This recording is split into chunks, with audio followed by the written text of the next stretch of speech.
very much appreciate everybody coming out and playing this. Attention Rio Grande Valley poker players. The $60,000 guaranteed Trailblazer Poker Tour is coming to Texas Card House RGV from December 19th through December 29th. $175 buy-in. Tons of great perks for playing at this tour stop.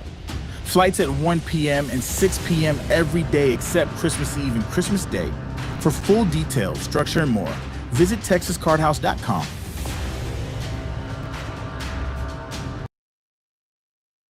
For the first time ever, the Poker Atlas Tour is coming to TCH Social Austin, December 3rd through 16th. 15 different tournaments, including the $250,000 stocking stuffer and the $500,000 title event. For full details, structures, and satellite information, visit the Poker Atlas app or TexasCardHouse.com.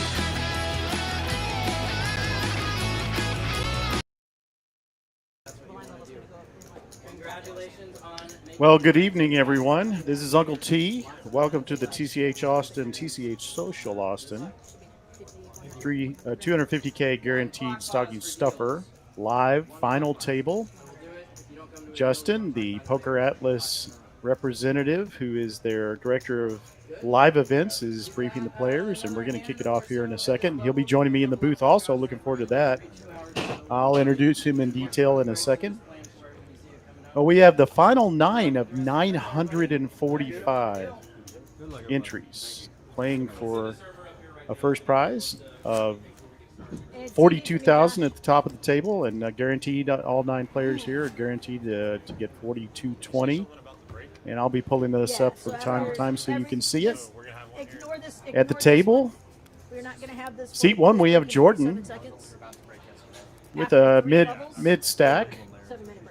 Seat 2, JT. Juan has got a pretty good stack. And Connor, who's right up there with Jose. He's in seat 6, and Connor in seat 3 with the biggest stacks. And the other players we'll introduce as we go through. But you see the low stack is Lang. Also, LA is what he's known here tonight with the shorter stack. But you can see not a lot of difference in the stacks. We don't have a real monstrously short stack, as Jose wakes up with 8 on the button. He's going to make a bet for $225K. Waco Scrub gives it up. For the zeros, you don't have to. And we go around the table, and he takes down the first hand. So we're up and running, folks. Again, we're looking forward to tonight. As you can see, we're going to also roll into the $500K $600 buy-in, which will close out on December 16th, 1 week from today. So come on down. Satellites are going right now as we speak. It should be 75,000. So come join us for the big event. This is the 250K. Kristen in the box tonight. She's going to be our first dealer, also our part-time producer when she's not dealing. We got Katie. Katie is our producer, our line producer tonight. Love that, Katie.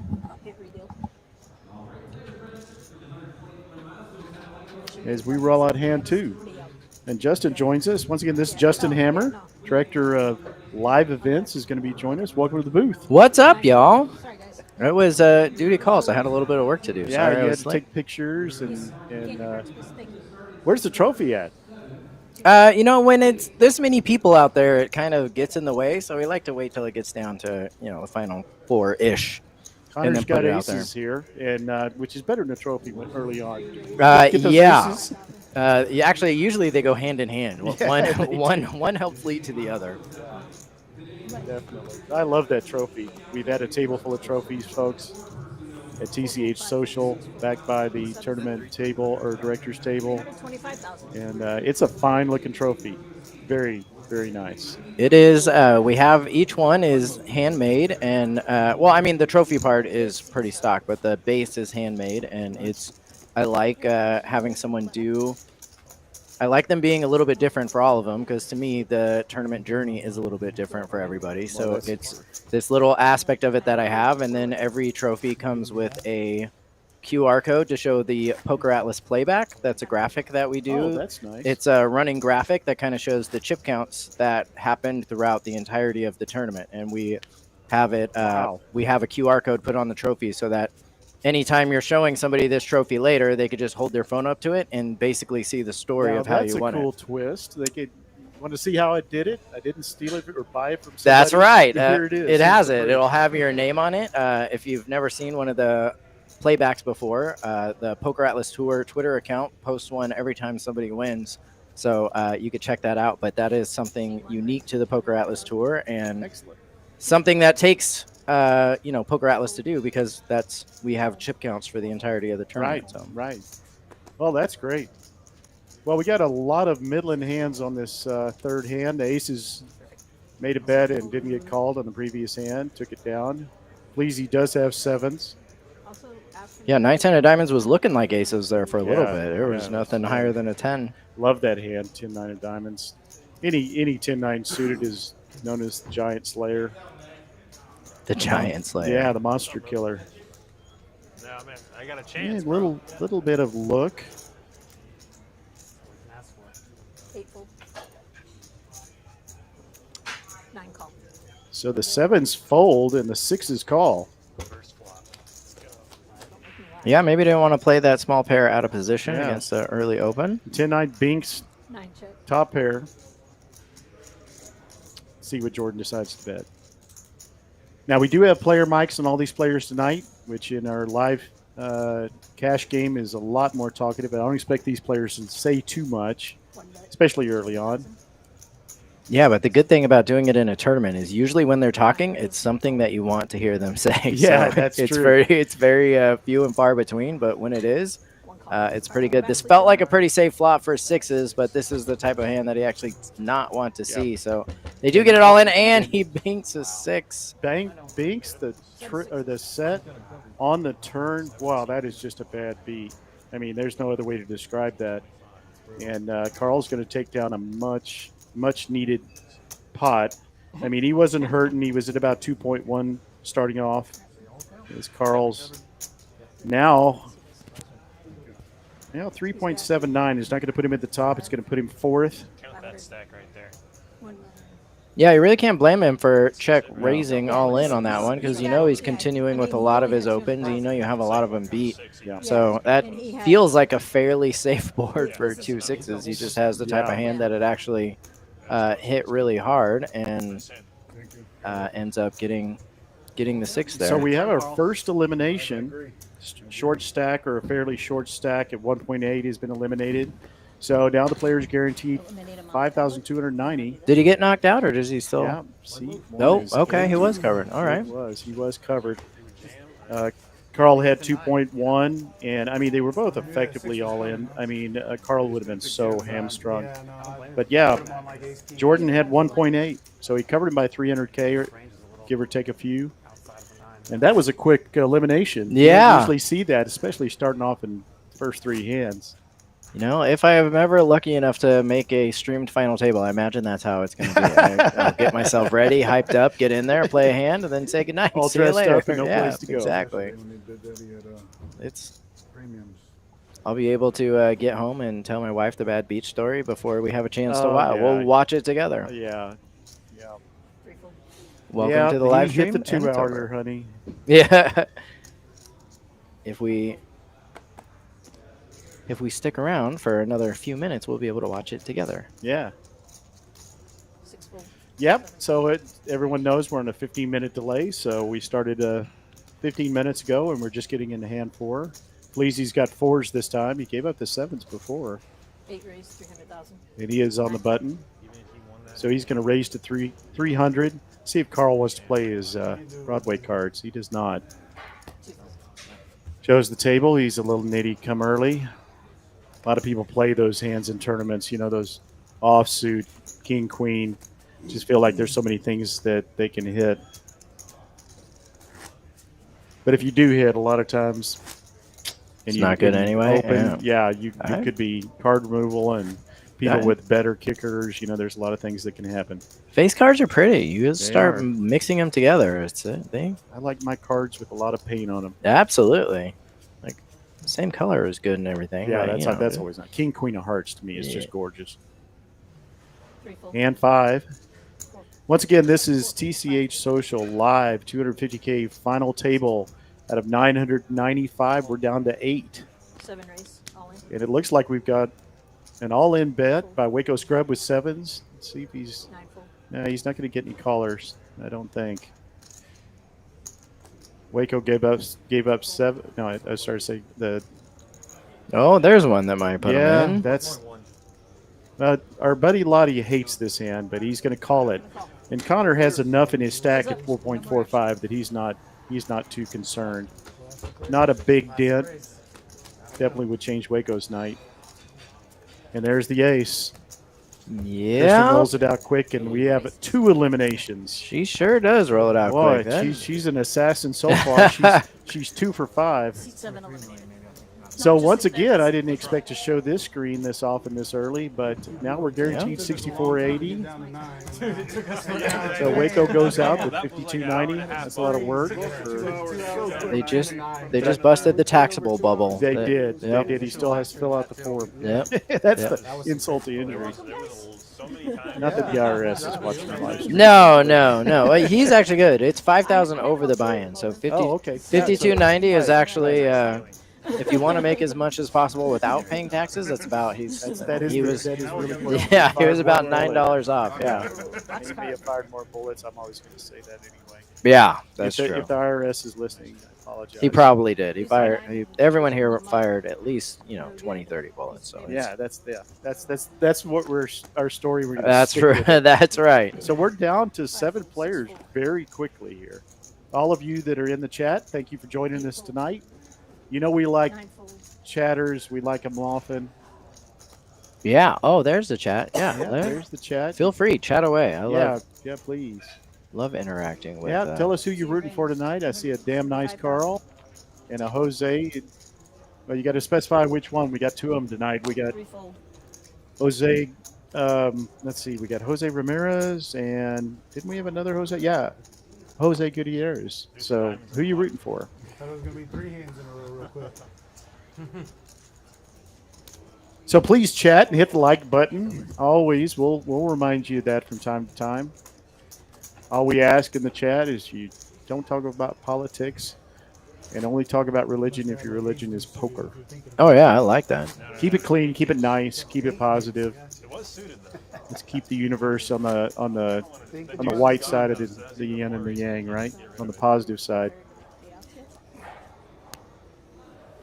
I guess these guys really wanted some extra arm room, like you could just come in early and bust 2 people, just get a little bit more space. I don't know. Maybe Kristen's on OT now. She's got a limit or something. She really wants to watch the Monday Night Football. Yeah, I do too, because our Pick'em League, if Cincinnati wins tonight, I win. Oh, okay. So Wow, yeah, that's but I'm a Dallas fan, but I always enjoy picking against Dallas because it gives me a little something. free roll. Emotional Yeah, free roll. Yeah, emotion. It's never an emotional free roll with the Cowboys. I'm always in a deficit. And you being up in Dallas, you a Cowboys fan? I am ironically a Dolphins fan, but Wow. I have been to more Cowboys games than Dolphins games. So it is about an hour from where I live, so I go out there every once in a while. Yeah. My son is a big Rams fan, so we nice. we went to They had a good Rams day. game. They had a great Jeez. day, yeah. That was one of my misses on our Pick'em League. Yeah, that was a miss on everyone's pick'em league. I don't think Yeah. there's a whole lot of people that had. My son, of course, said that the Rams have no chance of losing, but he saw it coming the whole way. Oh, wow. I had Josh Allen on my fantasy team, so it was a great Well, game for me too. If you want him to be your source for your betting options, that's a good record. Yeah, I'm a Baptist. I don't know which side is good and which side is bad of the yin and the yang. Maybe the black side's good. I don't know. Day and night is what I always think of. I don't know. Yeah, I don't I'm know. from East Texas. What do I know? I don't know. I was letting you handle that one. I've heard yin and yang before, and that's about the extent That's of about my knowledge on the subject. Yeah, so I Cool, simple. was rolling with you on that one. Deuces, ducks for Jose Antonio. Carl's got ace queen. Jose's out of position. He's going to give it up. So a bet. We'll take out the deuces, which is not hard to do. You know what I figured out finally after all these years playing poker? What is that? If I have deuces, no matter what the board is, there's going to be 3 overs. Yeah. Isn't that funny? When you flop, it's almost always overs with deuces. Yeah, it's like That's 90% my dad's of the joke time. night. Yeah. Justin work with me here. I say that at the table, and I'll get people looking at me like, "You are from East Texas, dude." Yeah. There's a queen. Gut shot for Jose. He could hit the 10. He's got backdoor hearts. Give that one. Give that one. Backdoor diamonds also for Carl. 6 check. So he's got a ton of equity in this hand already. 9 bet. 500,000. He's going to make the David. bet. David. Still getting used to these chips, so I'm going to wait for it to say $500,000 is the bet. Calling the cash games mostly. I'm not used to these chip colors. It's just a Yeah. Not that when I fired bullets at this, not that I ever got anywhere near these colors. Yeah, the red ones are 25,000 and the bluish, are they blue, purple? What are those? I don't know. The other ones are 100,000. I've always had the women in my life dress me, so I don't know. I'd call that blue. Yeah. It's Ace Queen takes it down. Kristen pushes over the chips to Carl, who's done well here early. One of the eliminators. Well, folks, we do have mics on the players tonight. If they do start getting chatty, we will talk less. Oh yeah, absolutely. I don't know, Jedi. I got to. Being Baptist is my excuse for everything. What do you want? So he's like, "What does Baptist having to do anything with not knowing yin from yang?" I don't know. Maybe I should blame my Texas school education. I think they are very related, obviously. Baptists don't talk much about yin and yang. Yeah, it doesn't come up in church. Matter of fact, I think in most Baptist churches, you say the word yang, they're going to think you said a dirty word. So that's very possible. This was not a one-day tournament. This was, how many days did we take to get to this between the satellites and the? Well, they ran satellites before the series started, Yeah, and they had some going while it was going. But the first flight of this was on the 3rd. Yeah, December that's right, the first 3rd day, was the yeah. first flight, and day I think 2 we was even ran before. Didn't we run a few before the actual kickoff of the tour? there were satellites that they ran Yeah, the before. satellite. Yes, Okay, so yeah. right. So the first flight of The the actual flights were on the event first was that Tuesday, and Yeah. then yesterday was day 2. And of course, I picked Saturday to be able to play because of travel and work, and that was the largest group to get through. And then the final table stream is today. So technically, this is the 3rd day, but it's Right, been day going 3. since Tuesday. 995 entries. Not something you can do in a day, not unless you're like super turbo or something. Yeah, there was tournaments I used to do back in the day at Commerce where we Oh, you're did kidding. over 1,000 in a day. Yeah, but Wow. that was at a time where things were very different. Starting stacks were 5,000, and 15-minute levels were very normal. And Wow.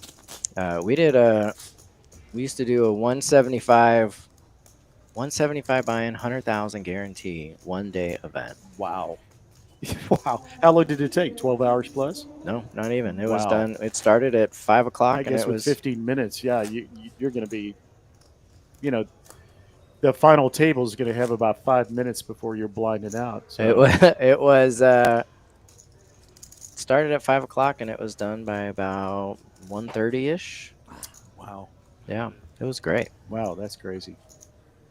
I think I'd need a lot of coffee just to stay on top of it for that. I mean, it's happening so fast. Maybe coffee is the worst thing you should do. Yeah, I don't know. It was beautiful. Players loved it. We loved it. It was And this is Commerce. Commerce Casino. Yeah. Yeah, nice. And I'll talk to you about your experience a little bit later on, so we don't run out of things to say. Oh yeah, bring it on. Yeah, We'll put very that one curious in our about your back pocket. experience. Always, people that have been in the business a long time, I'm always interested in their experiences. Just because it's because we had to go to Vegas. I always had to go to Vegas to play poker unless you were playing underground. People's experiences all over the country with the laws that changed in Texas and the casinos exploding, especially the Native American casinos and others. After I was already an adult, it really changed things. Oh yeah, absolutely. We'll Yeah. talk about that. I've seen lots of different poker booms and poker in different different areas, different regulations, different rules, different commissions. Yeah. It's Well, we had the Attorney General come by and play during our Trailblazer tour. So that's a good sign. that is always a good sign. And he seemed to really enjoy himself. Oh, So, good. and he was on the red side of the ledgers, which is usually a lot more conservative about things like this. So it was doubly good to have him involved. So, yeah, buy-ins were $300 for this tournament, unless you played a satellite, which were a little less expensive, which put a package together. And we're, like I said, we're having a satellite just started, I believe, for the 500K event as we play hand 11. 7-5 for Connor, who took a pretty good little jump in chips there. The chip stacks are a little more polarized now. 7 million down to 1 million. And that is pretty good flop for Connor. The ace may give him a little heartburn. Not bad for 6-3. Gut shot to the 4.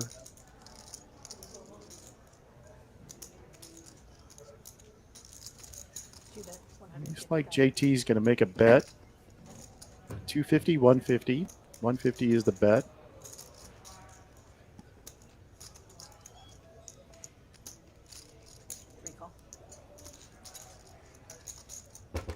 As we go to the turn. A blank, although an overcard for both of these players. 2 overcards now on the table.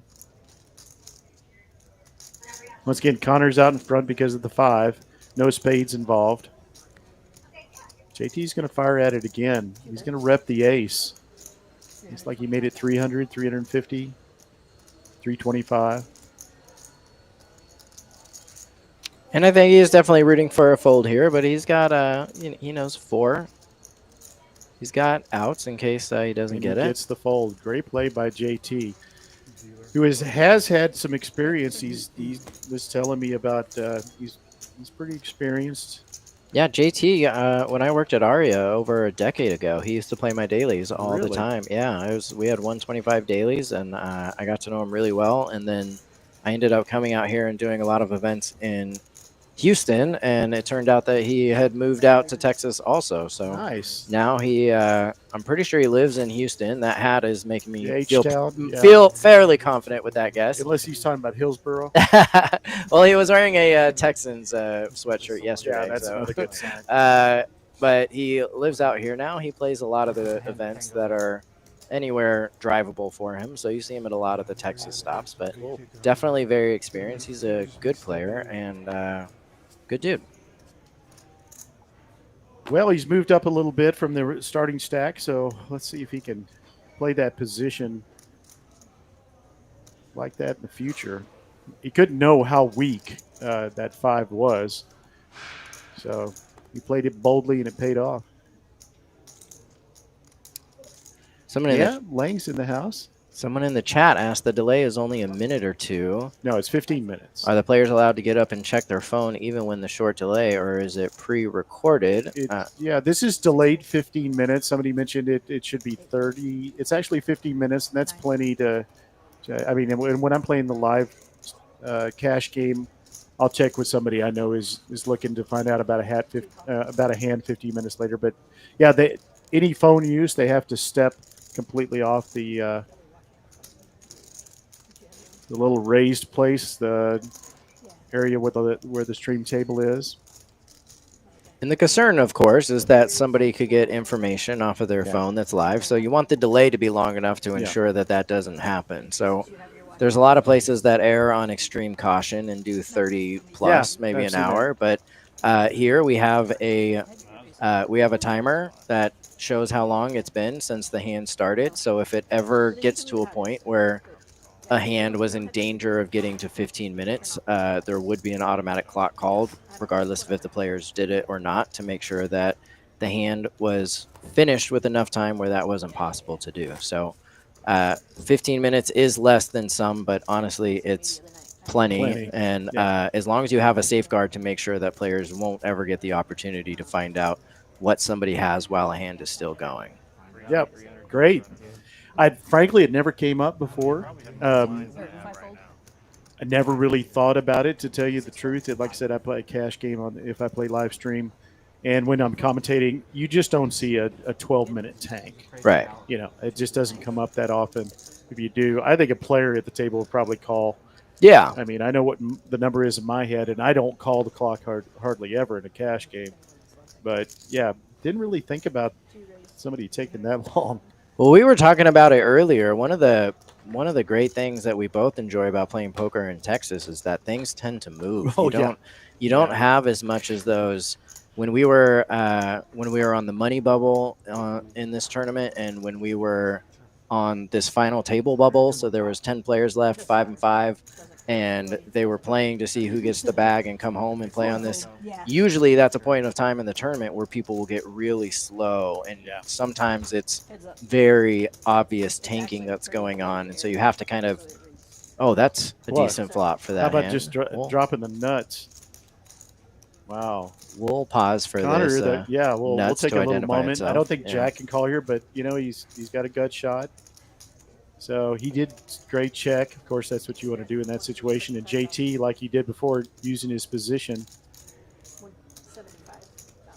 In this case, the later position before it was the early position to take the initiative. A little bit of Hollywood is you want to do here. Just makes the call. So Connor, he's not worried about much. He also has got the big blocker, which he may think he needs now. But I don't think he's worried too much about that. Probably get a check again. Let's see if that's the card that JT wants to represent. Yeah, it was the same two just a little bit ago that JT fired 2 bullets, or 2 shells, 2 rounds. Yeah, thank you for that information, Brendan. That's right. You can stand past the rail. We often see people come and check on their players or sit behind it. And there is nuts turns into nuts. Flopping the nuts and rivering the nuts. That's kind of a bad spot for JT. He's been taking the betting lead here, but he's going to get bet into, I'm guessing. See what he goes for here. Say about 400 to 500K in a $1.25 million pot. Looks like you were right.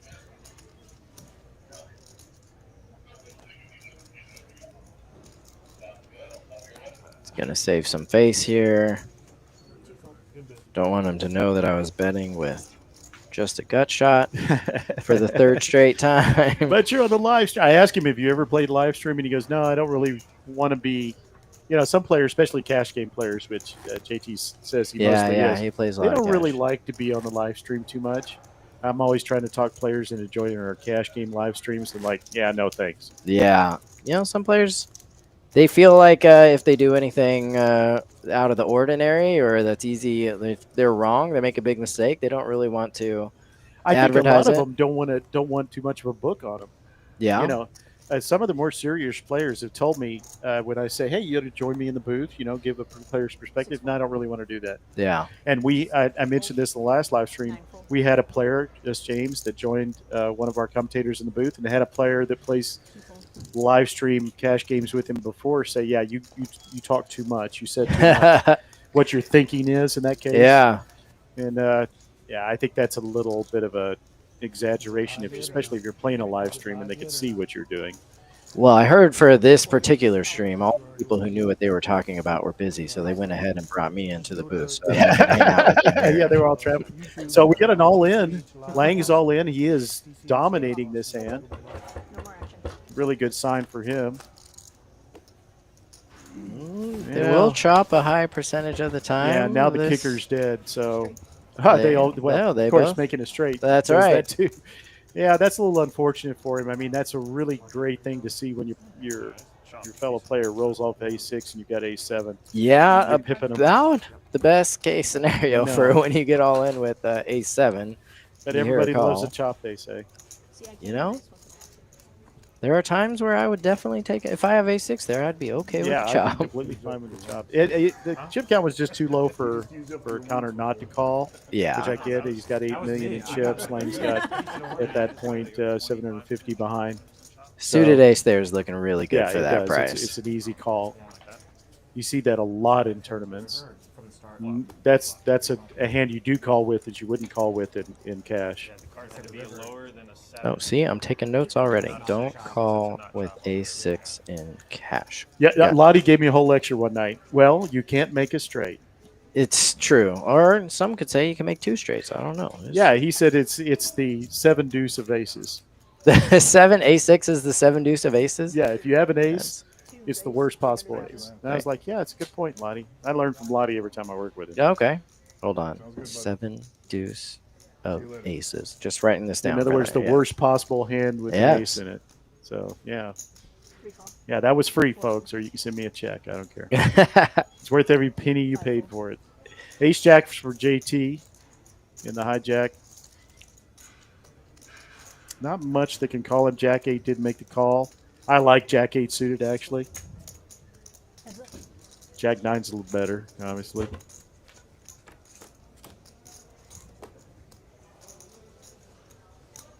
Queen 4 is taking a little time here to look at it.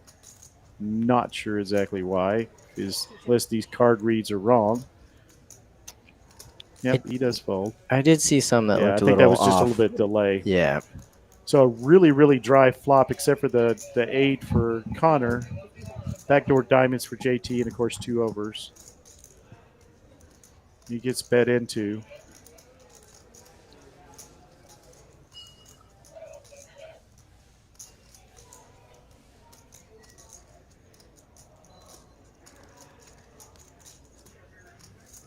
So this bet's for about 1/7 of his stack, 2.89 behind.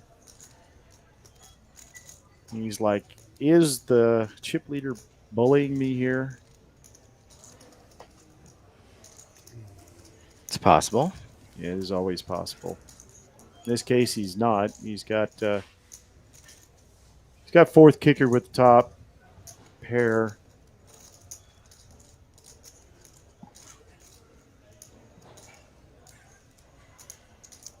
JT's going to run all the option behind in his head. What are these holdings? And he does make the call. So we're blowing up this pot a little bit, almost 2 million in the middle. Kristen's going to roll over a 7 now. That's a little bit of a scary card. Of all the scary cards that could be scary cards for both players, I think that's going to slow Connor down. The diamonds got there. Obviously, we got 4-liner. A 9's good. Yeah, and JT took a little bit to put the chips in on the flop, which is sometimes it's saying that they have a draw. It's the type of thing where they're trying to figure out if they get there, is it good, or can they get there? And so if that's the type of hand that he puts him on, that's about one of the worst cards that could have came on the turn. So definitely makes sense that he slowed down there a little bit, even with top pair. But since we get to see the cards and we get to it's easy play. for us. Yeah, we get to play like God. I would have said. I'm like, bet here, JT. Yeah. You make a 1 million chip bet here, and he's going to fold. Yeah, I would have said I put him on ace of clubs, jack of diamonds. But we could see that I think JT actually thought that he was good there. But unless Connor had just. Oh, he looks like he's going to make a move. He looks like he wants to for sure. Stack. Oh, he is. He's going to make a value bet, which is, I always say there's nothing that scares me worse than a small bet into a big pot. It just screams I'm getting value out of it. Yeah. And you can see Connor hates this. Yeah. I think he'd be happier if he jammed. I'm going to lay a price where I know you can't fold. And literally, Connor's thinking, I lose to everything. Yeah. Except for. Oh, he does make the call. Wow. And he shows the bluff. Wow, good call. Great call. Great call. Wow. Well, that was eventful. We had a really, I don't think especially after the check on the turn, I think JT was turning that hand into a bluff. I don't think he thought he was good anymore. So he made a bet sizing that he thought would be harder to call. Unfortunately, he's doing it into the chip leader, and he's not worried about much. Who has top pair? I do think that if JT did have one of those drawing hands where the turn card just smashed him, that he would have played it the exact same way. He would have checked hoping for a bet, and he would have bet small in the river to try and get value. So I do think he played it well in that he represented the same way he would have played that hand. You know what? He's obviously a lot smarter poker player than me, his record shows. But I would have made about a 2/3 pot bet there on the river. Yeah, because there's always that double thought you have. You have a thought, well, is this a bluff when it's that big a bet? But then you're thinking, but he may be making it look like a bluff, and I'm losing to everything. So I think he didn't quite charge him enough. Yeah. For calling, made it too easy on the big stack. Well, Don't know if they played together as JT wakes up with jacks here, and this may be a shove.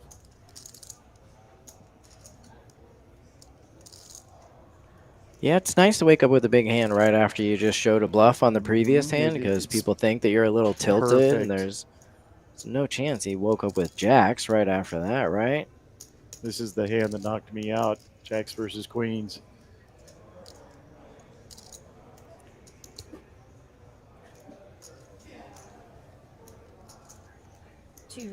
Looks like he makes a raise, just a 375 raised by threes. He's gonna double that up.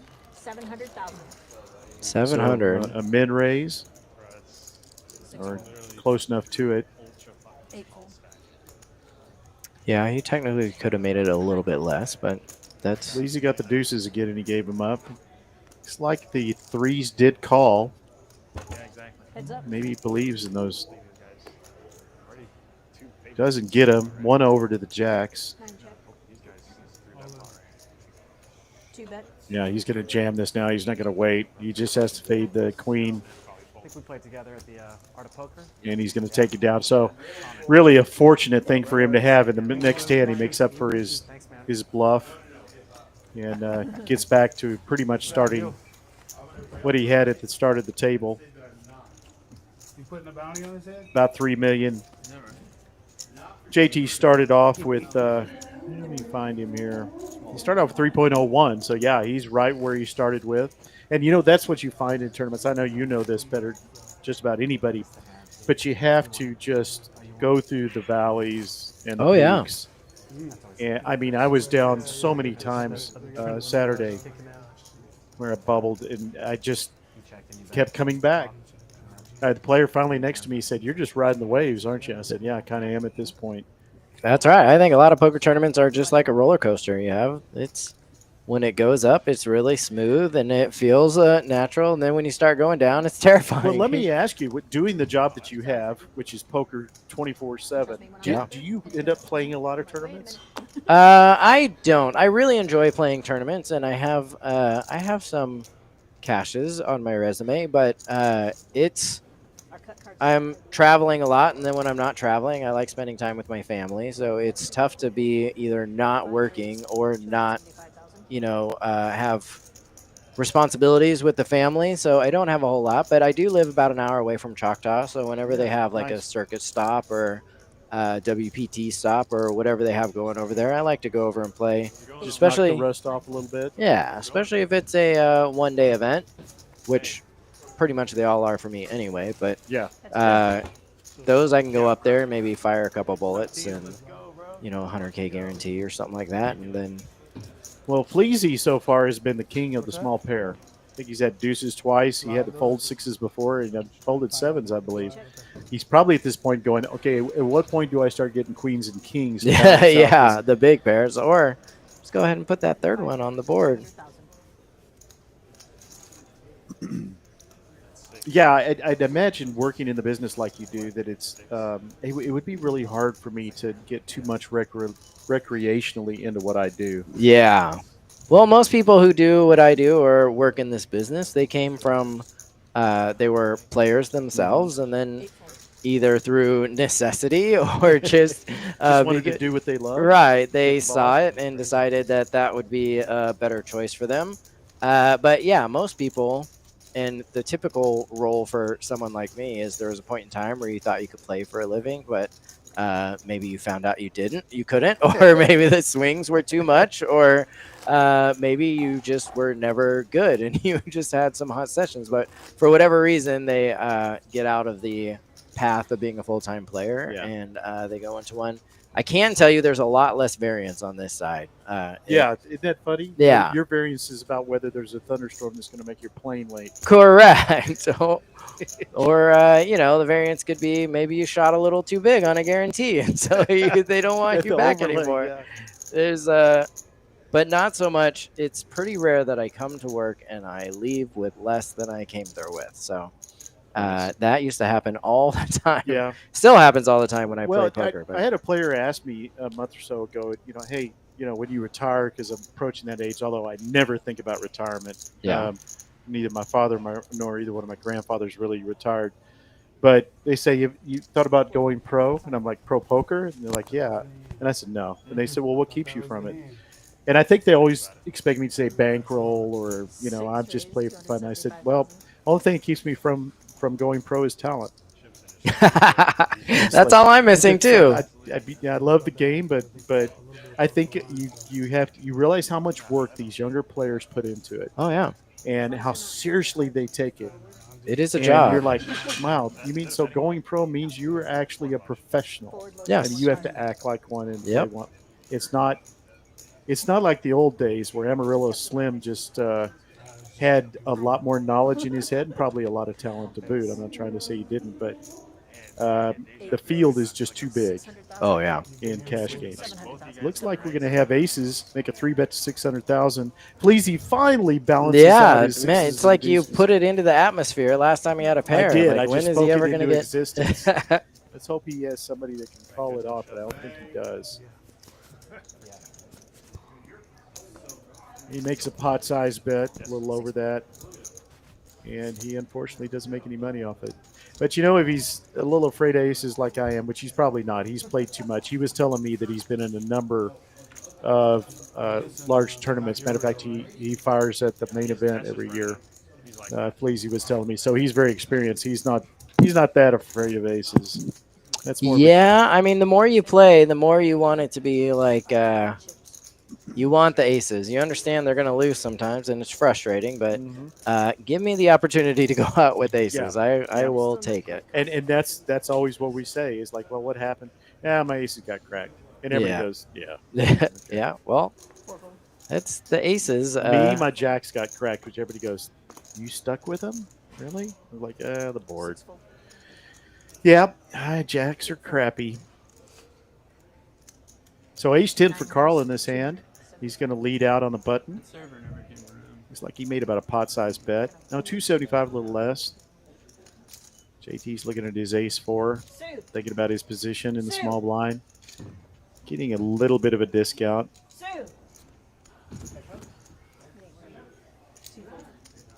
He gives it up.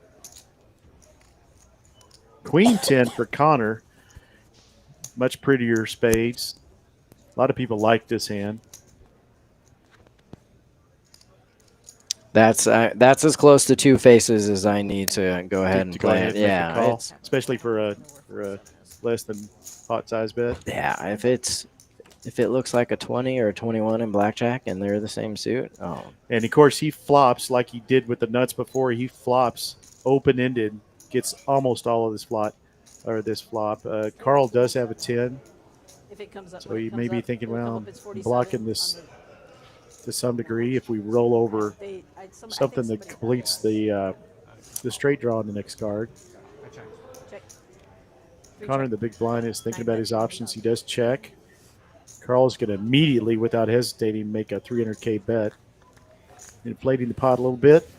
I think that he's going to hesitate and show some thought, but he's going to snap this off.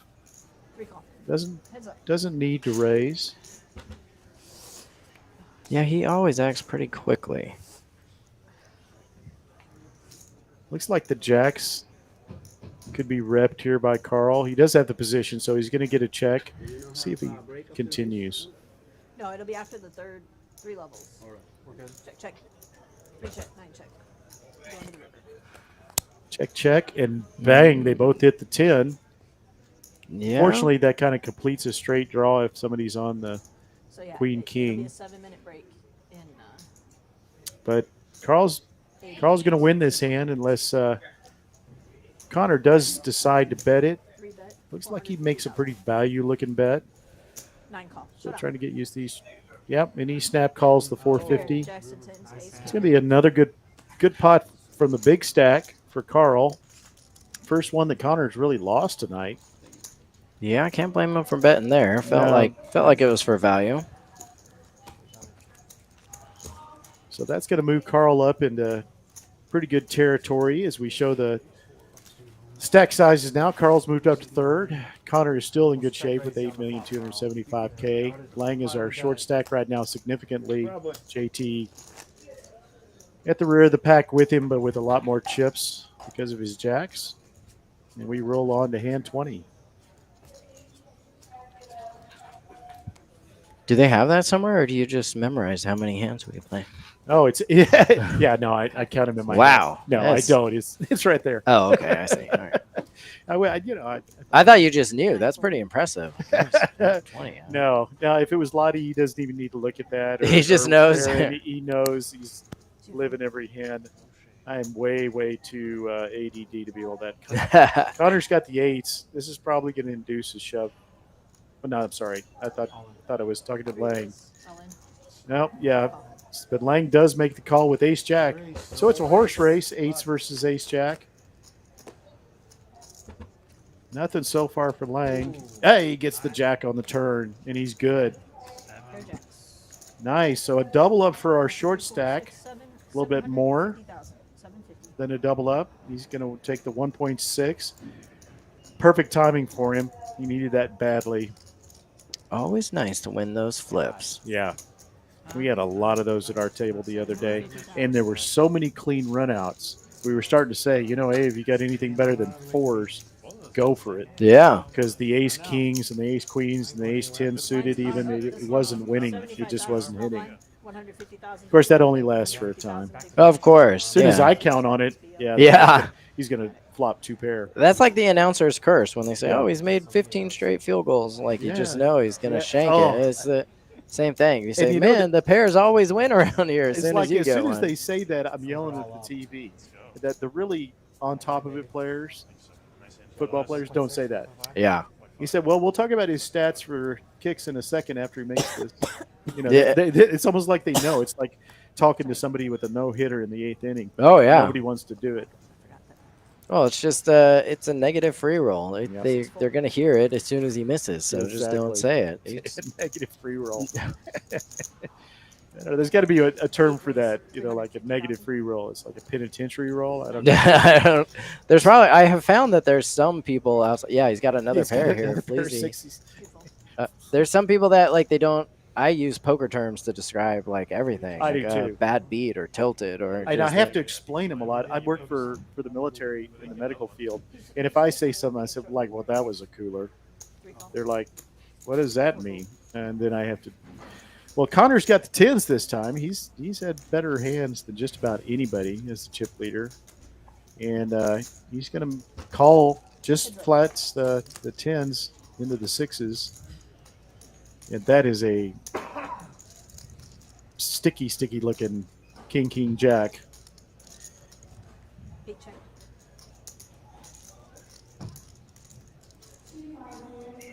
I flopped a boat with that flop the other day with my jacks. Oh Called by yeah. ace king. Of course, you know what happened on the turn. Jack on the turn, and you doubled with a 4 of a kind. Maybe a bad beat. You haven't seen me play. Oh that no. yet. Oh, okay. I never get that. Ace on the turn. Yes, of Deuce course. deuce. Something along Nice those lady. lines. Nice lady that crushed my heart. Oh, good. It's always got to be a girl that crushes my heart. I'm not rooting against you, but I do Yeah. like when nice people good things happen to them. That makes Yeah, me they happy. do. No. Very nice lady. A lot nicer than I am. She got the yin. I got the yang. One of those is black and one of those is white. That's what I. have no idea That's which what I is found which. out. Yeah, I know because we're Baptist. We don't. Yeah, know. that's right. You grew up Baptist too? No. Okay. I just want an excuse for not. I knowing. always joke about that with my mom. She won't watch the live streams. Now, she would watch this because it's just a tournament, but she sees how much money is in front of people, and poker to her is like dancing. She grew up Southern Baptist, and Mhm. playing that evil rock and roll music. She has a hard time at 86 when she sees how much money is in front of us. Yeah. Anything above $15, I think, would give her heartburn. Oh, yeah. I told her that I was doing the stream tonight and that how much are they playing for? I said, well, it's a $250,000 tournament. She goes, what? Who pays for that? And it's you. Yeah, absolutely. You should have told her I was going to be there. Yeah, I said, I know the guy, as a matter of fact. Yeah, that's true. Yeah, I thought that was the greatest non-poker player comment ever, because you throw something out like, yeah, it's $250K tournament. And their first thought is, well, who put the 250? Yeah. A little from here, a little from there, a little column A, a little column B. A lot of guys firing 20 bullets. Yeah. I didn't look at this one. I don't know. There's one of these I did where there was 20 bullet firer. Oh my gosh. Oh, it was over the course of point 5 him out days. to me. I'll ask him for a loan. There's got to be something. I will. I will, but also I don't think I'll need to. Like, if he's here, you'll know. Oh yeah, yeah. I recognize him. Those kind of players. More money than sense players, which you love at a cash table. Oh, so yeah. We're on hand 22. An Emmett Smith hand. Absolutely. It's right over here in the corner in case you want to hand 22. Yeah, yeah. Hand 22. And then everybody's just completely whiffed. No pair anywhere except the one on the board.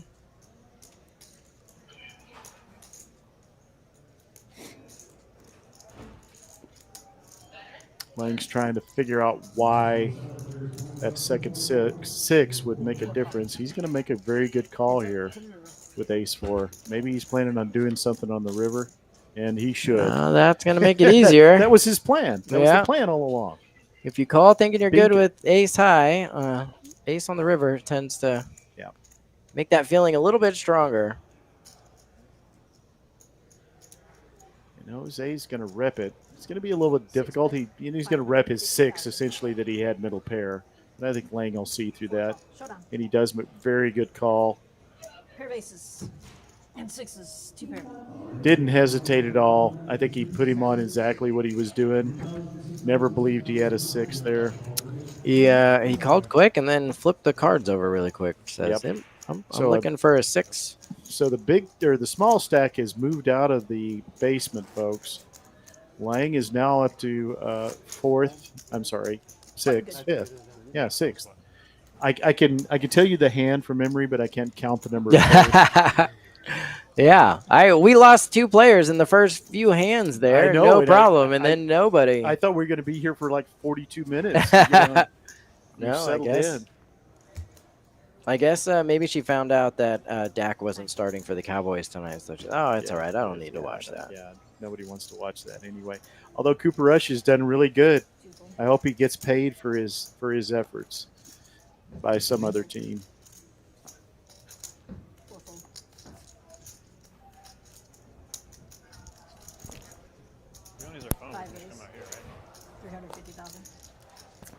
So we've seen a few 8s, a few 6s, a few 7s, a few deuces. Here are the 8s again for Jose Antonio. Such a great sounding name. Yeah, it really is. I mean, Tom is not such a great name. I always tell people I'm 1/3 of every Tom, Dick, and Harry. It's like the most common name in the world. I said that to you before. It's a very common name. It's also always the name of the boss that you can't see on shows if they have to call somebody else. I don't. We can't do that, Tom. Or they didn't mean to do that. It's always. I never thought about that. You are. It's always a Tom. If you have somebody who's really important and they have to call somebody else, like even more important, they're gonna call Tom. Yeah. Oh, well, that's how I make my money. Yeah. That you can't unsee it now. Every time you hear it. Is the unpaid actor? Yeah. Every time you hear it, you'll recognize it now. Well, Cody thinks Carl's a fine-looking gentleman. I don't disagree. I don't have any counterpoint to that statement. Table. Yeah, I don't see anybody that makes me want to switch cameras really fast. No, luckily they're pointing that way. Yeah. I will say that one thing you can count on is poker players do not walk into the closet thinking, well, I'm on live stream tonight. What should I wear? not the male poker players. Yeah. As Fleazy gets jacks this time, he's slowly ramping up. He got the aces. Now he's got the jacks. Jose with one of my favorite hands, although it's not suited. I feel like he's had his fair share of Stacks of Boy, he's just pairs tonight. I think half of the hands he's had so far, 24 hands, have been pairs. yeah, It definitely feels like it. Yeah.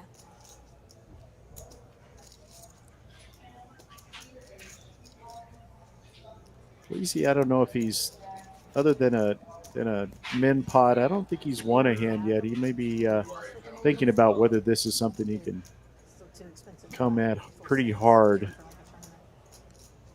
675 in the pot, and he does jam it. Ninefold. Ace Queen may call him. Whoa, quick fold. Ace Queen, wow. Okay. Must have the same opinion of that hand that Mr. Lottie has. Lottie always says, if I've got Ace Queen, you win. And if you've got Ace Queen, you win. Sounds like a poker player. Yeah, he hates that hand. I think 10-8 is going to give it up. Maybe if it's 10-8 of spades, maybe 10-8 of clubs, but he's not going to call here. He made a move. Yeah, you don't. Tried He to doesn't want squeeze. it to be super obvious that he was raising with a hand that he was never going to Yeah. continue with if raised. Even though the stream is 15 minutes behind and he has a chance to find out pretty quick, it doesn't mean that they do. Right? They're not allowed any electronics at the table. So if you want to see any hands, you have to step away Yeah, for a short period of time, and that means you usually can't watch them all. So yeah. you can. People always are afraid of doing something on a stream because their opponents can find out and know that they did it soon. But you could raise a 10-8 and then take a little while and fold, and the people might not see the hand until they're watching it tomorrow. Yeah, or- it's the chances are that I know that when I'm on the live stream cash games, I'm not checking anybody's hands. yeah. Now that's mainly because I'm usually playing with a lot of players I've played plenty. I know what they're capable of. But yeah, I know that some of the players in the PLO stream wanted to know about a bluff I made bad enough that they immediately walked away from the table and Eightfold. at 15 minutes and somebody was texting them what I did. So but that's more of because it was a friendly rivalry. I don't think anybody in the game is thinking about, well, I need to find out what that player's just done. Oh, yeah. 15 minutes later, my brain is washed anyway. So JT's the only one that I will comment that these players have not shown what they have, good or bad. I think the only hand I saw flipped over was a fold by JT with this very hand, I believe, Heads up. after he decided not to follow up on the initial bet. And that's a complete blank. Backdoor diamonds for both. Yeah, let's see who wants it more here. Mm-hmm. KJ's thinking about it. He isn't a blind. This is kind of a blind hand board. Much more likely that the blinds hit this hand than the cutoff. It's in the vicinity though, because that's how I won those hands. And he hasn't played a hand in a while. It's like super small. Again, we're at 75, 150, 150, Annie. So it's not none of these spots are insignificant. Well, it's with you still. That's what I'm saying. It's in the vicinity, so it's like it's still doing. Check, it's still check. doing its work. It's doing its work. You get a little bit of a delay in what Kristen just rolled out on the turn. I know, right? That coin flip. I told myself. I said I'll probably get it in on a flip, and I did. You got to at some point. Oh, There it is. there it is. Let's go.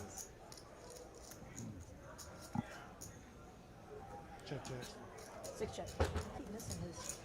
Yeah, we check again. Still nothing on the board for anybody as the straight draw comes in. No, I take it back. It was 2 6s. No spades. There is a 5-7 out there, which is hard to put anybody on. Jose is probably going to win this. Just flips him over. Yeah, looks like it went check, check. That is my time, gentlemen. Thank you. You guys got a new dealer coming in. Congratulations on your final table. Good luck the rest of the evening. Thank you.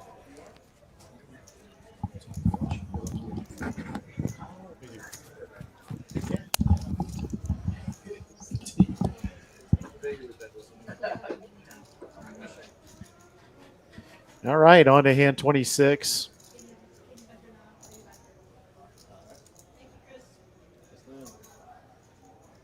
Lodge dealers represent. I know who you're pulling for. Lang has dealt me many, many hands. Good dealer, very good dealer. No, I'm not going to say too much nice things about him. I don't want him to get the big head. You're a big blind contract. Yeah, very good dealer. Hope he wasn't scheduled for tonight. Of course, with the big pool of dealers, and I'm good buddies with a lot of different dealers, you can always find somebody with the right cash motivation to take your shift.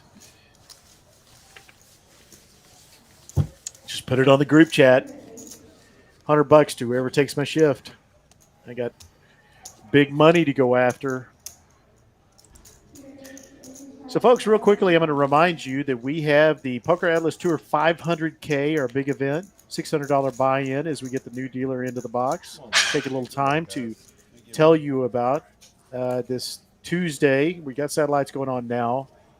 But the flights will start tomorrow, and we'll wrap it up on Monday. Aaron will be here calling that final table. Come down, fire a bullet or 20, and join us for that final event of the Poker Atlas Tour. I've had Justin in here with me. He's gone to get coffee because he's been here all day, every day. And Justin Hammer, the director of live events, is with us tonight. He was telling me about I'll get him to talk about when he gets back, about the largest payout in Texas history that he was involved in, $2.3 million, which nobody's beaten yet.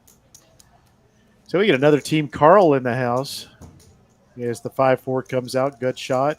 Everybody misses. Carl's got the gut shot with 5-4. Connor hasn't got much but back doors. He is going to lead out in the big blind position. Again, playing the board is much more likely to be his hand than anybody else's hand, and he does take it down.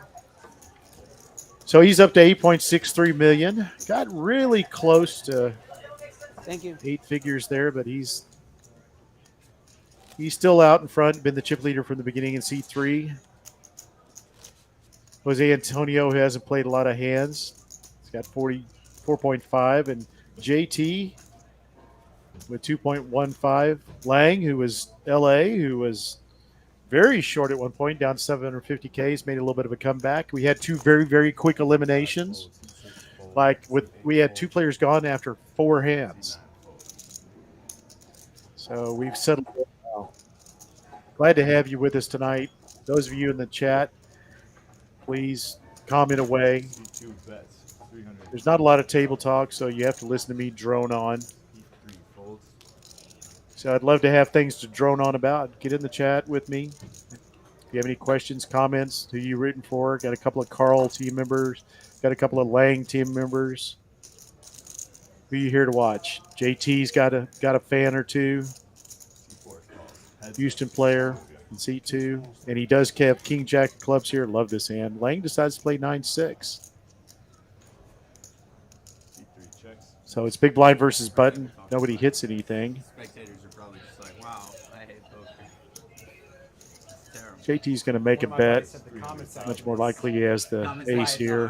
Nice. So, That's great. As long as they're having fun, wherever. right.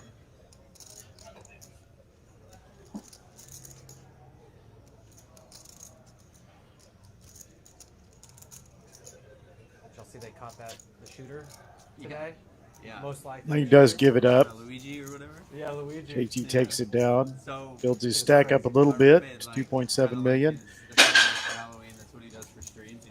Yeah, Blue, I got too many relatives So he's in kind of in the spotlight. that part of the world to call it that. Memes coming out and stuff. That deep, deep blue.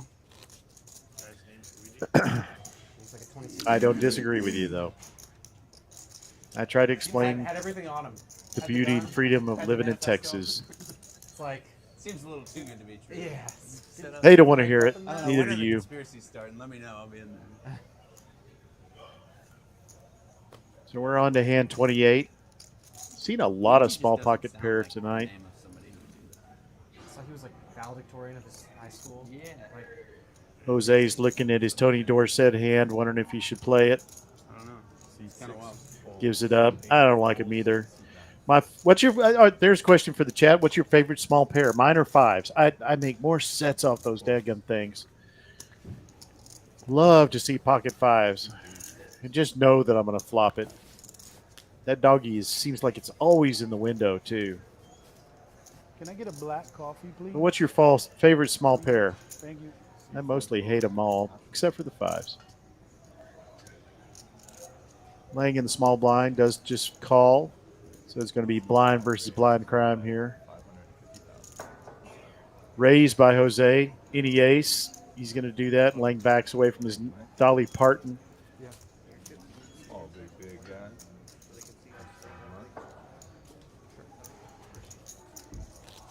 for you, Josh. I got to get my hand. I'll come back and grab it.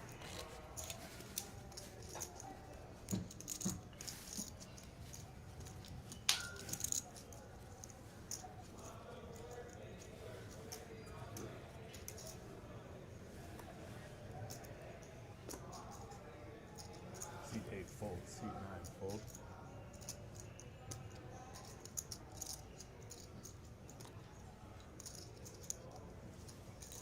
C2 call. C3 fold, C4 fold.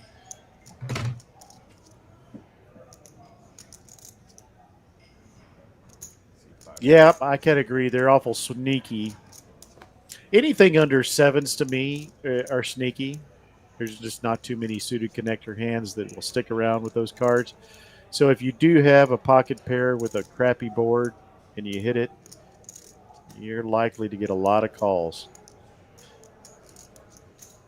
That's it. 650,000.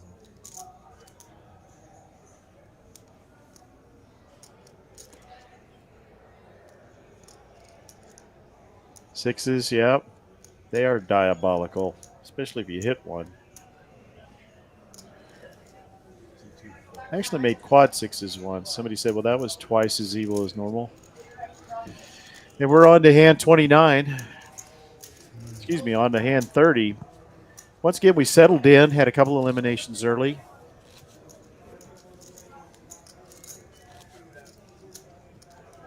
Everybody, smash that like button.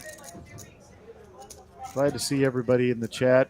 Hit that like button. See if we can get up to 100 likes. 150. Let's call it. Let's go for the broke. 150 likes. That's what we're going to shoot for. There's 260 plus of you out there. As we see another small pair. JT's going to play the ducks. He ain't afraid of no ducks. Jack 10 for Connor.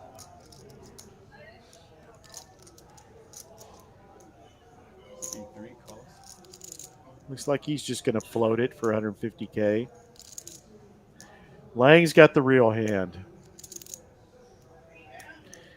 He's got 2.23 behind, and he does. I was just about to say he may shove this hand. There's just enough out there, 600,000 or 700,000, that's motivating to him to do it.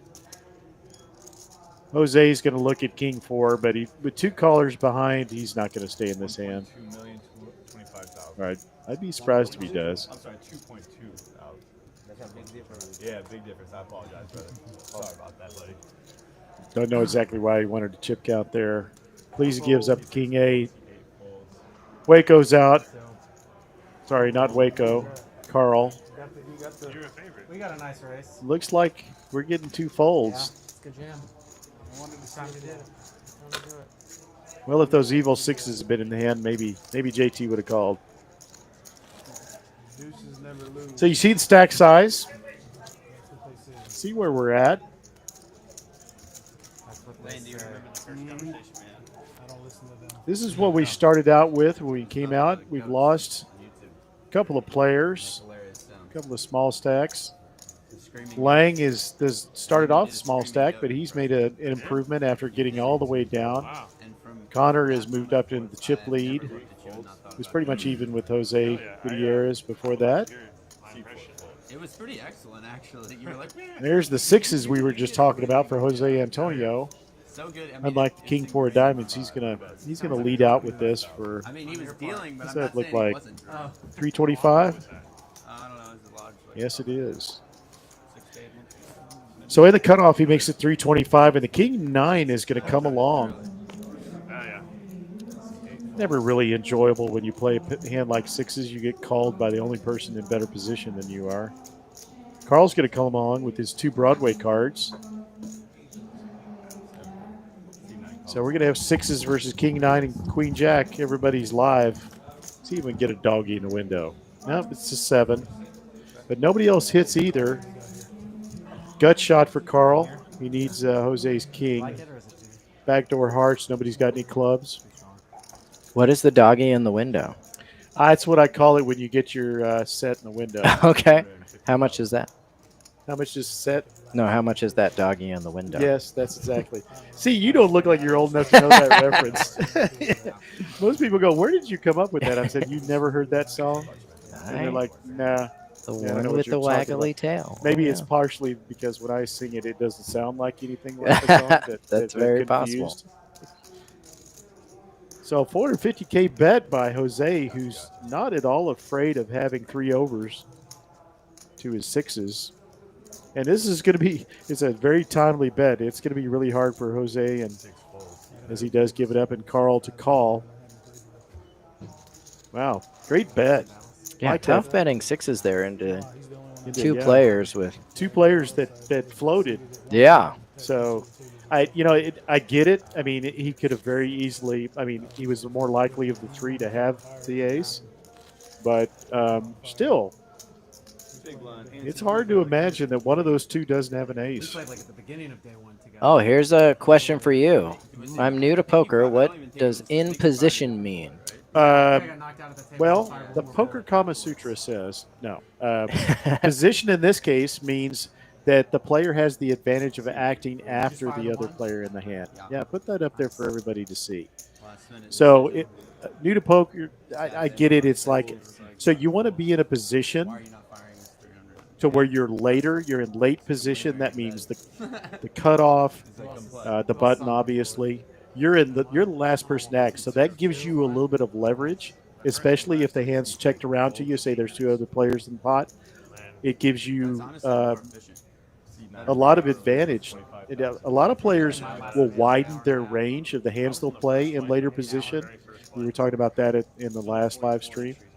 So it's just if you say sometimes early position's good too.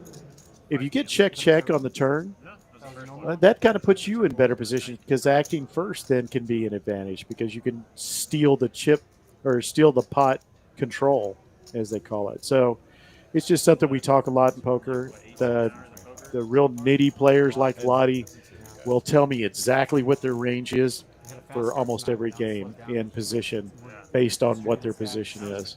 Yes, So, your hand range should get wider the more in position you are, because when you have the last position, you have the benefit of seeing what everybody else does before you act.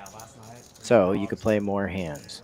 And there's also a Kama Sutra version of position, poker Yes, there positions. is. I'll leave that one up to you Yeah. also. I never made later position in that because I was always falling asleep.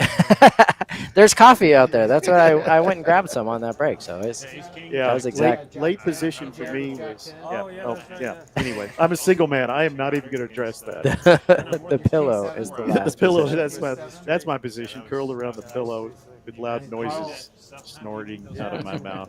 Carl caught one over there with king queen to ace 5 with spike. You're welcome. Shot straight, right? Thanks for the question. We love Yeah. questions, especially when it's something I know. Oh yeah. So many questions. I'm like, Lottie, what do you think? Yeah. Ask me a tournament Kyle, director tell us questions. what you would do in that situation. As long as it's TD type questions and not calculus, Yes. I got an answer for you. Yeah, when we were joking about not being a professional player, so many of these players have so much math in their mind. They're really good. That's why you see, especially at the high professional ranks, that person studied finance at Cornell. Well, that makes sense. Yeah, absolutely. So that they're used to risk analysis. If they're in the business, I get a master's in business from UT, but I was on the intellectual property side. finance was the hardest course I ever took, and accounting was too. I hated those courses. So that should tell you right there why I should never be a poker pro. player. Yeah, I can see. Well, back in my day, the math that you needed to know was the, the percentage that the hand had of winning, and then maybe some basic pot odds. Like, Yeah. is it profitable here Yeah. based off of how many times you're going to win versus how much you're going to win? If you're getting 3 to 1, are you going to win it more often than 1 out of every 3 times? And it was pretty basic. Nowadays, the math is all, what's the percentage chance he has this sort of range, and then you have to know the range to even know if that math makes any sense. So the players who know a lot of the poker, they study a lot of the ranges and the tendencies and what you should do. And the GTO wizards, it's all about what kind of hand they should have here or could have here, what kind of range, and then also what kind of hand should I be betting here or representing here. But again, that's for people who want to play this game really, really, really well. Well, you know what I've found is that to do well in these bigger tournaments, that really helps. But if you're sitting at a 1-2 table at TCH Social with a guy that primarily showed up to get the $1 jellyfish beers. Oh, yeah. Yeah, I'm not thinking it's going to be so much of a help. Absolutely not. I still very much have the I just didn't think he had it. That's the kind of math I did. Yeah, I made a call 50-50 for me. Yeah, I made a call in a 2-5 table the other day for a lot of money because the story was what I was thinking about, not the hand. I had ace king. We both blanked. Way too big a bet on the river, and I'm like, well, that card didn't complete anything other than if he's playing trash. And afterwards, somebody said, "What made you call there?" I was like, "It had nothing to do with the brain. Yeah, it was something just felt off right under my ribs. That's why I felt it. I like that too. I'm use that and I'm wrong a lot, but it feels really good. Yeah. I'm the opposite of what a lot of players do. I forget all of the times that I was wrong, and I just really lock into the times I was right. To be a poker player, you've got to have a good mind but a short memory. Yeah. You really do. It's like being a cleanup or a closer in pitching or a goalie. Yeah. You've got to be able to forget that one that just bounced off your ear, so as Lang takes down another hand. So good question. It's fun to talk about. I do know that I pay attention to what people talk about at the table. When they start talking about fold equity calculations or, some SPR, stack to pot ratio, and some of these other things, that's where I'm a little nervous about them. Oh, yeah. And now they may just be reading something off the internet they just read, but yeah, that's 300,000. Which is good advice there. Don't talk super strategic stuff at the poker table unless somebody asks for it or if they really want to. But generally, you don't want to scare people away or make them think that this game is too tough for them. You want to make sure everyone has a good time so that the players that you want at the table want to stay at the table. If people feel intimidated or like they have no shot, then they're more likely to get up and go. I mean, it is a tactic you can use with some recreational players, but mainly they're just going to hate you. Ace-Jack versus Ace-Queen. Carl's got the better of it. He's dominating. He is 6-bet. I'm sorry, 3-bet to 675. 6-bet would be something between two players, but he actually 3-bet to 675. Jose's thinking about how he's doing the GTO in his head right now. Maybe he's just going with his gut. Seems like you've almost lost it 2 or 3 times. Okay, all right. And so what do you do in this hand? You like Ace-Jack? I know if I'm playing this hand and I'm in the booth and I can see the cards that he has like an Ace-Queen type of hand. Ace-Jack is a scary one for me when there's a 3-bet. It's I'm sure there's lots of times that you're supposed to play it and there's lots of extra dynamics going on at the table there, but that's about the range. And it generally, Ace-Queen, there's spots where it feels the same, but if I'm ever going to like just grip it and rip it and say this is too big a hand to fold, Ace-Queen is about the cutoff for me. That's it's pretty tough for me to have something worse than that. Yeah, I tell people all the time that I'd much rather have Ace-5 than Ace-10, unsuited especially. it's just and they're like, what? You'd rather have lower cards? And I'm like, yeah, because with ace 10, you're kind of playing the high end of the board only. Ace 5, you've got the the wheel draw, but you're also, if it's just a crappy board, you could have middle pair with top kicker. It's just, and ace 10, I don't like it. Yeah. It's I think an overvalued hand. I agree. These guys are pretty good. Well, when it comes to facing poker here, when it comes to facing a 3-bet and you have a hand like Ace Jack, you either think that they're full of it, at which point you should roll with it, or you think they're pretty good. And if they're pretty good, they have a hand where they should be 3-betting. You're not really ahead of any of those hands. You're kind of hoping that he has like 7s through 10s or something like that, where you're a coin flip. At which point, what are you going to do when you miss the flop? Do you really want to go in on a coin flip just hoping to hit an ace or a jack? Otherwise, you're going to fold, or you're going to try and get a little creative on that flop. So it's just a lot of decisions that are too tough for me with ace jack to continue with spots like that. Yeah, I think that's a good question. There are a lot of out-of-state players that come in for these tournaments. I don't think that I don't know if those LA hats. All I can tell you is the Dodgers won, so I'm seeing a lot more. It's. I will say this: Austin has a very, very diverse population. There are a lot of people from other places here. I mean, all over. We have a large Indian community, large Asian community of every country you can imagine.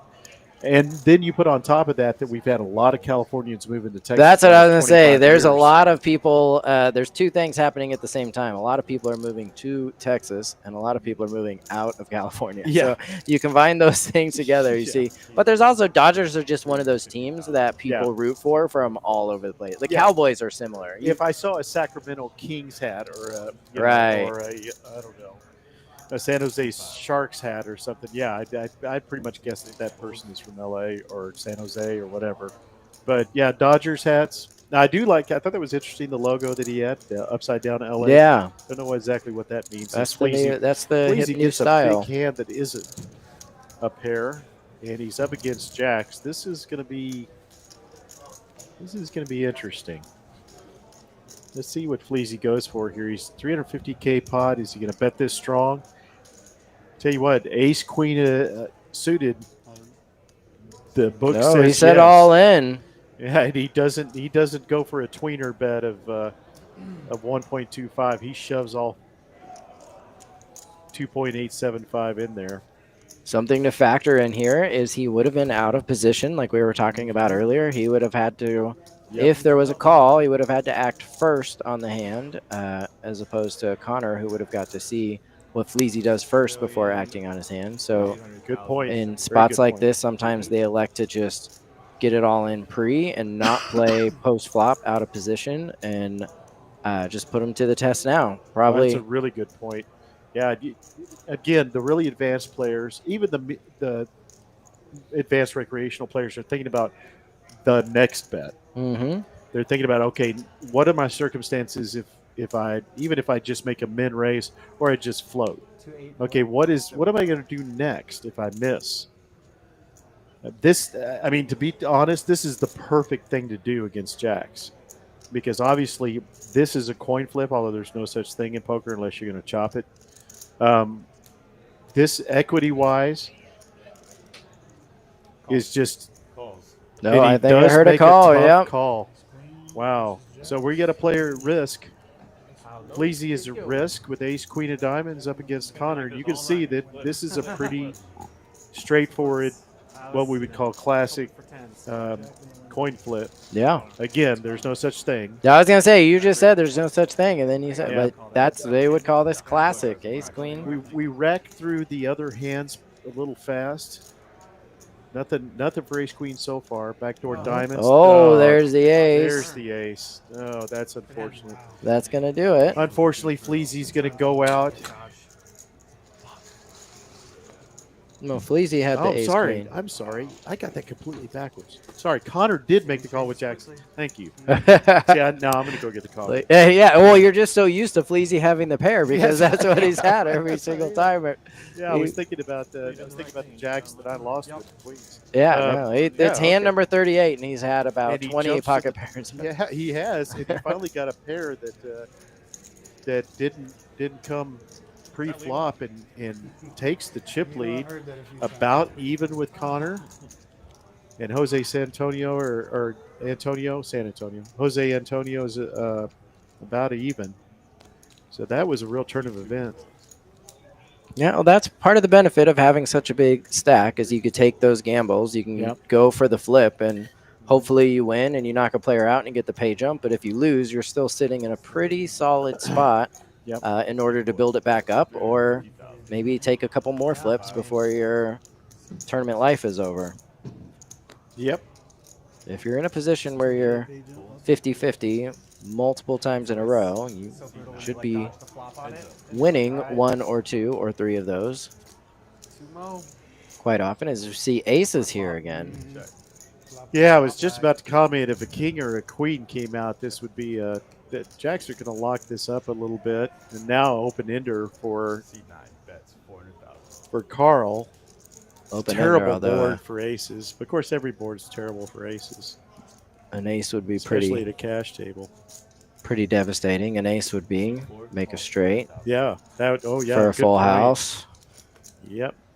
All right, man. We got a diamond, but yeah, this ended up being a fairly small pot. Well, Carl's going to bet into it. If he knew he had aces, he'd probably do the same thing because this is really going to be hard for. Oh. Wow, quick call by Lang. Wow, wasn't afraid at all. I tell you what, Lang has shown no fear at all. Yeah, none. And seems to be pretty confident about where he is in the hand because it's and it's ramped him up to up there with the chip leaders around 5 million. So after cut player of the night so far, after being down to 750K, he has moved up considerably. Great job. So our Lang contingent are whooping and hollering right now. Yeah, that's the kind of spot where he's checking for pot control, and it's not because necessarily he's scared that he's up against a better hand. It's just a spot where you're probably in a better spot to accumulate chips if you let them do the betting, because it'll be a spot like that where they're bluffing or maybe they're value betting a worse hand. But as Jose goes all in with ace queen, that's really good. You don't have to put yourself in a position where you're trying to call a raise and figure out if they're there or not. It's going to take it down. A couple of good calling hands did not call, didn't want to play. We saw King 10 and 9-8 suited. So who's the rookie, Max? Yeah, let's go rookie. Who's the rookie? We talked to them. A lot of them seem to have a decent chunk of experience, including a somewhat recent circuit ring winner. Mm-hmm. Yeah, he won the. Oh, what did he tell me? Tulsa. Wrote it down. Yeah, it was. He won a WSOP circuit event. Carl, that's right, seat 9. So. 500,000. Seat 9 folds. So yeah, even the players we don't know as well seem to have a pretty deep wealth of experience. And of course, we know Lang's a dealer, so he sees more hands than anybody. Yeah. I'll get your opinion on this. Sure. As we roll on to the next hand, I've had a real polarized view about dealers and floors as players, because some of them, I think, seeing that many hands makes them way too gambly. They just think, even in hold'em, the variance is so high, just might as well be silly. And then others, like Lang is showing here, and my friend Jonathan, others that I play with, are very disciplined. Yeah. So what about being a dealer would you think would make such a kind of polarized playing style? I could tell you exactly what it is, because it's. I'd love to know. I've also had. Let's see what happens here. Carl's raising 2 7s. if anybody calls, we'll slow down and talk about it. But I will tell you. Yeah. What do here's- you think in the chat? Yeah, why are dealers so polarized when it comes and floors? play Yeah, styles, I'm not just the ones pitching cards, but mostly the ones pitching cards. As sevens are good. sevens are still the Yeah, Carl's going to shove it. He's like, the boards don't Yeah. get any better than that. yeah, and the speed of the fold indicates that he's right. That was a really good flop for his hand. But when you are dealing cards, and part of how I learned this was I used to deal dice. I used to deal when I lived in Vegas and I was first. So is that not called a croupier? A croupier? Yeah, croupier isn't that what they call the people at the roulette table? Oh, I did dice, not roulette. I know, but is there a different name for the people at the dice table? We were craps dealers. Just or, craps yeah, dealers. You yeah. called them dealers. I did not know Yeah. that. I have never played craps in my life. I've stood behind people. I would keep it that way. That's the I've got right some friends that strategy. just are addicted to it. It looks like a lot of fun. That is, it's the right strategy. It does look like a lot of fun, and that's part of what happened. Is you would deal dice for 8 hours, and then you would remember whenever there's a really hot roll, that atmosphere is electric. Like it's really, and so you would want to go replicate that. So you go out, and what you don't realize, you don't remember, is all the bets you're picking up throughout the day. You remember the times where you're paying them all out, but you don't remember when you're dealing poker. You're dealing a winner every single hand. So on your side, you are pushing a pot, and you get to see the fun part of it every single hand. Like, oh, that guy won with a bluff. That guy won with 3 deuce of diamonds. Oh, that guy had aces. And you think to yourself, man, a variety of hands can win pots. So you want to do that. You want to replicate that feeling that you had when you're on the other side. So you go out and do it. And you can't replicate that feeling if you're folding every hand. So I think a lot of dealers are watching people play. They're getting some of that euphoria, and then when they go play themselves, they want to replicate it. And part of how they replicate it is by trying to force it, by trying to get there to make it happen, because when it happens every single hand, it feels like it should happen more often when you're playing. So if you're if you don't put a whole lot of thought and effort into what kind of player you want to be, or you don't do study, or then you just kind of let autopilot take over, I think you're more likely to just kind of be off the rails a little bit and try and win pots. Interesting. Well, I wondered about it because, so again, my friend Jonathan, who's a floor here, is a really good player, and I can name a number of other really good players, Daniel and a couple of others, great dealers too. It's almost like he's almost disregarding that. Now he's a floor now, so maybe he's seeing less hands. But Blue had a really good point. He said dealers see way too much passive play. And it's funny. I've had dealers tell me, "Yeah, you need to be more aggressive." Yeah. And now the first thing I think is, "Yeah, but you're a dealer." Yeah. If I have one of my cash game friends tell me that, as Lang takes it down, wow. I tell you what, I won't say I have a favorite player, but I've been very impressed by Lang's play. He just doesn't – he seems to have a great feel for what the other player has so far. Yeah. Seems to make these fairly quick calls on what I thought was going to be a little bit of a difficult hand to suss out. Yeah. And doesn't seem to have a doubt, throws it in there. So our one dealer at the table is doing good for the reputations of dealers. That's one thing is for sure. Whatever your thoughts on dealers and playing, it's not, you don't get better through osmosis. Like you don't get better just because you're around the game more often than other people are. It still takes some sort of reps, either playing and trying to get better or studying or whatever it is. Just being around players who are even players who are playing really well doesn't make someone better. Like in my opinion, you don't just get better because you're around it any more than you would just watching somebody swing a bat and be really good at baseball. Yeah, I agree. Or shoot hoops. Like just because my team has won a lot of Super Bowls doesn't mean that I'm a better football player. Isn't Are that what you you're saying? are you a Chiefs fan? Is No, that I'm a what? Cowboys fan? Oh yeah.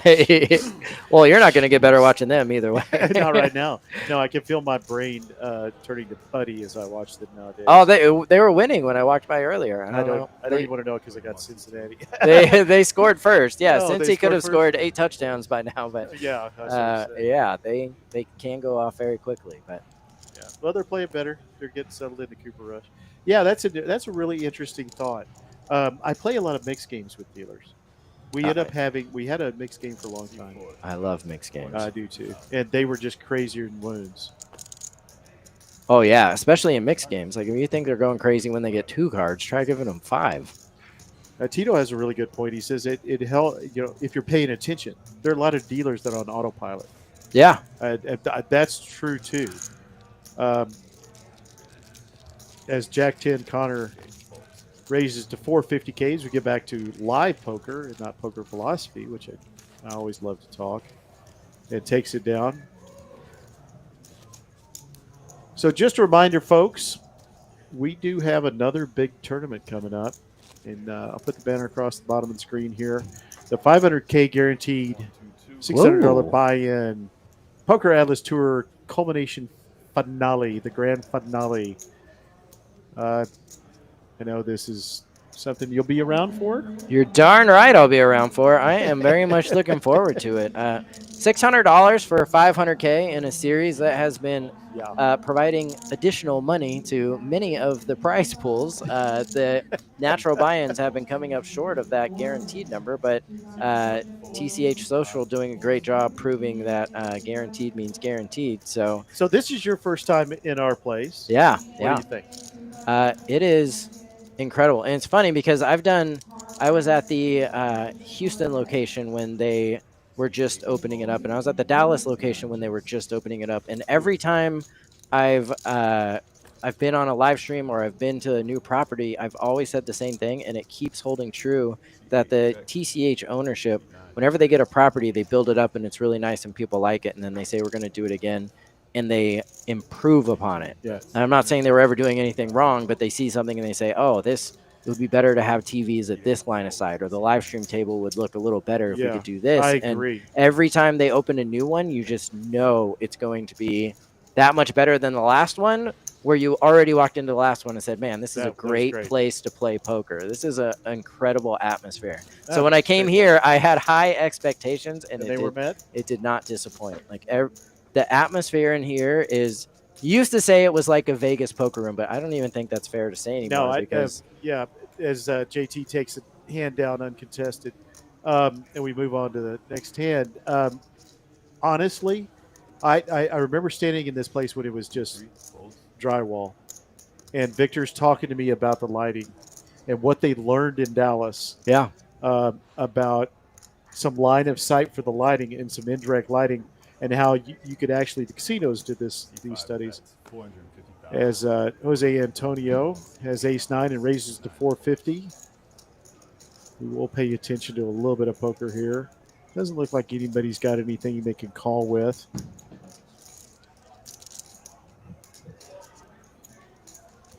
JT's thinking about his 8-5 in the big blind. Might make a move here. Trying to figure out what that card protector is. Can you tell what that is? Some sort of crow or something? I don't know what I'm looking at. Can you tell what that is? I can't. I don't know. It looks like Frankenstein if he was a bird. I don't know. Somebody tell me in the chat here what that is exactly. And he does call with 8-5. And there's a little bit of something for everybody. Ace and an 8. JT's way behind.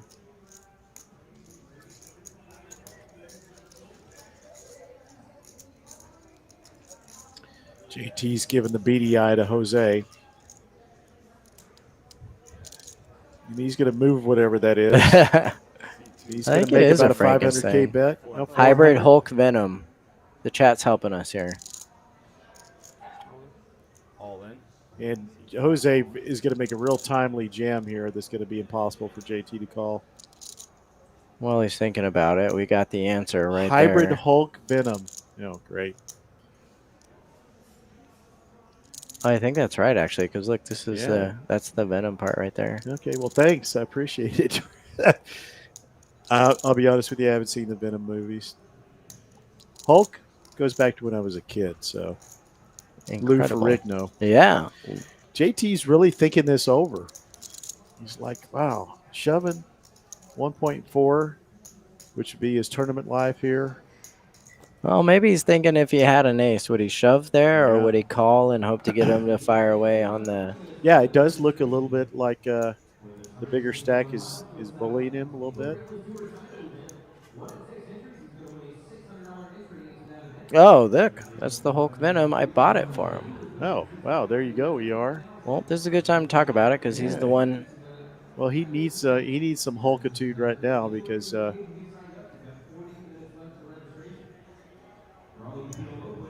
if he gets a little impulsive here, he's maybe out. Nice comeback. That's awesome. Good. Now we have a lot of poker to play still.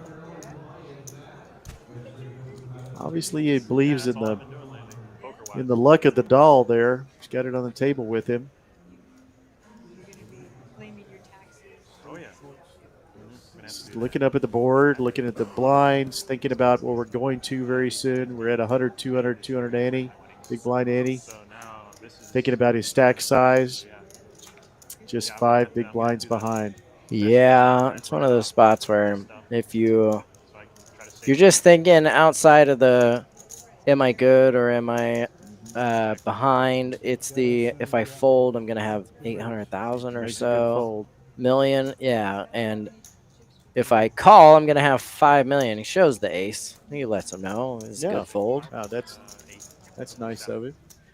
This Okay, is- so going back to what we were talking about. So the place, like, we came in and he was showing me the lighting, and he was talking about how that they had done studies and some of the lighting at Dallas actually was too in line of sight with the players. Okay, yeah. Some of the background lighting and the lights around the rail of the table caused more eye strain, and that you could actually measure that against how long people stayed in the seat, the average player time, and that a lot of casinos have done studies on that for all sorts of reasons. Obviously, the casinos being the big driver in the gambling industry. Yeah, they would like you to stay in the building. They incorporated all of those things into this place. And I will tell you, it was just a bunch of talk to me. I'm like, wow, we're drawing technology into poker. And I work in a technological field, so I'm like, okay, yeah, sure. Until I got in here and played for a while, and I'm like, this place is easy on the ears and easy on the eyes. Yeah. Not just that it looks nice, it's very low stress. Yeah. They just killed it. And all it takes, not to mention Walmart, which I call the other place over there, I go over there and all those things come glaring back at me. Yeah. Because now I'm kind of used to this place, equilibrated to this place. But I feel like when I go over to the other place, I'm like, oh my gosh. And my retina hurts. So I'm sorry. Kings versus Ace 10. Yeah, JT got a. Yeah, oh my! Oh no! Oh wow! JT, after finding that fold, being shown that it was right, making the right decision on the last hand, immediately gets kings, gets it all in against Ace 10, and finds the graphics are wrong. Right? I'm not sure what they said that was wrong. What did you see that was wrong? I was looking at JT. He made a straight, right? No. I think he was missing. Yes, sir. Good luck, everybody. Yeah, 925. I don't remember if it was a rag when it was 9. Well, I apologize, folks, for yakking too much about the lights. Didn't realize that we had this huge hand. So JT goes out. So we are now down to 6 players. After bragging about JT making a good fold there, I will show the payouts. Wow, to go from 7 to 6. It's gonna be like that. Playing for 2 hours? Like going into this break? Once that hits 0. So I guess the chip stack count was incorrect. Okay. Well, whatever it was, folks, JT is out. We're going to show the payouts now. 4 million. This is what we're up to. So we're at the 6th place. These players are guaranteed with 6 remaining of 8,870. JT walked away with 6,480.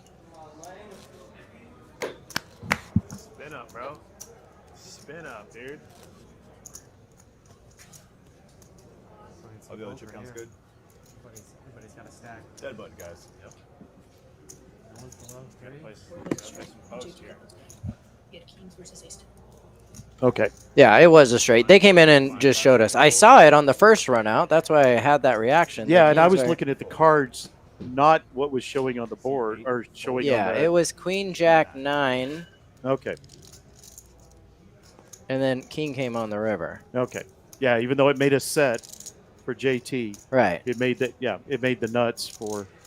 I was Okay. gonna say I've definitely misread boards before in my time, Well, but I was yeah, pretty. it didn't help that I was talking about lighting, and then I couldn't even, I was talking about how easy this place is on the eyes, and then you know. I was blind to the board. Yeah.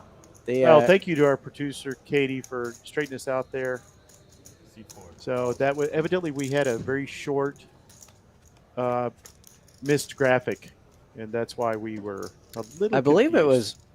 Oh, that's right. Because we were watching the actual cards. We were, yeah, that's I what was looking at the reacted actual to. cards, and that's why. Yeah, And then the graphics were the a little bit graphics off. were incorrect. Okay, we got it fixed now. Yeah. It was. All right. Anthony saw it. We all saw it. It just confused us.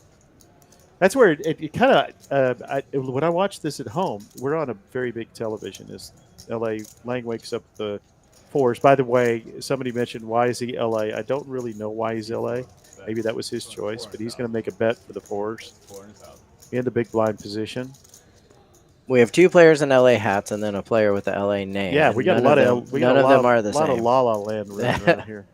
Oh, because it's Christmas. Fa la la la la. Ah, I think that's what it is. now that's your dad joking. Oh, it won't be the last one. I can promise that.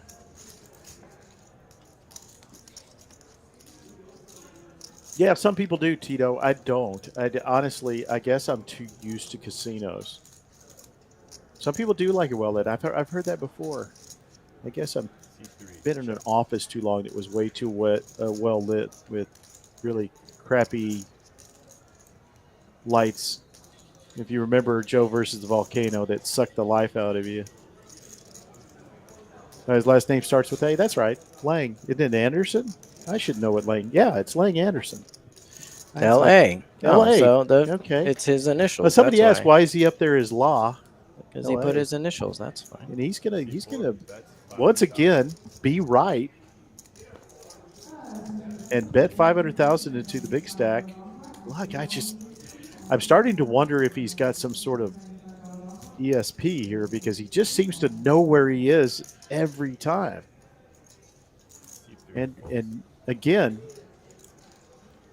if you're watching this table throughout, I'm starting to think this is Lang's table. Yeah. I mean, certainly he hasn't made a misstep yet.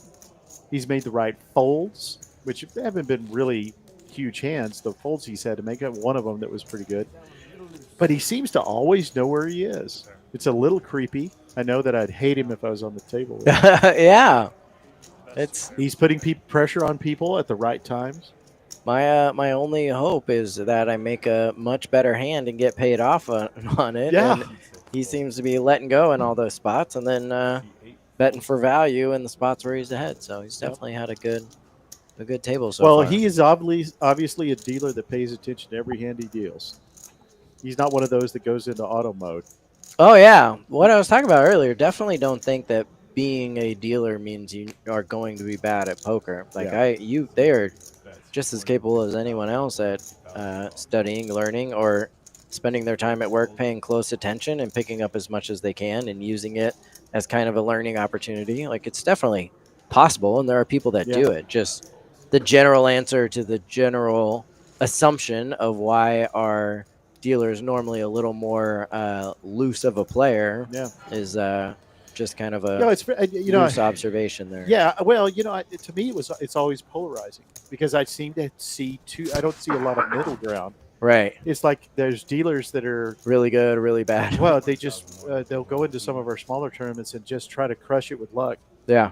And then there are others that are much more patient. 1, 2, 2. Yeah, so it just seems they be as a category of player, if you could put any categories on players, they're just more polarized in their in their aggression. Yeah. So Well, it's also very similar to if you're dealing this table, you see these guys with all these high denomination chips, and they're playing for, you know, decent chunk of money, and you think to yourself, I want to do that. You go play a tournament, you try and do it in the first level. Like you don't really get to watch as much the part where they're folding for a 10-hour day and then waiting for that big hand. Or I know in that table Saturday, I had made some adjustments to my tournament game, and they worked.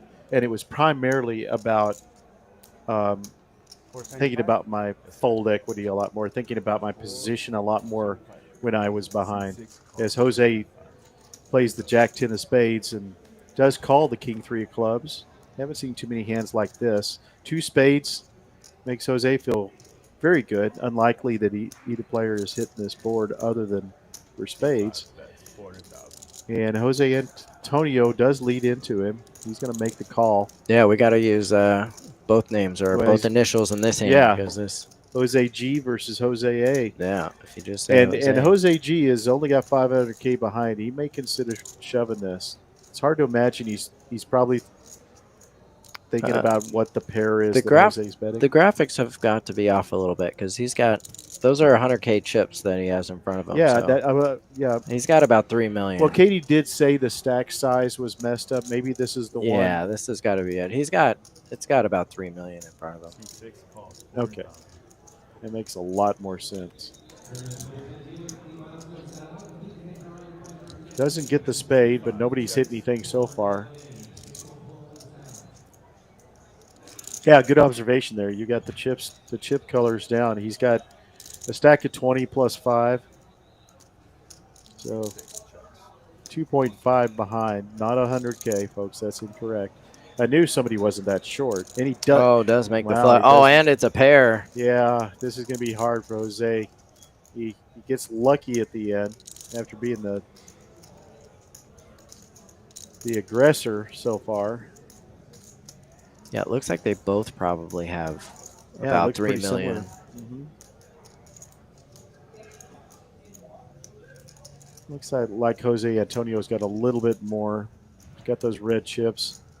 He's going to make about a 600K bet. Looks like 9. Yeah, it is.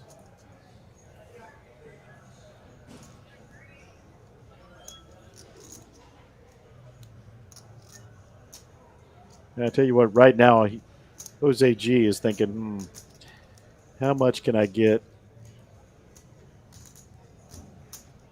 And doing an inventory of your chips is a thought somebody could have with a king. Unfortunately, the kicker for Jose Antonio is so poor. You probably have a hard time calling a shove here. Jose G's just praying he was betting ace-king all along.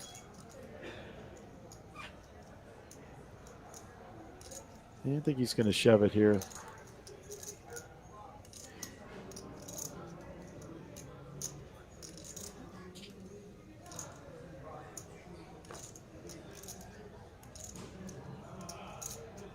Maybe thinking could we both be on flush draws? Tell you what, I'm not folding this hand. I don't think he's seriously thinking about it. Do you? Yeah, I don't know. He's doing a great job because if I couldn't see his card, like I was starting to wonder if there was a. He does raise to 1 million.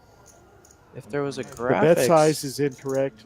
So the reason it shows that he bet 100,000 is because he only had 100,000 on the graphics, so it's not going to show a bigger bet. But the graphics were a little bit off on both of them. So the other bet was 900,000, and this looks like he went to 18. So I believe, or 1.8. So I believe so this essentially a min bet. Yeah, That's interesting bet sizing on both bets. It's so if you're going to raise on a bluff, this is actually the way that a lot of players would like to do it, because you don't just go all in because you are you want to leave yourself chips behind. With the big blind ante, a lot of players are finding ways to leave chips behind and not get all of the value on one. They're trying to be able to have another hand available so that they can have the ante plus whatever those chips are. So if you were going to bluff in a spot like this, usually a min raise is pretty big sign of strength, generally, people say. But it can also be a spot like this where the only way you could raise to try and get them to fold is by making it a smaller raise, so that if they do in fact call, which they would have probably called this anyway, if you shove, you still have chips behind to try. So there is a layered approach that we were talking about earlier. What bets look like, and then going through the second level and third level of thinking about, is this player intentionally trying to make this bet look this way? Yes. You know, but we know that he just would really like to get called. And you can see we run the chip counts out, so you can see what actually was involved in the hands here. And you can see of the original 2.15, Jose's got about 6, 7 behind. So he did make that bet sizing. Yeah. Can't really tell how much he's got. And of course, Jose started the hand with 3.4, had him covered by 1.3. So it does fold the king. Wow. Definitely feels like you could bet for value when you spike that king there in that spot. You continue on the flop. Big hand and a good hand for Jose. It's going to pull him out of the gutter. Not that the gutter is really appropriate at this point, and you've waded through 995 players, but it's going to pull him out of the short stack position. You do a next better. Hopefully, we'll run new numbers here. We brought these numbers up so you could specifically compensate for what we were having on the graphics and know where we were at. Yeah, it looks like they're getting it fixed right now. I like to play soccer a lot, but yeah, they're counting up chips to see what everybody has.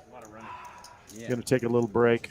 I am going to take a little break. You're doing so great here. Obviously, you've done this quite a bit. I have done this before, yes. Yeah, next time, smack me in the back of the head while I talk through some of these all in. That's what Lottie does. Lottie gives me the finger. Okay, yeah. Not the index finger. Wow, he uses that one? I see. Okay, all right. I see. He may give me the finger every once in a while, the other variety, too. I'm going to take a real short break while they sort out the chip counts, and I'm going to leave Justin. Yeah, I'm here. Hands of Justin. If you have any questions, let's talk about it. I'll give a recap of what's coming up and what's happened so far in the Poker Atlas Tour for this. And you can always punch these buttons. Oh my gosh, they gave me they put buttons that I can push. Yeah.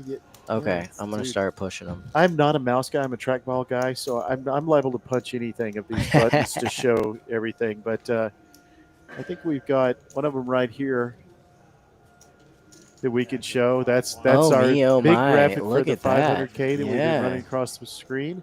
And we also have, more importantly, game day gear. Get a beer. Wow. Okay. Yeah. That's more my core audience right there. All right, I'm going to take a minute. Justin, you're on. Okay.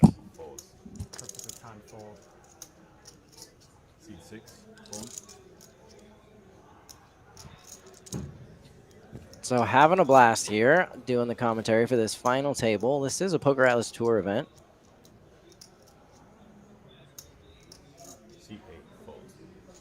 $250,000 guarantee event. This is the final table. Came up just short of hitting the guarantee in this event, so did have to add some to the prize pool to get to the 250K, which, of course, none of these players complained about, nor should they.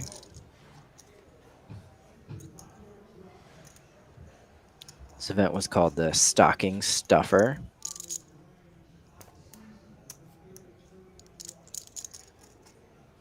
Looks like we did get those chip stacks counted and verified, so they are correct now. Won't have to be guessing anymore. A lot of moving parts when they do these live streams. It's actually pretty impressive how correct they get it most of the time, but every once in a while an extra number gets clicked or the wrong player gets pushed, and once you just mess up one time, it can set a chain reaction. Everything gets a little bit off, but they do a great job here staying on top of it. Every once in a while things get a little bit off, but that's why you have us here to help get things right on track, and then obviously once we find it, fix it right away. As Jose Antonio wakes up with 2 red kings here. 6. Fold. There was a call under the gun by Connor with Jack 9 of diamonds. Oh, and Jose G with 2 10s.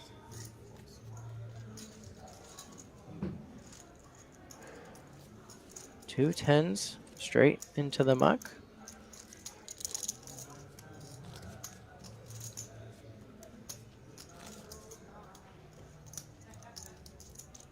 That was either a really good read or a potential graphics issue. 7 clubs. 2 10s to a shove right there. 7 That's clubs exposed, guys. 7 clubs will be the burn. sometimes players play so much better than me that I can't even comprehend it. That's C4. excellent fold if that is in fact what he had. 6. Folds.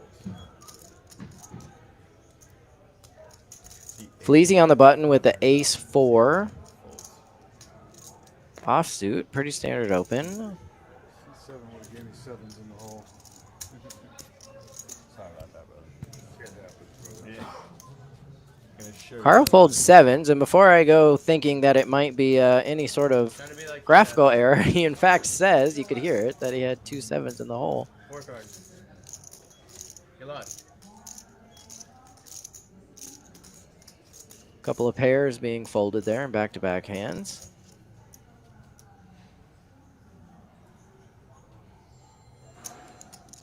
C5. Folds. C6. Folds.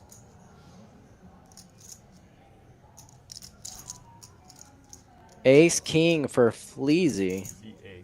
Bets 500,000. C9. in the cutoff this time. Carl folds his button. C3. Folds.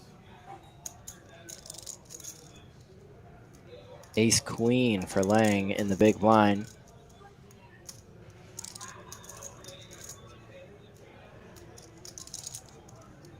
As the number of players at the table gets smaller, the range that players are supposed to play is supposed to get a little wider. 13. C4. Raises. You'll see more situations like this where there's 3 bets instead of calls or calls instead of folds.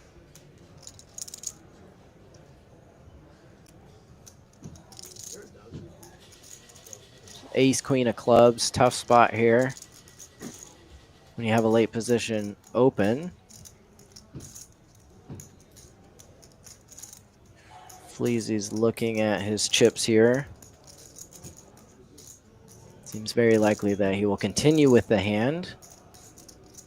Although, as we were mentioning earlier, Lang has been pretty on top of things at this final table so far. He's made the right choice a lot in a lot of these situations.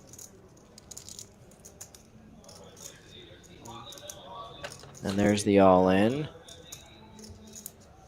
And not that this wasn't the right choice, but ace-queen suited in the big blind is a very strong hand.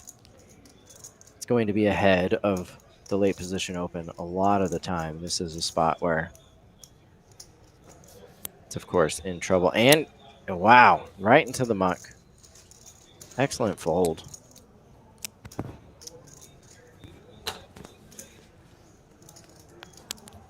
Boys, that's my time. I do appreciate everything. Good luck, guys. For the rest of your day. Excellent fold there. Part of these folds, of course, could have something to do with what they're playing for here. As we said earlier, 945 entries, 250K prize pool. Next page up here is about $3,000. That's 10 buy-ins for this tournament, so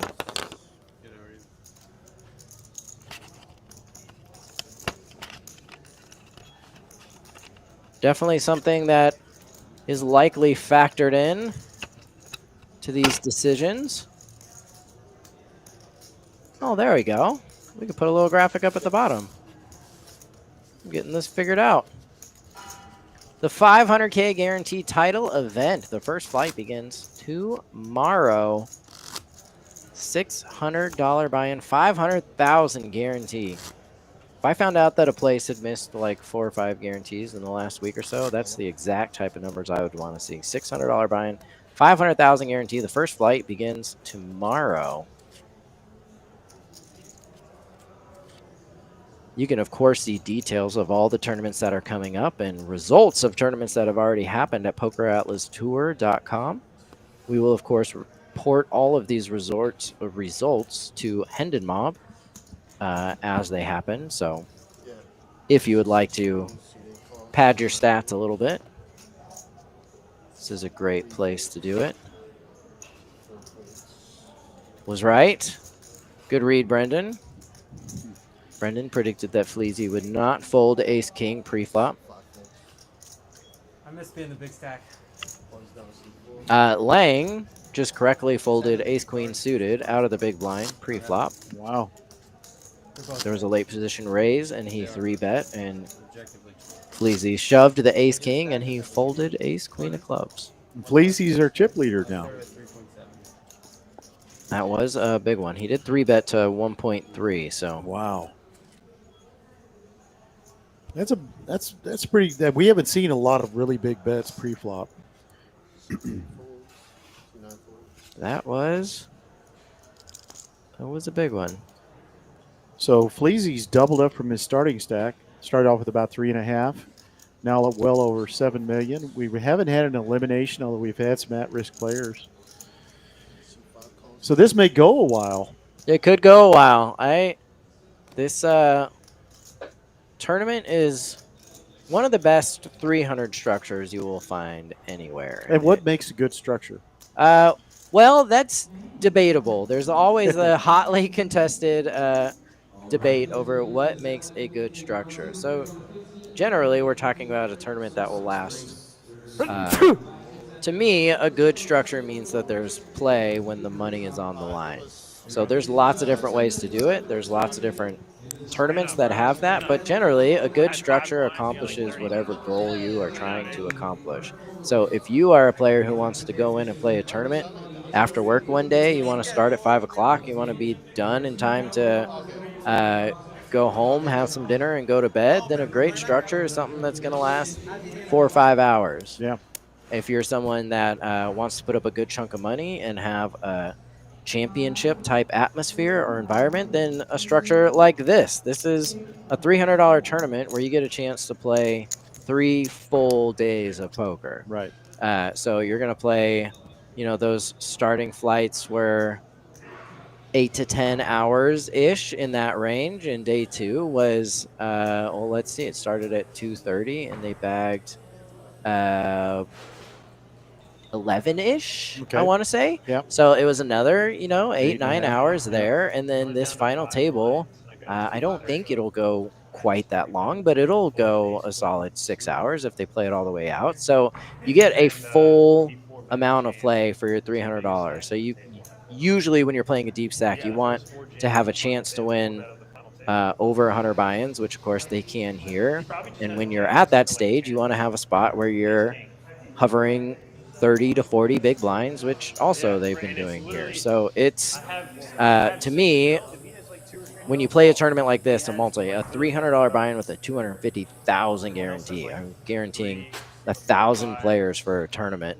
When you have that type of tournament, you want it to be deep. You want it to take, you don't want to do that and have it finish in 4 to 5 hours. That's more for lower buy-in or even just something at night that's faster. It could be any buy-in. We've done turbos that are $10,000, right? But whatever you're trying to accomplish with the goal, to me, is what makes a great structure. And that's why a lot of these conversations that we have online is, oh, that's a bad structure, or you're missing this level, or there's not enough chips. What people like me are supposed to do is factor in all aspects. We want it to be a value for the player. We want the property to want to run it. I mean, if every tournament took this long, even if they took $10 and the house fee, the properties would go broke. They would stop running it. Right. You have something like this where every once in a while the house takes the short end of the stick. This one is not going to be a profitable tournament. They had to add money to get to the prize pool. It's a 3-day tournament. the players are going to get a lot of value. And the hope is you seize that value when it's there, and then you take the other tournaments for what they are later. You play one that goes a little bit faster. You play one that has a little bit smaller prize pool. You play one that accomplishes what you're trying to do, which is get a good value poker tournament for the dollars that you're going to put into it. But obviously, they can't all be 3-day tournaments. So the whole goal is find what you're looking for, and for the house to find what the players are looking for and see how often you can make those match.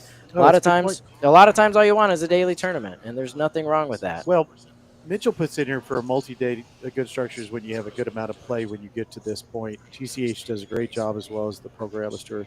So he agrees with you. Appreciate that, Mitchell. Yeah, that's a very good observation. Part of the trick to this is pretty much what you said is that you want real play at this point in the tournament. And the way you do that, which is something players don't like to hear sometimes. So, you know, cover your ears if you're one of those players. But honestly, the way to do that is starting with less chips. Starting with less chips is the way to have more chips at the end.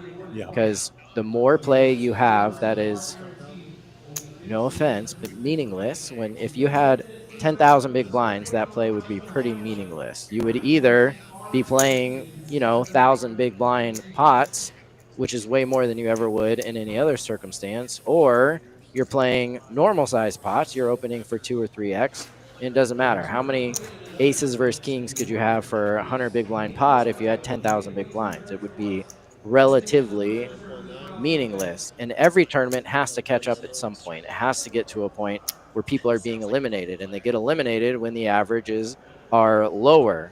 So the longer it takes to catch up to that point, the faster it goes on the back end of the tournament. So when you have something like this and you start lower and people have the opportunity to go bust early in a tournament, the result is that by the time you reach the end, there's more play. There's deeper stacks. You have more opportunity to actually play poker when the money is on the line, which to me is what you're always trying to do. Right. If you want all of your play, all of the meaningful play if you want the most play at the beginning, then you're taking it from somewhere. You have to take it from somewhere because it's always a finite amount of time. These tournaments are always going to take about the same amount of time. So if you take it all and you put it at the beginning, that means you took it from the end, which is why a lot of these tournaments that do what players believe that they want, and some of them do because they don't care at the end. They just want to chop it or they want it to be done. They don't want a lot of play at the end, which is fine if that's what you want. But what a lot of players do is they sacrifice that time at the end in order to have it at the beginning because they think that's what they want. But then you get to the end and you realize, oh, shoot, that's not. Yeah. And for someone like me, I always say, I know at some point in the tournament I'm going to get to 10 to 20 big blinds, and I'm going to have to get to where it's not necessarily shove mode, but close to it, or you only have a couple of moves in any hand that you play. If I'm going to get to that point early, I would rather do it earlier in the tournament and just get it out of the way. So I like to reg late, or if I really want to play, I only get one chance to play poker. I like to get there early and then just not really care how many chips there. But I look at tournaments and see what my goal is. What do I want to do while I'm playing poker? And then look at the structure and decide if that's what I want. For me, a 3-day tournament typically isn't something I would be able to do. As much fun as it would be, even if I could, to play poker for 3 straight days in a tournament, sometimes there's very few opportunities to put that much time into a tournament. Yeah. It has to be the right time and the right place because, I've got a job. Now, having said that, I fired on Saturday. It was my first opportunity. Almost made day 2. And sitting talking to the players, it was like some of them were talking about these tournament players are really good. One in particular that was at my table that's sitting down here. Hey, you want about $300K going into day 2, and if you make the final table, you want $3 million. I was like one of our first guys. And I was like, interesting. And that's exactly what we saw. And I thought, okay. So what he's saying is exactly what you're saying. The structure is just right. He had a goal that he was trying to reach to bag for day 2, and then he had an anticipation of what he needed to be in the middle average stack range for this final table. Oh, yeah. Obviously, our players just took a break. Yeah, and they are back. Recalibrated the stacks, which Katie will have all in our graphics, so we know exactly what the stacks are. Something we never know in a cash game because of tips and other things. You kind of lose track of that. You obviously they have fixed it right away. That's what that little break that they took right before the actual break. That's what they were doing was getting the stack size right. So we see. Well, that's very interesting. I mean that's as a non-industry person something that you hear players talk about, and they hate this or they like that. You know, they're always polarized about, but it's usually based on their lack of understanding of what your goal is as a tournament director to get to what you just talked about. So. Yeah, well, I mean, my goal is I play the middleman. I want both sides to be happy. So I run tournaments like this. Lang does shove with his ace-king up against king-jack. Pretty big shove. Right back from break, first hand.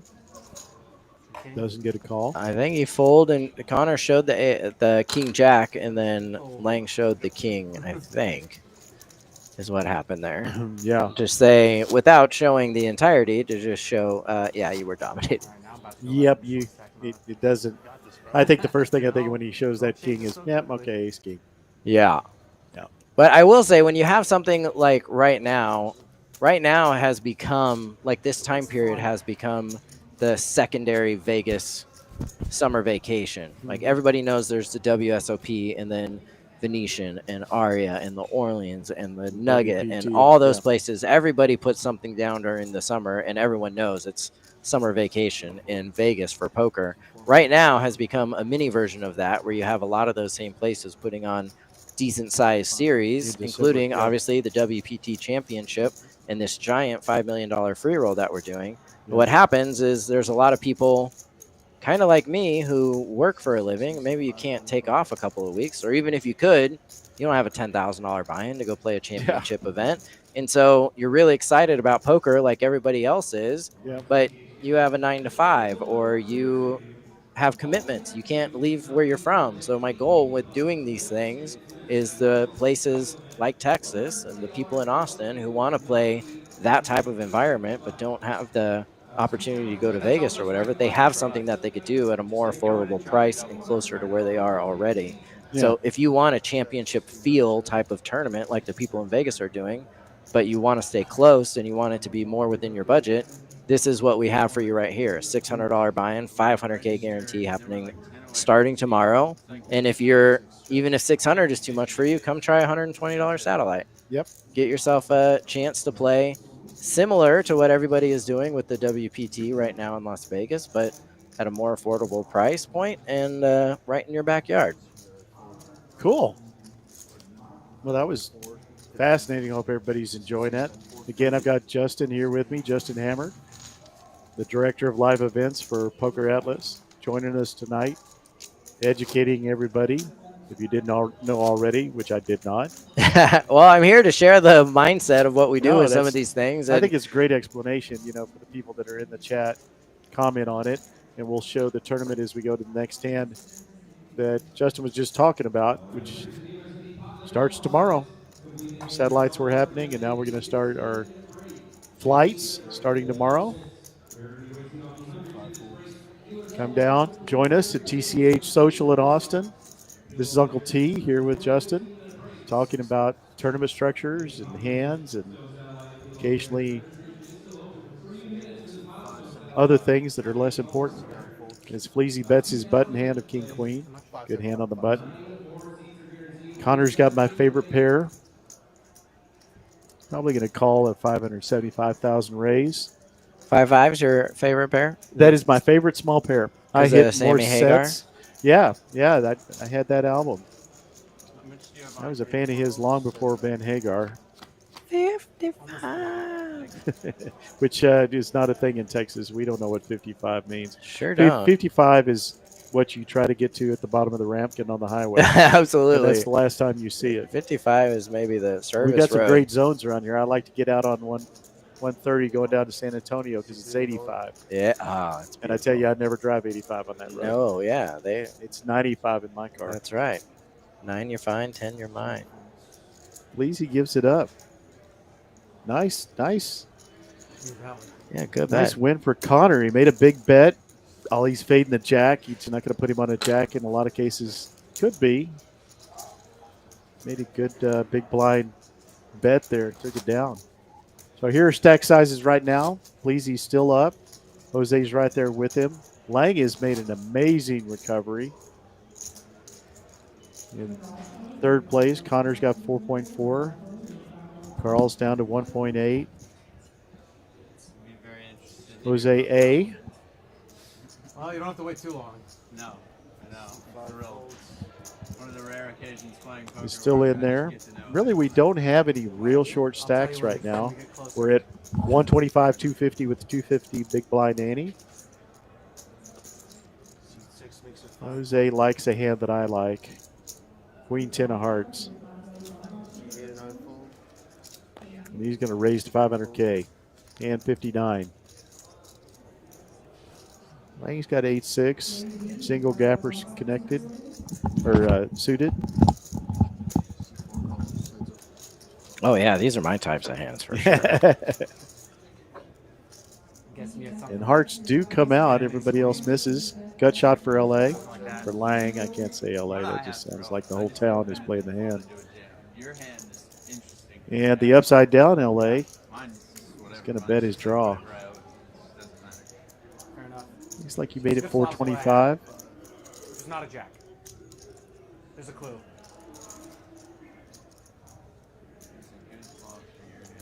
And Lang gives it up.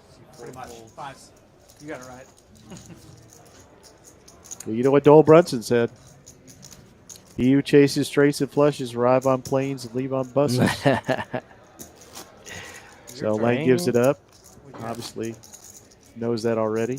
That's why I show up on buses, so that I have enough to lose on straights and flushes. And you leave on a private jet? Yeah, no. That's the goal? No, I leave on a even worse looking bus. Yeah, with your thumb out. I figured out you lied to me. I would never. I would never. Not when there's proof 15 minutes behind us.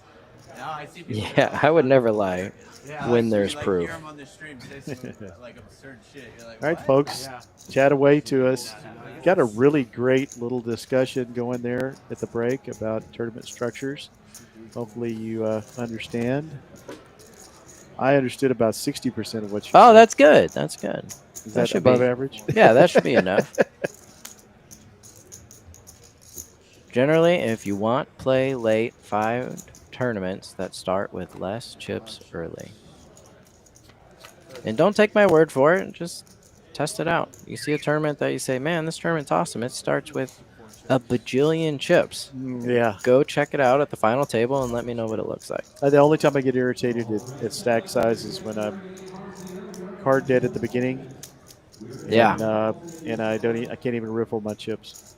I got these 4 different denominations that are all tiny little amounts. Yeah, I'm talking about at the not the physical chip stack size, which That's how simple I am. I'm talking about the actual. which I also agree is something that should be kept in check. But as you'll see on there,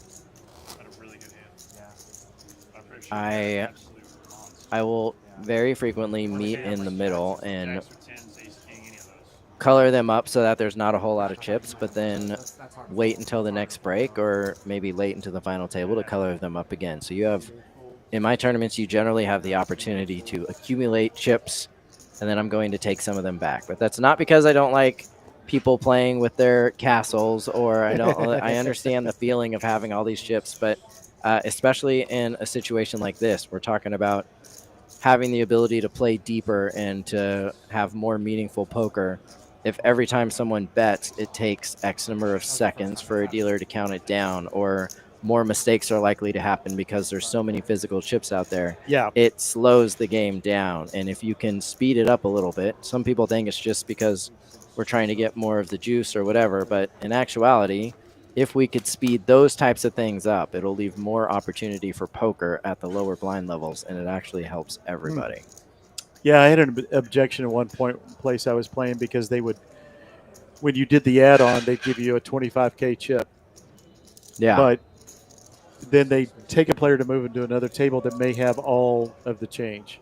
Yeah, see, that's...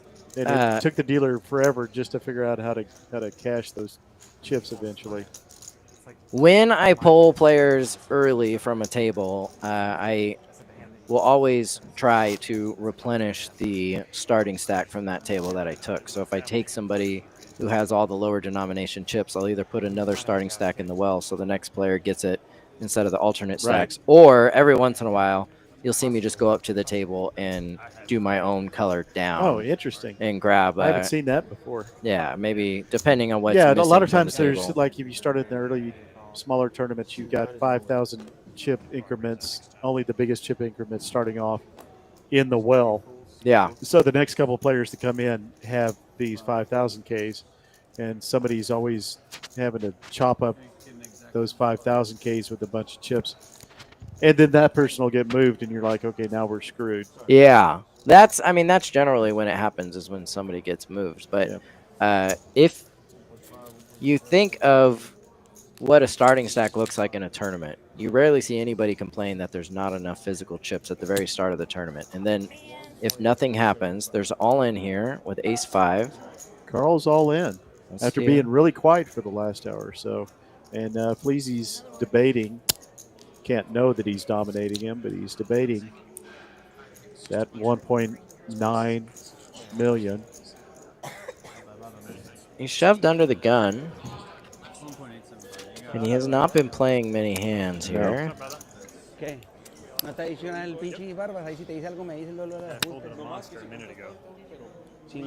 7 melones. ¿Todo bien? ¿Todo bien? Fleazy, a very experienced big tournament player, said that he played the WSOP a couple of times. So, Buen trivet con 9-8. ¿No le diste esa? when you've chipped up like Fleazy has, you've really built a stack. Are you a little less willing to give up what you worked so hard for? Yeah, it looks like it. I mean, with a hand like ace-9, you just, it's one of those spots, like, it feels like you should call, but then you also start thinking about how Carl hasn't played a whole lot of hands. When he does, you know he has it. You know he has some results recently, so he's a solid player. And when you have ace-9, there's just so many hands that he would be shoving there that are just dominated, and you look like you're just punting when you call and flip over and they have ace-jack or they have I'm always amazed at the two smaller tens. tournaments of people that'll play their ace-6 through ace-9 like that. Yeah. And you're like, look, half the time you're playing against a bigger ace. Because what is the range that a person would jam with at that point? Yeah, 10. and this time we see that it was ace-5, and I'm sure if he saw that, he would have made a different choice. But that is not at all an easy decision to make in his So spot. it makes ace-5 stronger, and it makes ace-9 weaker to have somebody shove. So that's exactly what you want if you're a lower stack, like Carl has become and been for the last hour. Well, it looks like we don't have much. I saw Queen 10 suited folded out of position. Everybody else has rags. So Lang's going to take it down.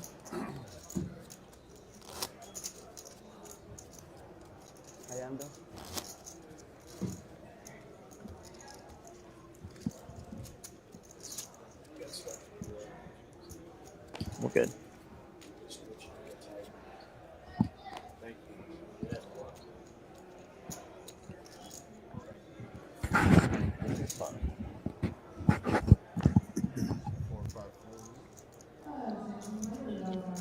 So we're at hand 64. Your count is getting really good. Yeah, Look at I this. just, I can. You even took a little break Flashes and in my still, brain. and still have it right in your head. That's just. Ace King suited for Jose.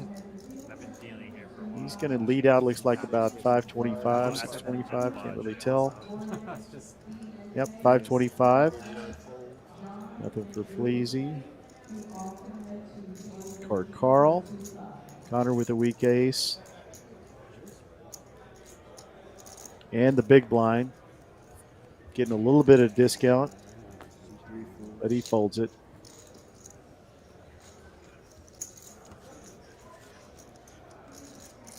Jose G has turned his sweatshirt into, I don't know. Giant scarf? the chest blanket, the chin blanket. Probably a little warm in there. We had to open up the door because it was a little warm in here. Temperature got up today. We're about to get a cold spell, but still a beautiful, warm Austin night. Yeah, it has been chilly. Yeah. I'm always amazed at the difference just between Dallas-Fort Worth and Austin. Mm-hmm. You can have 7 cold days in Dallas. You get 3 cold days max here. Yeah. Just the Gulf air just won't let you. Jose's got a 1 gapper, 6-4 diamonds. The other Jose's got king 7. They're both going to fold. I could tell you at the hotel the other night, the fire alarm went off at 3 a.m. Oh, my gosh. And everyone had to evacuate the building. And when I was standing out there, felt colder? It was very cold, yeah. It was. I was in the shorts that I was sleeping in, and I was wearing a tank top, but luckily I was smart enough to throw a sweatshirt on. But it was cold, and then it started raining, and I said, it feels like God is solving this problem for us, just putting out the fire. So it was. And he's going to make the call. Lang's going to make the call with 7-6 off.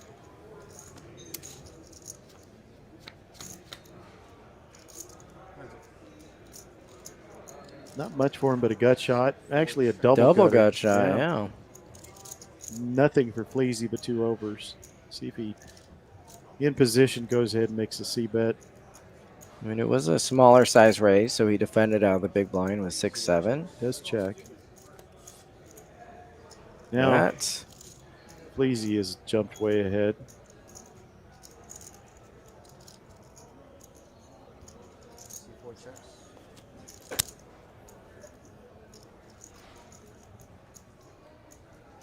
You can see the outs at the top here, 6 outs.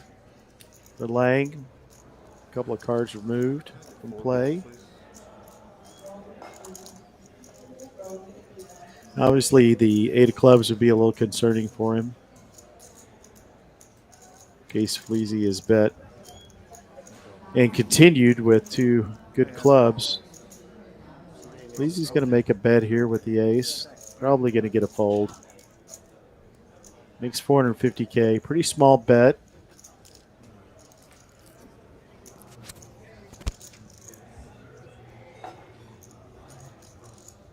Lang, like any good dealer, is undistracted by his tee arriving.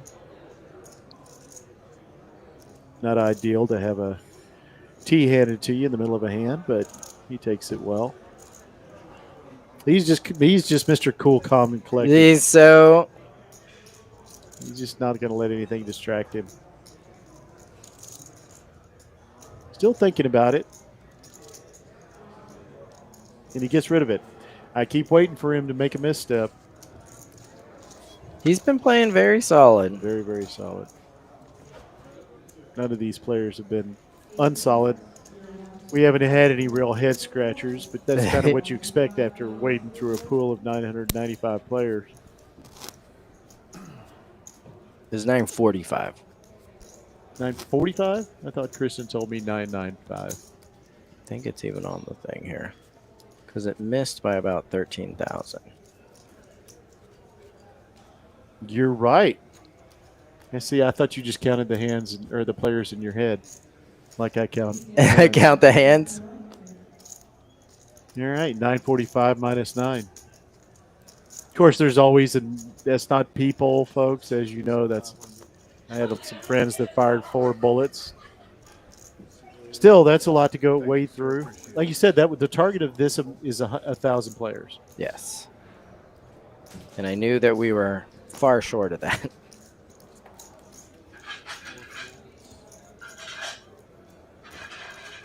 Jose with ace 10.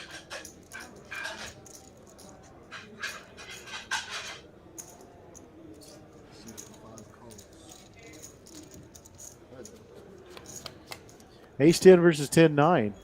That's a decent flop. I don't know if you like that flop or not, if you're Jose. I not like flopping quads. Feels like a decent one. The kind of card that he would need to come on the turn, he is blocking. Somewhere under the hand in the sweatshirt is a smile. Yeah. Does not hit the 9 or the 10.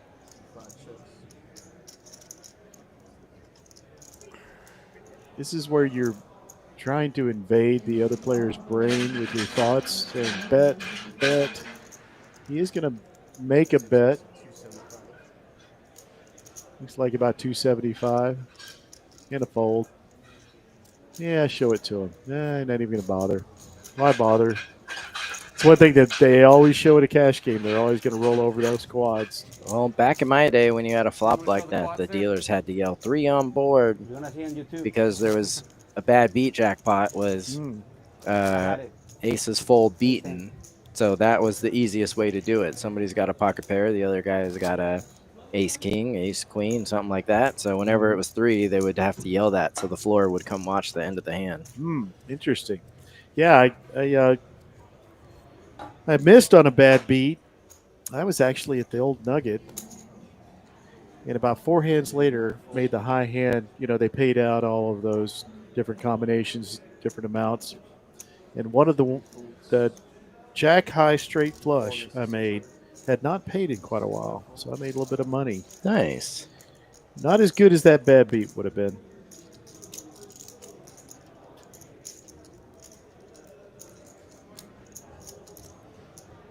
Jack Queen for Lang.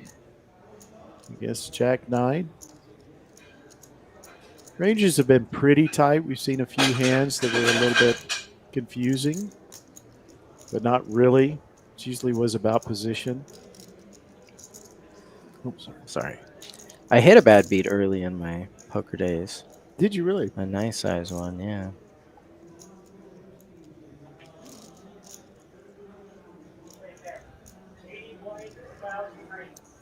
I made 4 10s against the straight flush. Jose does call the raise with Jack 9. I think he re-raised. Yeah, it does look bigger. It looks like it's at least 14. I'm having a hard time telling there.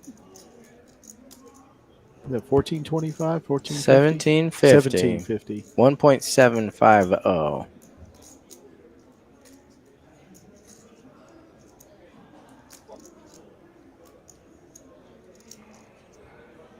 Decides to put a little bit of a move on Lang.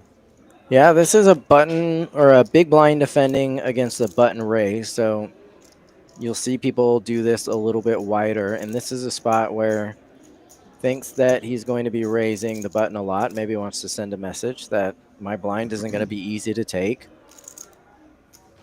And it's actually a pretty good spot because he does have a very solid hand, Queen Jack suited, but if he's going to continue with it, it's probably because he sniffs out that it's something like this. It's a situation where the big blind is not sending a message. I don't want you to think that this is going to be easy to take. And if that's what you think he's doing, Queen Jack suited gets a lot more valuable. Did get him to give it up. He does make a fold there. That's a good move. So dragging back a little bit of a pot. A little less than $1 million to him. You know what I found gives people a little bit more confidence to pull off moves like that is when you have ace 10 and 3 aces come on the flop. Yeah, you know? That makes you feel like you got a little bit of momentum. Maybe I'm running hot here. Yeah. Got to respect a winning streak. That's Bull Durham. Sometimes Never F with a winning streak. Sometimes when good things happen naturally, it gives you the courage to kind of force them to happen later on. Yeah, I mean, it's one of the thoughts that those of us that play a lot think is, okay, I'm building up some deck equity here because I've been card dead for the last hour and a half. And amazingly enough, it does seem to go on a run after that. Well, I always say I'd rather have a run late than a run early. There's no science. Looks like we get it all in. Rhyme or reason to it, but everyone who's played definitely knows that there's stretches where things just seem to go one player's way. It happens. Maybe it's just math, maybe it's just variance, but Jose Antonio does shove with King Jack, and it looks like LA is going to call him with a better hand than he had last time. They do a little friendly fist pump. These players are deep into the respect level for each other at this point in the tournament. Oh, yeah. They've been grinding respect together for a really long time. There's a lot of mutual respect here. Plus, some of these hands are just, it's about that time for you to be shoving, and I have the type of hand where I should be calling, so let's just At some point, the cards have to decide. That's the point for us here now. So let's see what happens.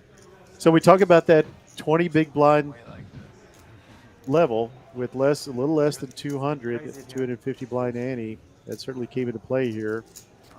Ace 10 is still 10 is ahead. still in the lead. Still A ahead. 10 is okay. Ace high is going to win it. Dry board. Clean board for Lang, and he does have our first elimination since hand 4. It only took us 64 more hands to have the elimination, and Well, that Jose was Antonio JT. goes out. JT went out in the 20 Oh, I guess somewhere. that's true. Yeah. You're right. Ace 10 I had. I guess I got so used to the early ones. Yeah, it was 2 really quick, and then 1, and A then whole lot of nothing came. about another 30 hands before there was another one. 88-70. Yeah, 88.70 is a good payout to 6th place for Jose. We've watched each other. And now these players are guaranteed 11,630 if they don't decide to chop. Yeah, that was about 30 buy-ins. The next pay jump's about 40 buy-ins, so yep, definitely not bad for a tournament.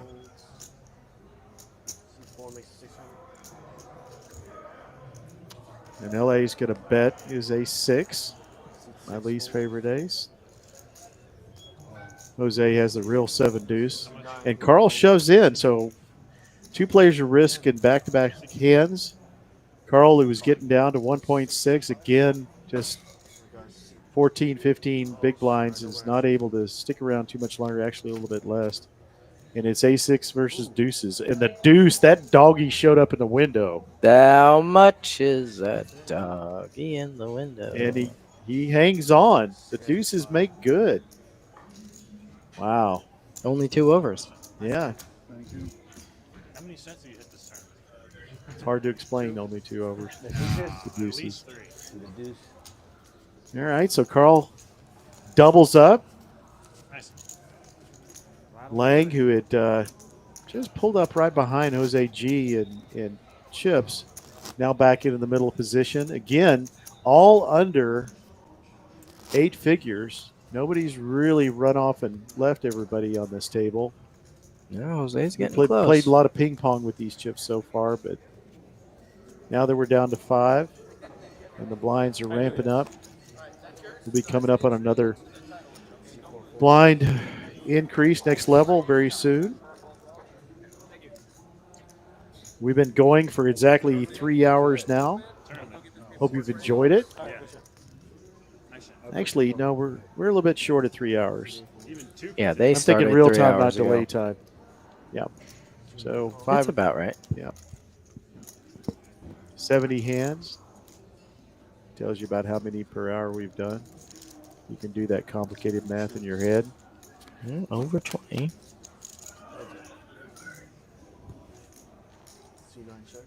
Yeah, Greg points out there we're in the 5-digit range for the payouts. Middle pair for Connor. This is a classic small blind versus big blind. First one to hit wins. Connor bets and takes it down. Bien, ya perdí. Un sexto. Casi ni modo. Somos 8,000. De 300 la entrada. Not much table talk. Haven't been able to really listen in on some deep thoughts on the table, which is kind of what you expect from a tournament table. Ahorita los va a comprar. Bueno, bye.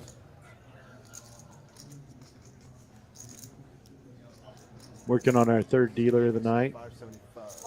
Thanks to all the dealers that have been in the box for this, the ones to come. Not getting a lot of tips at the tournament table, so we appreciate it.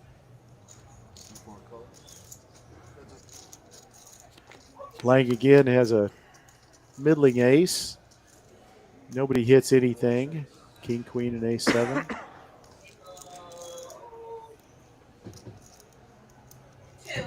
Check to Fleazy in the cutoff. He is going to make a bet. Looks about 300. Hard to tell if that's 300 or 400. Looks like 300. Yeah, I think you're right. And he's going to get called.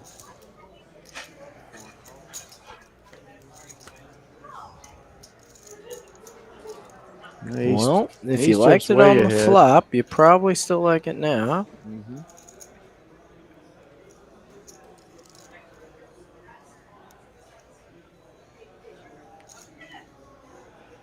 Never putting the cutoff on a 3. It's very possible with the jack, but that makes it a lot less likely that he's got a jack.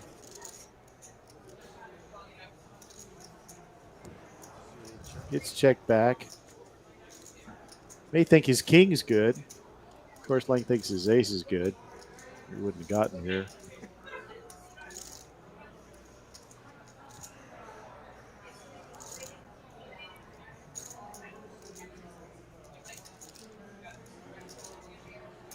It's actually, he doesn't know it with king, queen. It's actually a good time to bet here. But he's going to check. So Lang probably could have gotten some money out of a bet there at the end. A small bet. Probably would have gotten called with king, queen. Takes it down.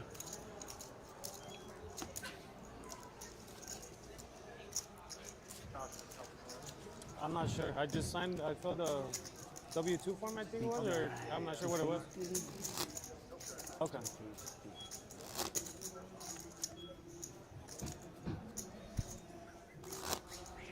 Not sure what they were asking about there, but they are all in W2G territory. Into what? The W2G. It's the tax form that you're required to fill out if in a tournament you win more than, if you win 5,000 or more. You gotta be very specific. Sometimes people win exactly 5,000. They don't want that form, but everyone is in that territory at this point. Yeah, I've only had to fill out a couple of those. Once for just wanted to buy drinks. The guy, I'm sitting in the Mirage waiting to go over to see Ron White over at Caesars. Mm-hmm. And I think it was Caesars, but we're sitting there and the bartender says, you and your wife ought to play a little video poker there. You get your drinks for free. He's like, cool. And I hit a royal flush. That'll do it. Paid for the trip. That was kind of nice. Yeah. The wife was not a big gambling fan, and we were not there to gamble. She's like, we're not going to play poker. I'm like, yes, ma'am. The tax paperwork for slot machines is a little lower threshold. You only got to get over 1,200. Yep. Yeah, that was a lot more than that. It was 7,500. Yeah, that'll do it either way. Yep. And I said, honey, it's not a cab. It's a limo. And then we took a nice limo over to Caesars that night. As you should. Yeah, I used to get about 3 or 4 trips to Vegas a year, but I always had to pay for those trips with a show trip for her. Yeah, that's fair. Oh, yeah, I had no complaints. And it cost a little bit shopping at Caesars Mall. Yeah, that's why they have that mall. They either get you when you lose your money or they get you when you win it, and you have to put it back into the machine. Yeah, we got or a into good size the bet. casino. 9s versus 10s. And Lang's going to raise it up and take it down. Oh, no, it's all in. No, it's not. Yep. Yeah, Carl's got 10s. Lang's got 9s. He's got to love seeing those 9s. It's a cooler spot. Yeah. No hearts. No hearts involved. Just a 9. Yep. Clean run out. That's a big one for Carl. Yeah. Yeah, that's going to put him up in the, if not in the lead, right up there with top stack. So he's gone from not playing a lot of hands and seeing his chips just dwindle off on blinds to winning a couple of hands. And that's what you see a lot at the tournament table. So like we were just talking about, having the patience. Yep. If you wait for your spots and then it holds up when you get there, this is what can happen. You can go from in trouble to close to chip leader. Yeah, all it takes is a little hot streak.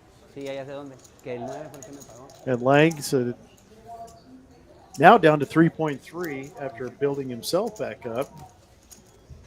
Not much you could do there. That's just a cooler. That's almost always a call for 9s, especially to the low stack.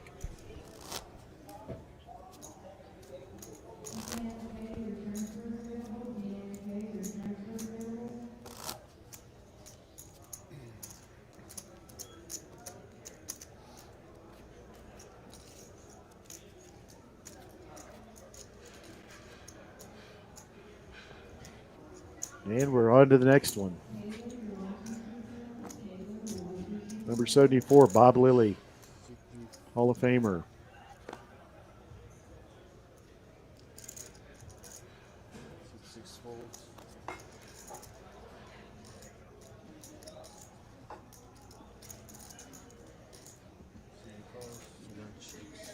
Looks like we're going to have blind versus blind here. 6 deuce for Carl. In the tank with Fleazy. King 8. Nobody hits.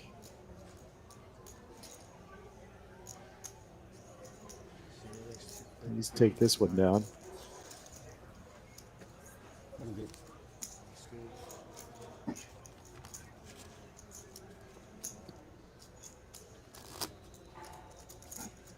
Your Cowboys are tied. I know you were concerned. Oh, are about they? it. Yeah. Is it a high scoring, low scoring game? 17-17. Where are we at in the game? 6 minutes left in the third. Well, I purposefully, when I took the break, purposely didn't walk where I could even look at the television. I didn't. We got a huge, for those of you that haven't been in TCH Social Austin, we have the largest television in town. For the last Saturday's SEC championship, we had a special, beer special, which I talked about in the live stream. We had a pretty good crowd. Didn't turn out like Longhorns wanted, but yeah. So if you do, Tough game if you just want to come down and play some poker, or your spouse does, you can always sit and watch the sporting event. Get them to come during something you want to watch, men and women alike. And we've got the greatest menu in town. I'm telling you. I always brag about the chicken sandwich, and Jose's bragging about his kings. That's fried chicken right there. Pretty good. And Lang has had the ace 8, ace 7, ace 9 over and over and over again. I hate that. When I go through a streak of getting those, I'm never comfortable. He's going to raise it up to, is that 9? That's 1.4. 1.4. I was terrible at figuring out these stacks, or these chips. Just remember what they are and go with it.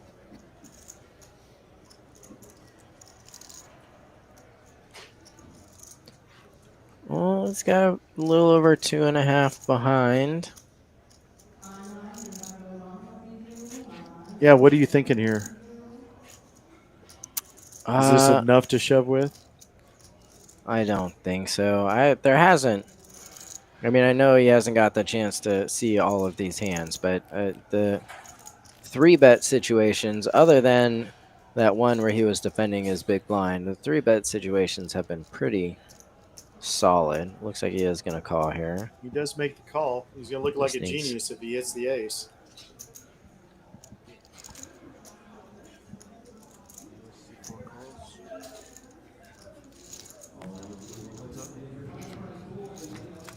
Let's see. Yeah, not the flop you want to see when you call the 3-bet with ace 9. So the most beautiful thing in the world when you got kings. Yeah, the exact flop you want to see when you got 2 kings. What are the percentages? But on any given board that an ace hits, like 14%, something like that. Unless you have kings, then it's 90%. That's right. I don't know. Jose's seen boards where he's trying to hit an ace and he hits 3 of them. Yeah. Tough to do. That is tough to do. I have flop quads a couple times. Getting all 3 to your naked ace, that's pretty rare.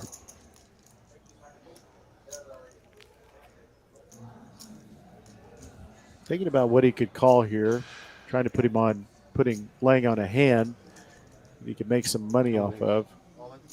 Well, or you could just jam it. Oh. Hoping that Lang has something like 10s or 9s, maybe even jacks,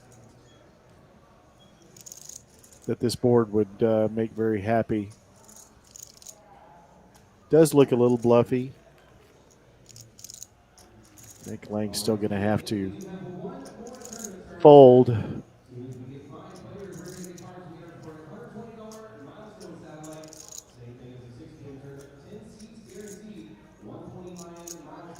hear Josh in the background announcing the satellites that are going on.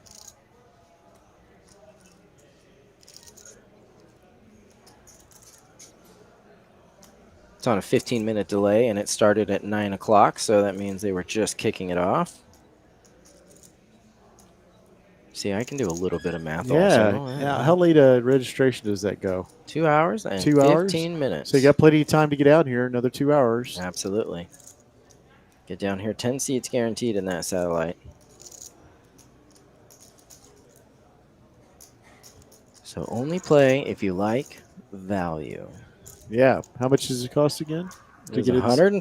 $120, and so you win a seat, you save. You save $480. See? I was going to let you do the math. I got there.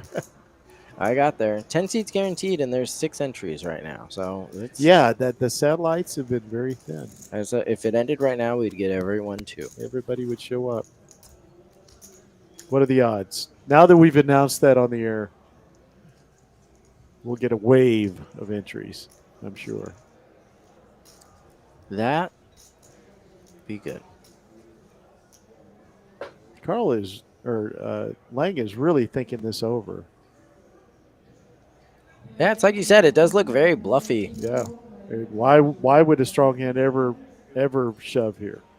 Which, obviously, we're going to give Jose credit. That's exactly what he wanted to. He may be also thinking about protecting his kings a little bit.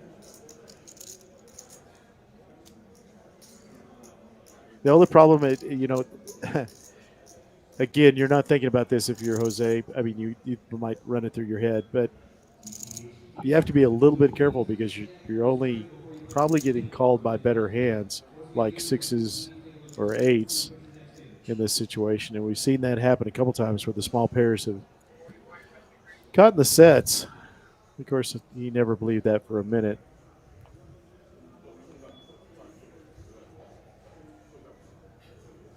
When the moment Lang takes more than 3 seconds to call his all in, he knows he's good. I think you just said good fold. Really?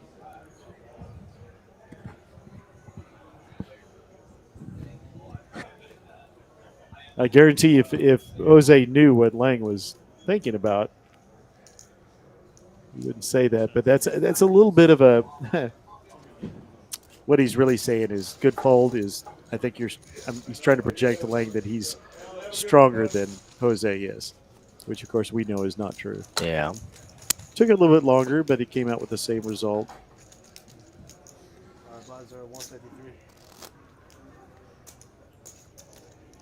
Yeah, that would be a big misstep for a player that hasn't had a misstep all night to call there. Sorry, Johnny, I forgot. I don't know. Something. I hit something. Yeah. You had the best day side possible. Or even better. Wow. Didn't have to wait long. I think that's a holdover graphic because it's got his percentage win in the hand. So I don't think Jose got kings again.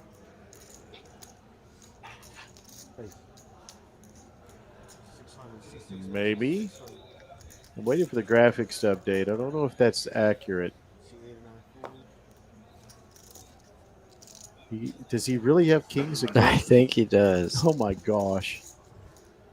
And Helge, Lang is going to come in. Queen 9. Wow.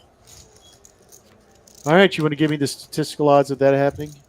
Getting kings twice, and then before he can even get them all in. I believe he does have. Yep, sure enough. Oh my gosh. Just needs to avoid an 8. Just needs an 8. Oh, there it is. Oh my gosh. Oh my gosh. Wow. Oh my God. Well, there's hand of the night. We haven't had one of those all night. Lang looks around at his buddy, who's also my buddy, standing behind him a little bit of his rail, his sport group there. Looked at her like, what the heck? You just had to gutter ball it? Says, don't worry, I doubled up. That's all you need to know. I doubled up. Oh my gosh. So Lang, Getting crazy after here now, just guys. having his tournament Getting turned crazy. around on him by a couple of hands that were, you know, 10s over 9s, Yeah. or was it 9s over 8s? 5-hand. And 10s and 9s, yeah. yeah, 10s and 9s, having to go into the tank a little bit with an ace high and losing a pretty big pot. He now gets it all back. About where he started. Yeah, look at that. You can't be mad then, I guess. For that. He's They were. playfully showed him his tattoo. Can't exactly show what the tattoo is. Must have had something to do with an 8. Yeah, Lang was short stack and built it up to 3.8. Went back down. And now is right back where he got at his average level.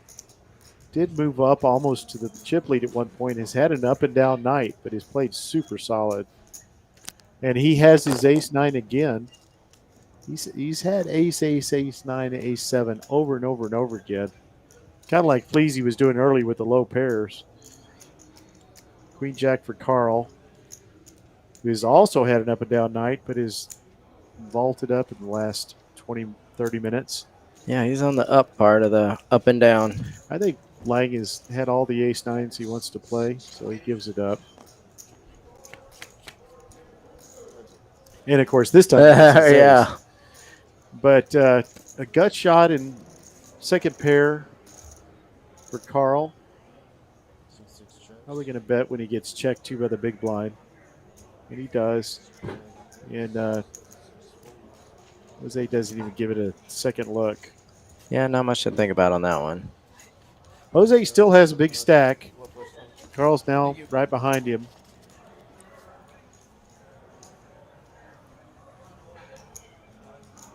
Dealer change.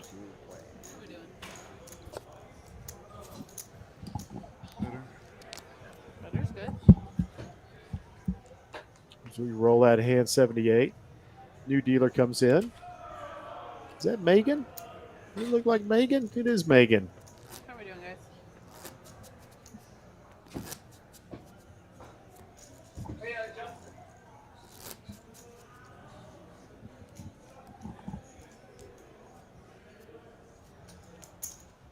What spot are you on? This one? Yeah. Thank you. Yeah, Joshua, that was something. Well, we haven't had a hand like that. We've just not had the suck outs or the Gotcha. a little bit of a cooler or two, but not really. This has been pretty straight up. That's okay, Certainly that isn't was like our cash games that we have. okay. Seems like every 20 hands we have something crazy go on. But that was definitely the hand of the night. Three-folded, four-folded. Hold on, I gotta catch up. I wasn't prepared. I'll be honest with you. I'm not prejudiced for or against any player, but I was rooting for Lang on that one. 800. I literally.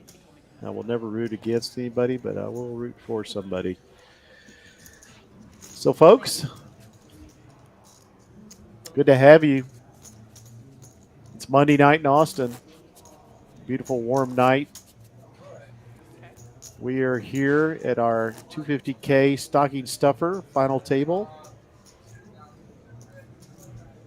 We've had Justin in the booth with me tonight, director of live events for Poker Atlas. Just a few tournaments left. The big one coming up. Three-fold, four-fold. Starting the flights tomorrow.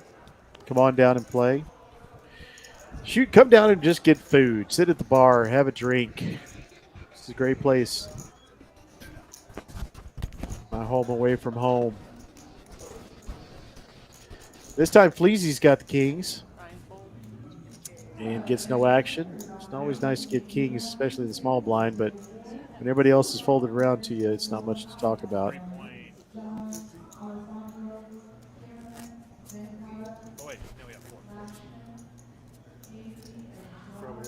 See, there's about 320 of you in the chat.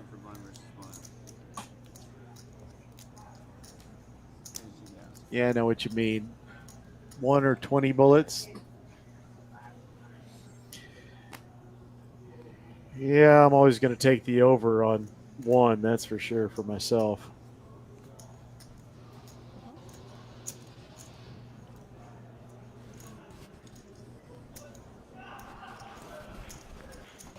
Beat 4, right? 700, okay.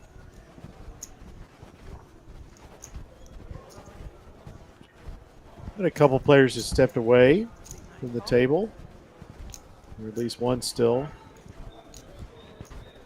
Carl's got the 5s, my favorite small pair, as I've said. Let's see if he can get to the flop and nail those 5s.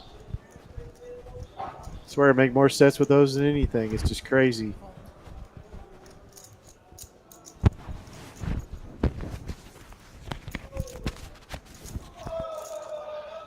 Heads up.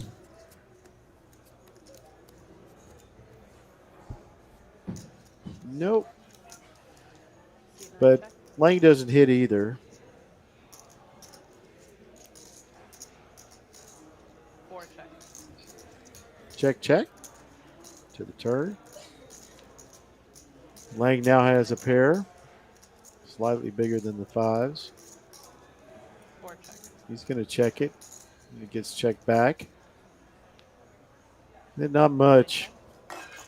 Queen 6 is going to take it. Check. Showdown. Pair of 5s. Pair of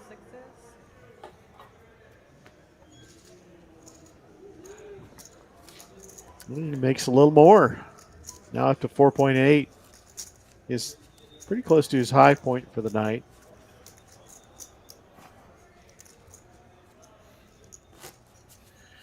Once again, we're down to 5 players.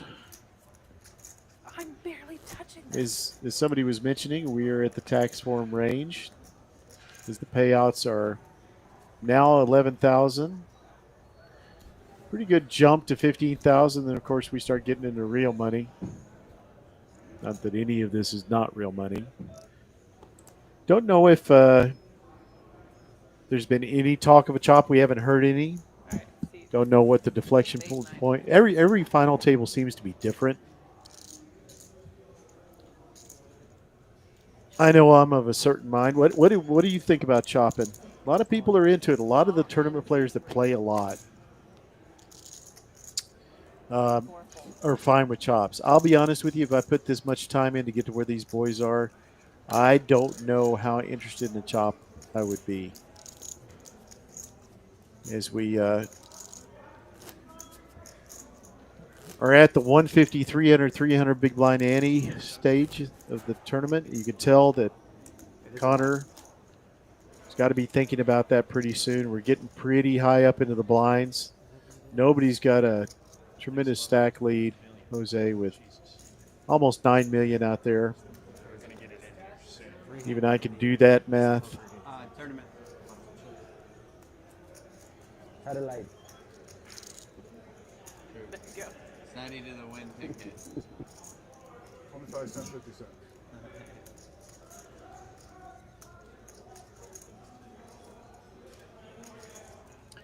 King Queen for Connor on the button. It says he went in all. Yes, he did. He went all in, deciding this was the time to shove. Bets all 3,125,000. He's been very card dead lately, not playing very many hands. I think it's 3 and 25. And with Ace 10, LA's gonna, Lang's gonna call him, I got 4. and he goes all in Alright. for 4.2. Jose's gonna pretend he has a good hand and then give it up. Live. Showdown. So this is the horse race. First one to hit a Broadway card wins, unless it's Jack. Connor at risk. He does hit the queen. Oh, open ender, an 8 or a king. And he does not get it. So He had to give you that big time sweat, though, didn't the she? queen holds up. Always. Never easy. And that's going to double up Connor at the expense of Lang, who's going to be back down. LA's going to be back down to pretty close to what it was his short level at 750K. Now at 1.08 million. 2.5. So at those blind rates, just having over 3 big blinds and having the ante. Luckily, he just paid the blinds.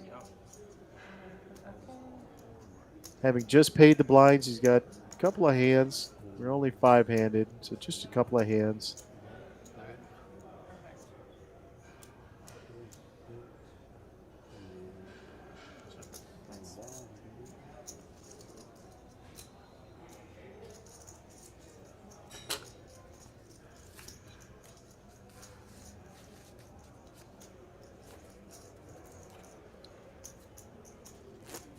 Well, that was a bit of a bad situation for Lang. He made the right call. Big blind. Oh, man. 3-3. Sorry.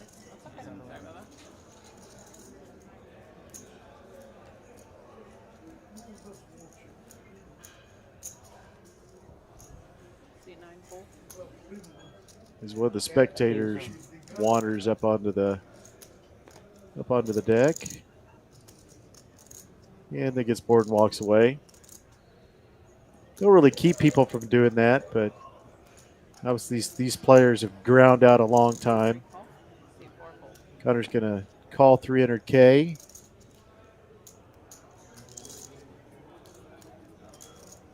Jose may get frisky with this hand.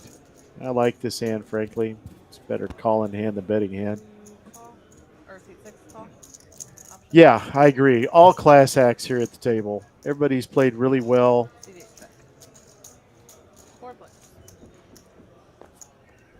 Acted really well. Treated each other with respect. Enjoyed. As an all clubs comes out. Connor dominating with the King 10, out kicking Jose. Jose is going to bet it. Clubs make it a little difficult. Believes he can get away from his bottom pair.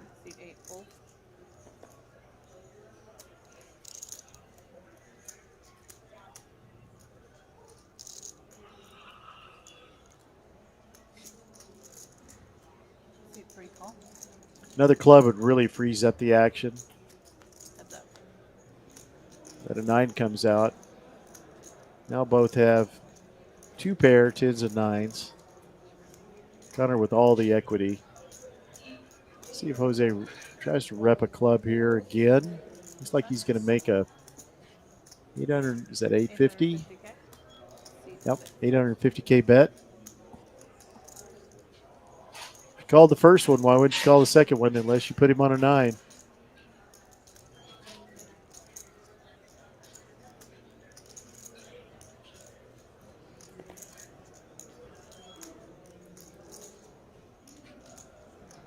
I'm ready to tango with you that. He does give it up.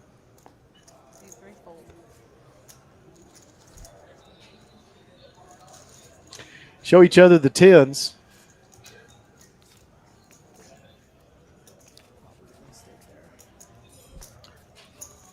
Good bet, good line by Jose. Made it hard to call that second time. So he's up as close as we've had anybody to 10 million. Yeah. Has been probably the most aggressive player at the table.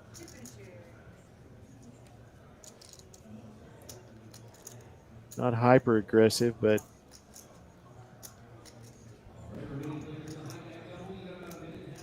ace 3 for Connor, he gives it up. Hand 84.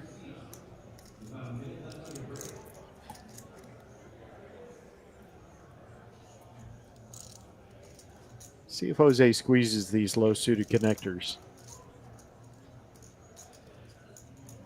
Looks like he's gonna. Makes a 600K bet.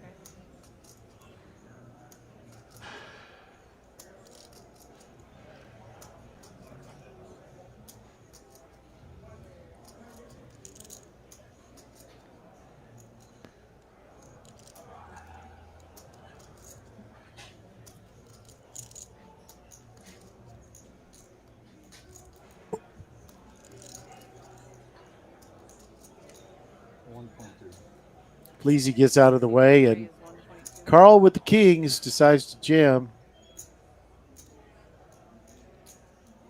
No, he just makes a 3-bet. I thought he was saying all in. He said something to the dealer, but he just makes a 1.2, if you can ever say just a 1.2.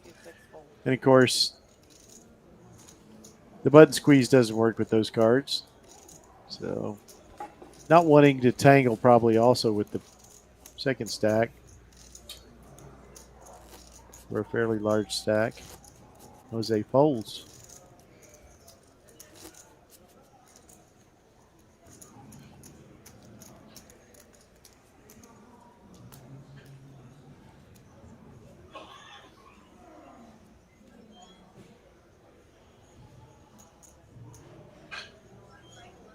$1 million. 1 million. All in. Exactly 1 All million. in for Lang with the Exactly eights. 1 million. Just over 1 million. Exactly 1 million. Seat 6 fold. Are we okay with him standing inside the rail area? And ace 10 is going to call. The hand that really cost him ace 10 is going to call him on the eights. Megan's going to run it out. 4 fold. Another race. All right. So Lang at risk. Could be down to 4 players here. Heads up. He has dodged bullets before. Okay. See if he can double up. 4 and 8, yes. Okay.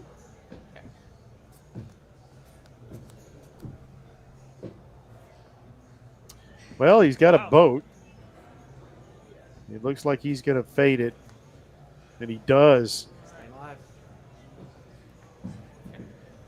Well, the eights hold. So Lang is back in business, surfing the wave once more. Good. Staying alive. I have to go all in that hand like no matter what. All right. Full house. Well, if you like fives, that was a hand for it. Pair over 3 blinds. Sorry, she's talking to my ear. You got a jam, you can't pay the big blind. Yep, poker irony. Catch a hand. It's a real thing. Yeah. I was actually thinking My just least jam, favorite maybe should go poker for irony. blind.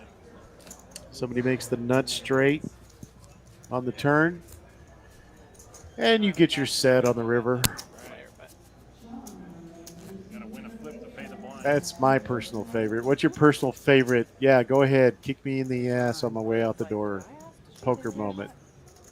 Seems like there's a lot of them. Why does it have to give you that card that you wanted in the first 3 cards? Looks like Casey got it. Seems like it happens all the time. Maybe it's just because we remember it. Can you guys scan your cards one more time for me? That's a fold. Fold for seat 6. Can you guys scan your cards again? Okay, you're good. Thank you. So we're still 5-handed. Well past the 3-hour mark. 6 fold. Seat 8 raise. 650K. Seat 9 fold.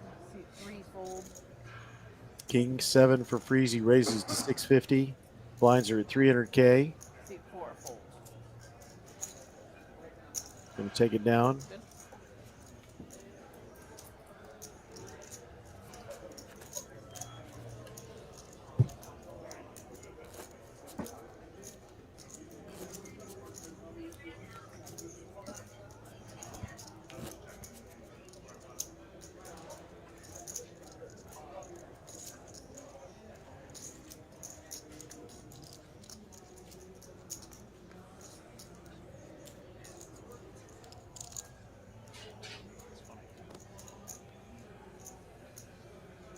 I started the low stack chip leader for just a very brief moment.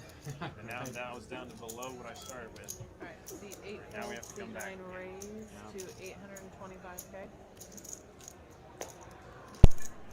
Seat 3 fold. Seat 4 fold. How much? 825,000. Girl's going to come in for a pretty strong raise. They've been averaging min raises mostly pre-flop, except for a couple of shoves with the jacks versus jack 7. Jose gives it up.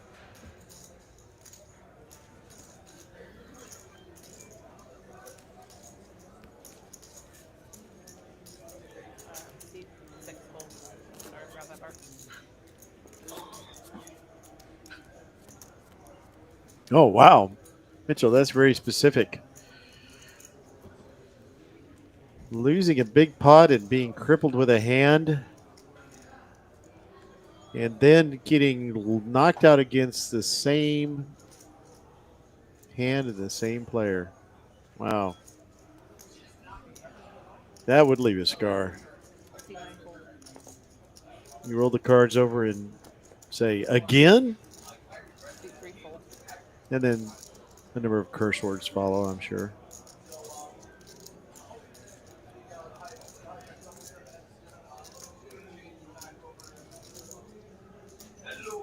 C4 fold. Lang decides not to squeeze with his queen 3.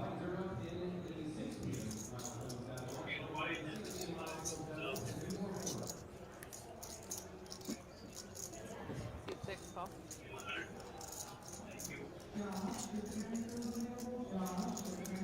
Whoops. Well, we've had a couple of all-ins that didn't result in much. Lang made a comeback. Justin comes Of back course. in the booth. Oh yeah, coffee is so good. Coffee is a good thing.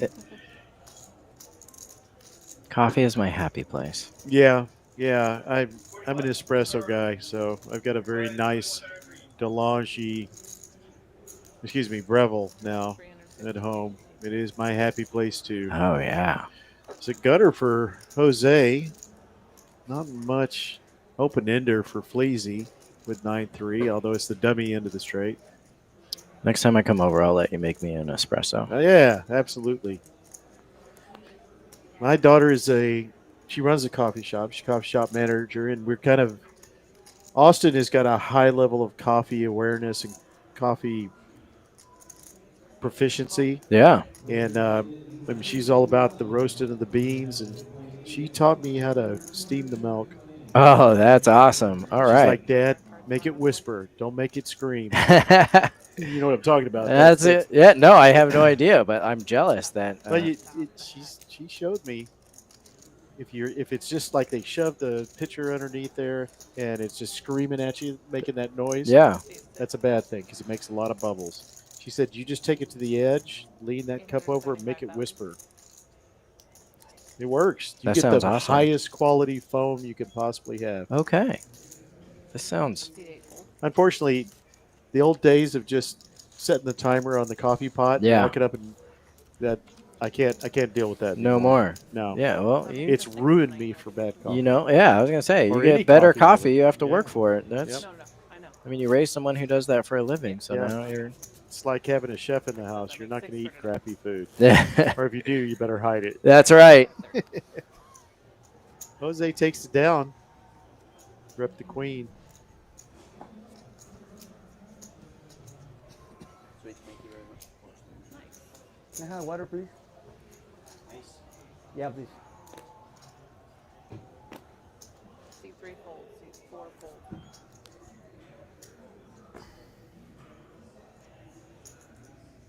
Six. C6 raise 600K. Oh, I see what you mean, Mitchell. You're saying the hand you lost with is the hand they won with. Yeah, I have had that happen. Yeah. It feels so unfair. It feels like It's the like, universe is why does just that out work to for get you. Yeah. Ace-8 versus King Jack. We've had so many dry flops. C9 check. I'm ready for some crazy action here. C6 check. As we've settled in, you can tell we're not talking about everything in the world now. Oh yeah. We can. As soon as you get your coffee. That's right. That's right. No, you can see about 3.5 hours is how long it takes to talk about everything there is in the world. You know, I read a book about, I think it was the Men from Mars, Women from Venus. Yeah, yeah. And he mentioned that women have 25 to 30,000 words a day on average. Men have 15 to 20. So don't be surprised if your husband comes home if he's got a talking job from work and he's got nothing in the tank. Yep. My ex-wife said I'm one of those reversals. She had 15 to 20,000 words a day, and I had 25 to 30,000 words. Okay. So, yeah, she was a quiet country girl, worked with animals, ran a construction company, and she would say, "Can we watch a movie instead of talking?" And all my male friends were like, "Oh, she's the perfect." Yeah, That well, I don't want to make it seem like I don't enjoy talking to my wife because I do. But yes, that sounds that. You would never ever say that. No, of course not. Even if it's true. I do enjoy talking to my wife. Good. I talk to my cats. My wife enjoys talking to our cats. Yeah, I have we only have one, conversations. but yes. Yeah, I have two. I have a brother and sister. She's not a talker. He is. And if I talk on the phone a lot, which is my job, he gets real jealous. He literally will walk over, lay down on top of the phone. Oh, wow. Yeah. Like, enough of this. My cat hates me and doesn't know that I am the one financing her expensive diet. And gets upset every time I am back home after a road trip like this. And is super excited when she sees me packing a suitcase. So, because she's smart enough to know what's coming. I get some mama time. Yep. My cat opens the doors. No, really? Yeah, we have the handle that you can pull down to open the door. So she just reaches up. There's a couple that are a little outside her reach. So she just jumps and hangs on it until the door opens. Oh, that's funny. Yeah. So I've seen a lot of videos. My cat's, one of them's too fat and the other is just wouldn't care. She'll just come up and paw the door until I open it for her. So fours are still good. Not too many sets we've seen tonight. A few. Looks like Carl's gonna. Well, it says, okay, Connor's got the first option. Said Carl had the option. Don't know if he checked. Must have. He did check. Connor made the bet. Carl's in the small blind. This again, small blind versus big blind. Yeah, dynamics definitely change when it's blind versus blind. Blue says, don't like bad beats, play chess. You know, honestly, that's true. Somebody asked me the other day. I got really uptight and out of sight about somebody slow rolling the nuts. Yeah. And I let the player have it. And I don't lose my temper. But when they tried to say they didn't do anything wrong, they got the sharp end of my tongue. Yeah. And I really – and the dealer, Anna, who's one of my favorite dealers, she's just happy, joy. Afterwards, she said, well, you really got upset. I've never seen you get upset. I mean, I've seen you take some horrible beats and never raise an eyebrow. And I said, well, that's poker. Behavior is not poker. Yeah. So she goes, I guess that makes sense. She goes, well, I was bragging on you at the table because when I switched tables, because I thought the guy needed you. He asked for a count on an all-in at the final table of the tournament we were playing with the nuts. He asked for a count, heads up.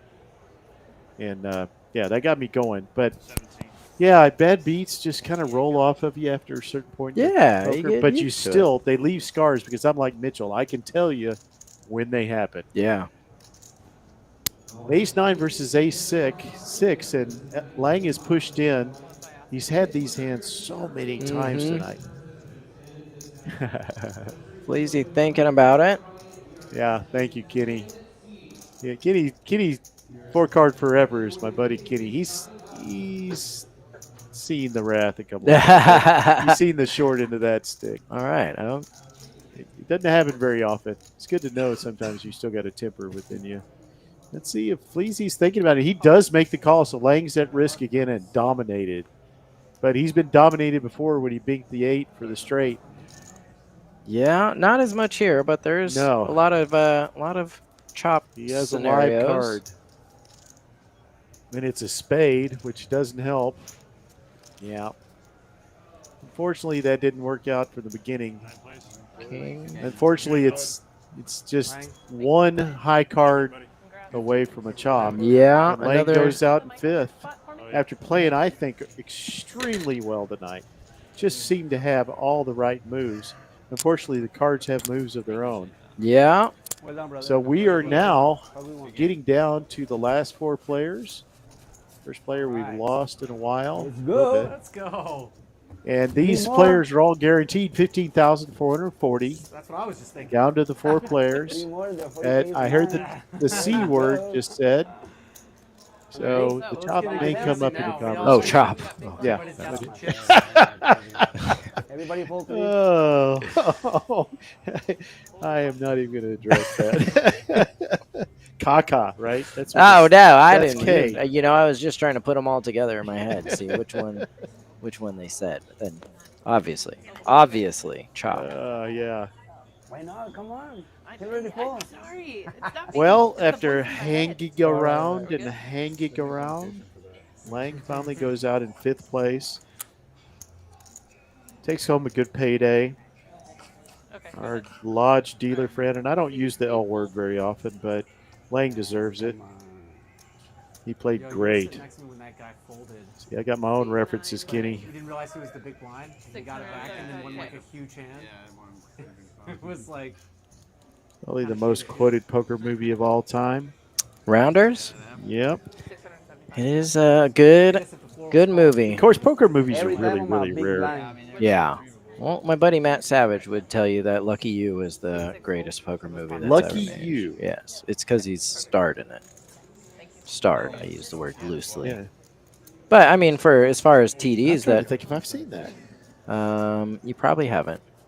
Really? He will say every poker enthusiast should have seen it, but I mean, to be fair to him, if I was in a movie, I would want everyone to see it too. So. Yeah, you got to get it out there. that's not how Plus, can't fault him. He does I'll what. look it up. Lucky You. Lucky You. I, yeah. there was a movie with Eric Banya Don't forget it. that he played. That's Remember it. that one? That's it. That's it? Yeah. And I'm like, is that the movie? Yeah. So who did he play? He was the tournament director. Makes sense. I'll be danged. I'll look for him. Yeah. I actually liked that movie. I thought it was a very good movie. And Drew Robert Barrymore. Duvall. Yeah, Robert Duvall. Yeah. Drew Barrymore. Yeah. Yeah, that was actually a very good movie. That's the one. I didn't really like Eric Banya as the lead. I much preferred him in Troy. I thought they could have picked somebody that was a little more pokerish instead of Yeah. modelish. Yeah. You know, Robert Duvall was very believable as well. He's believable in everything from Boo Radley on up. He's you know, just a great actor. Yeah. He is. Everything he does is believable. He could play a tree in the Christmas play and be fine. But yeah, I've seen that movie a couple of times. If you ever go back and watch, it was actually really cool because he got acting credit because he was the Did tournament he have director. to get a SAG card and then everything? I don't know, but he also got a consultant credit because he did consulting for the poker aspect. of it, That's so. what we call the Arlie Irby. You know who Arlie Irby is? Did you ever see These three rays. Vietnam movie? Half of it's in the barracks. 50,000. Seat 6 fold. Oh my gosh. Seat 8 fold. Seat 9 The guy that directed The Shining. Yeah, he was teaching the actor how to play the drill sergeant. And finally, the director, who's a very famous director, Stanley Kubrick, said he fired the guy playing he said, "Can you do this in front of the camera?" And Arlie Ermy went on to be a really good actor, was in Mississippi Burning and Full Metal Jacket's the name of the movie. Oh, is he the drill sergeant? Yes. And oh yeah, Got shot by the kid at the end. Yeah, he was the spoiler. He alert. was teaching and consulting, and they weren't fully into casting yet. He said, "You know what? I just want this guy to do it." You want to talk about good one-liners? Full Metal. Oh my gosh! His character in Full Metal Steers, Jacket. and you know what? Yeah, I had to I live with that. I wasn't gonna say it, but Yeah, I had to live with that for a while because being from Texas. Oh, and yeah. not being in Texas. only two things from Texas. Thank you, Full Metal Jacket. Yeah. Yep, that's a great movie. There's a lot of quotables in that movie. Absolutely. One about corn that always made me laugh. I didn't know they stacked that high. Yes. Yeah, Joker. Yeah. Yeah, Gomer. That was that actor was a brand new actor. I'm trying to think of his name. He's like a huge actor now. Blinds are up, guys. 200. Yeah, that was a lot of actors kind of kick off for the careers. Full Metal Jacket is a classic. It feels like two separate movies. It is. I agree. It is, and the transition is so. I'm a huge Stanley Kubrick fan, so the transition from that event where the sergeant gets killed by Gomer, Yeah. to bang, you're walking down the street in Saigon, Yeah. with a girl coming on to. Yeah, it's amazing. This is Go my ahead. rifle, this Describe is that my scene gun. more with the girl doing what? Just give every Just detail being you can social. remember. Oh, yes, okay. just being social. Vincent D'Onofrio, nice Jedi, very nice. This is my rifle. This is my gun. This is for killing, and this is for fun. Yeah. There are many And like it, but which this I one had is an mine. older Marine say that was very much a real thing. He didn't make that up. I believe it. Yeah, I believe it. Private Pile. Yeah. He was so creepy there at the end. Yep, that's a great movie. There were a few good Hollywood Vietnam movies, or Hamburger Hill, Apocalypse Now, obvious. We should have more poker movies. We should have more poker movies. Yeah, I agree. I think most of the ones that come out, they either don't do super well or they do well and they're tilting to poker players because they're not accurate. Yes, yeah, and that's what I always said about making movies about racing movies, that they just can't do it right. Yeah. I refuse to even mention the one with Tom Cruise because it's such a joke, and not at all. Lottie works with Dakota, the Circuit of the Americas, and does all production stuff for the F1 races, and he knows racing inside and out. And they just can't do racing movies decently either. There's a couple out there. I thought the one about Nicky Lauda in the English Driver, that was pretty good. But that was done by Ron Howard, so it's going to be good. But poker movies, I think. Now I liked what's her name's game. Oh, Molly's Game. Molly's Game. Yeah. But that was true story. Yeah. So they had like a real centerpiece, and of course Rounders was very realistic about some things, especially the dark side. There's a good book about the other side of Molly's Game, like from the other perspective of really? Houston Curtis. Yeah. Oh, called the $1 Million Hollywood Heist. Wow. He wasn't a fan then, obviously. He was, well, if you believe him, he was the one who was actually running those games, not Molly. He was the one actually building the players list and getting people in there, and she was like the hostess who kept track of the books and did a lot of the things that she talked about. And I'm quoting him, by the way, not what I believe to be true or what I know, because I have just heard both sides of the stories, and that's the other one. But it's a good read either way. Well, people always get too much credit or not enough credit when they consolidate a story. I mean, if you watch Moneyball, I mean, Billy Bean was everything, and the character that was played by the other guy didn't exist. They had to Jonah Hill. That person doesn't exist. It was a conglomerate of about 3 or 4 people that worked with Billy, and of course, the coach that Philip Seymour Hoffman played, Art Howe, which used to be with the Rangers. I actually knew when I worked with the Rangers, where I could say hi to.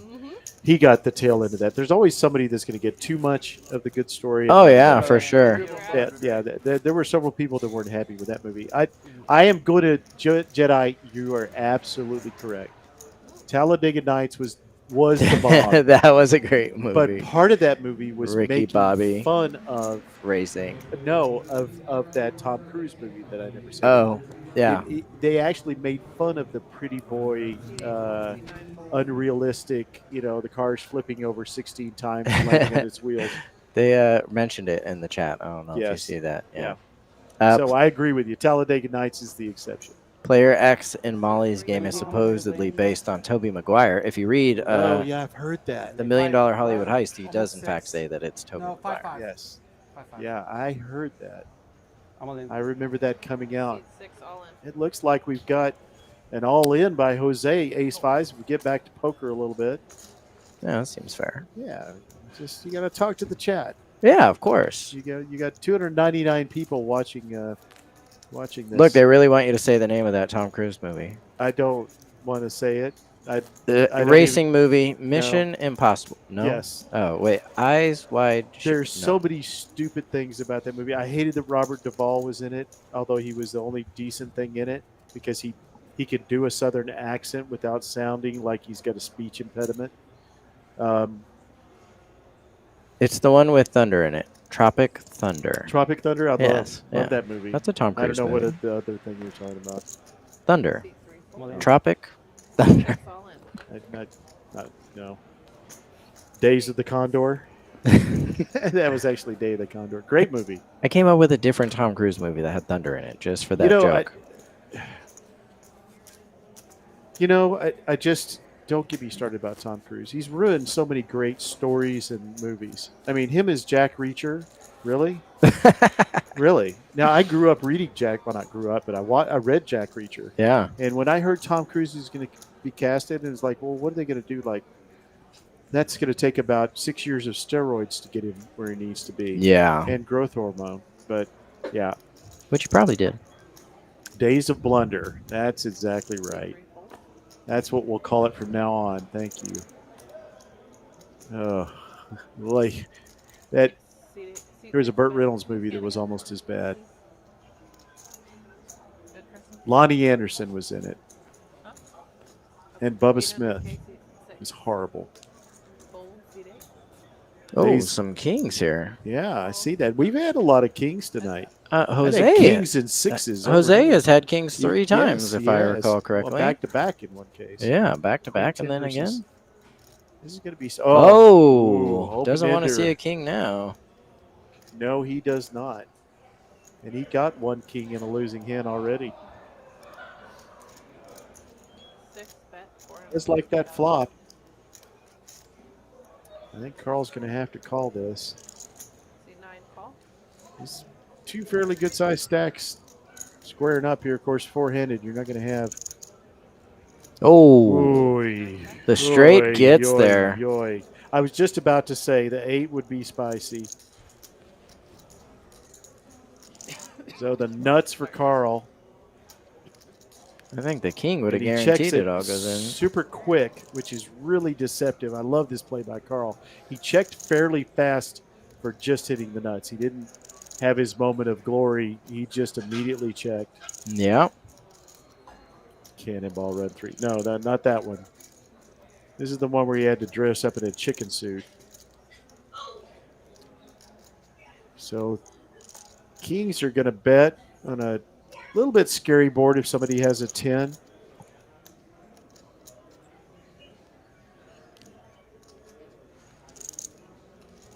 Let's see. Thinking about his bet size. Into a $3 million pot.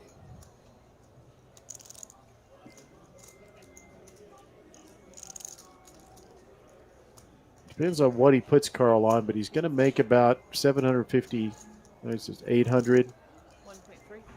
That is 1.3. Oh, I have not had this right yet. That's right. There's $2 million in a stack. I'm going to get this right in my head.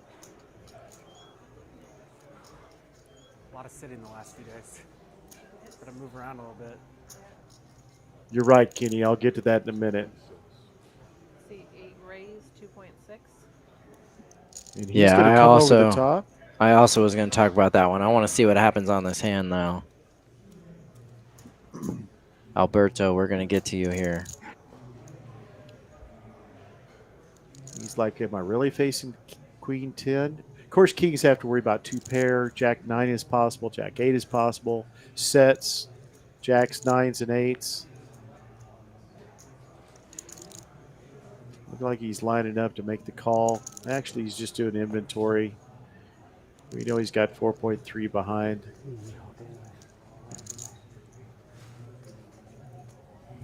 This may take him a second to. It's a spicy min click. It's quite spicy. Before this hand, we were all within like 2 mil of each other. That's a good comment. I said before this hand, I think we were all within like 2 mil of each other. It's tied. Might be different after this hand. Yeah, we'll get to that in a second. Unfortunately, poker is broken out. Yeah, we've got a big hand here. Discussion here. There is a lot of equity at stake here. 2 of the bigger stacks.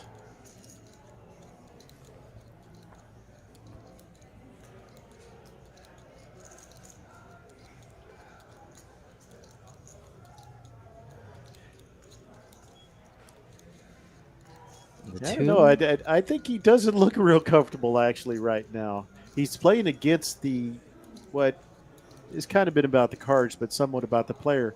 Probably the tightest image at the table, and I think the fact that Jose's on the button is a little confusing to him. He's like he just took the reins out of my hand. I think he's feeling like, yeah, I'm not good here. Of course, I start thinking that thought before the flop even happens, but that's me. I'm terrible. Well, everyone knows Kings is a great hand. It's the second best starting hand you can have, and he's been able to kind of bet with not much pushback and not much concern, and now he's up against a player who's been playing very tight. He's not been putting in. He's definitely not got out of line in any spot that I can remember, and he's put in a huge check raise against one of the people that has a lot of chips. It's just does not seem like a spot where you would try to make a move, and so he's trying to figure out what kind of hand would Carl believe is a value hand that he can beat, and I think he's figuring out that Ace Jack is the one that he's probably hung up on a little bit. Yeah, and even that, I don't think Carl would check raise. I think he would check call if he had a hand like Ace Jack. So I'm not even sure that he would check raise aces here. So there's. Well, you know what I think with Kings is like, this is another line from a movie. If y'all can figure this out, it's like you think to yourself, can I enjoy the moment? And then somebody has a hand that says, yeah, the moment's over. The moment's gone. So it's like now these are obviously really, really smart, experienced players that don't have that moment. But you're just like, give me a second to enjoy that. I've got a great board for Kings. It's not too straighty. There's 2 flush draws out there, which I think is part of his thinking. Huge. Yeah, like for sure. And I wish we could cut to the camera on Carl. Because like we're looking at the guy that's doing the looking instead of looking at the guy that's being looked at a little bit. I kind of like to we see how he looks and how comfortable or uncomfortable he looks that he's in the grinder. How does Carl look right now? I would imagine statuesque, but I would guess. You see that empty chair right there? Yeah, that's what Carl looks like right now. Oh, he does find the fold. That's a great fold. That is a great fold. Really nice. I think he also probably figured out it was good. Lots of suited 10x combos possible for sure. A 9-10 of hearts or something. Yeah. Even a Jack-10 of spades, something like that. Like those, that's probably his best case scenario. And obviously, I think you take your chances if you know they have something like that. But like your best case scenario, they have tons of outs, and so. All your worst case scenarios, you're drawing dead. Like that one, he was drawing dead. So good fold there. Yeah, it's a nice fold. It's it's great for Carl that he binks it. That Megan gives it to him on the turn, as they always chip leader and well over 10 million. Yeah, fold of the night, that's for sure. Very good fold. Okay, so Casino Royale. This is like the example that I always go to when people talk about why is there not more poker movies, because that one for anyone that plays poker is just absolutely tilting. Like the very last hand is like they make it seem like James Bond is a good poker player because he's able to make a royal flush when there's a straight flush versus another straight flush versus quads versus a full house versus boat, four of a kind, and boat, 4 of a kind, and then 2 straight flushes. No, just 1 straight flush. He made the 4-7 straight flush to win the hand. Oh, I thought he had a royal flush and the other guy had a whatever it is. There was 5 of them, and it was either 4-7 or 7-9, 5-7. I think it was 5-7 of spades. But it was, and they flipped them over in order. It was the 5th nuts, the 4th nuts, the 3rd nuts, the 2nd nuts, and then the nuts. Yes. Well, you know what I said? What I said to somebody when we were leaving, I said the only bullshit part of that scene was it was Monte Carlo. It should have been here in Austin because that's the only place somebody sticks around with 5-7 of spades. And they're like, "Yeah, you're right." Yeah, but it's a movie where they say, "Oh, he's really good at poker, so he makes royal flushes." Yes, yeah. Yeah, well, I 5-7 stakes rampage. That's what I was thinking. 5-7 of spades for the straight flush. And then and I do like the tip he gave the dealer. He gave my $100,000 chip. Oh yeah, of So course. it That's is. typically Unlike our live stream players who will win a $1,500 pot and sometimes throw $2 at the. Well, I can tell you, I have dealt a pot that was over 1.2 million before in my career, and I'll let everyone in the chat guess on what the tip actually looks like when you deal a 1.2 million dollar pot. Well, it's a plaque. The chip that you get as a tip? Yeah. Oh, I don't know. Don't tell me it was suck. I'll let everyone. All right, what do you? This is the guess of the night. Okay, so let's set it over under. So right. it was $1.2 million pot you dealt at a casino, cash. Yep. And I'm going to say the over under is at 500. What I bet? How for? The line is 500. So Lon got his start at 1-2 in Texas, so calling the 3-bet. Multi-way set 5 instead. That was exactly my point. Let's show that. Yes, this is a great comment. That's exactly my point. Calling the 3-bet out of position multi-way with 7-5 is standard. Yeah. True story. The difference is that he did tip $100K. In Texas, it would have been It would have been a $5. I don't remember what the total they were playing with. That was the other part I think is funny is they're borrowing. It was like $9 million or $7 million. They borrow money from other countries so that they can play in this tournament, right? Well, the villain. Yeah. Matt's forget his name. Love him as an actor. Yeah, he had taken money from as an arms dealers and stuff to fund. He needed to raise more money because they almost put his girlfriend's arm off. All right, let's see if we get an elimination. This would be a bad beat. Bad beat if you get an elimination I actually here. saw this the other day in the tournament. It's live. It is. Nope. We actually, my friend Sergey won a pot with queens over queens. You guys are great players. Because he got 4 hearts. Yeah, it happened in the $1 million one drop. Aces versus aces, yeah. Oh, that's right, yeah. We have one guess so far of $150. I hope not. Yeah, I mean, rich people are cheap. Rich people don't say that. Four-handed, all in. yeah. Big stakes poker players can be cheap, but most of the rich people I know are not cheap. That was awesome. Some of the guys are, actually. Maybe it's, yeah. Pay that man his money. Net. He wants fair and square. 2 years I worked here. Pay that man his money. And now I'm never going to be able to. His money. Yeah, have you ever His seen Matt Damon? money. Yeah, have you ever seen Matt Damon interviewed about that? Yeah. Where he says he came in and did this really weird accent. What is it? And Did came up to Matt and said, and it was rehearsals. And he said, I'm really a terrible actor. He said he goes away, spends a couple of days getting ready, comes back and nails it. And they're like, yeah, you're the opposite of a bad actor. Yeah. You covered? Hi, him. I don't know. We're pretty close. That's 4, 5. The $1 million one drop was heartbreaking. No, Yeah. 50. Yeah.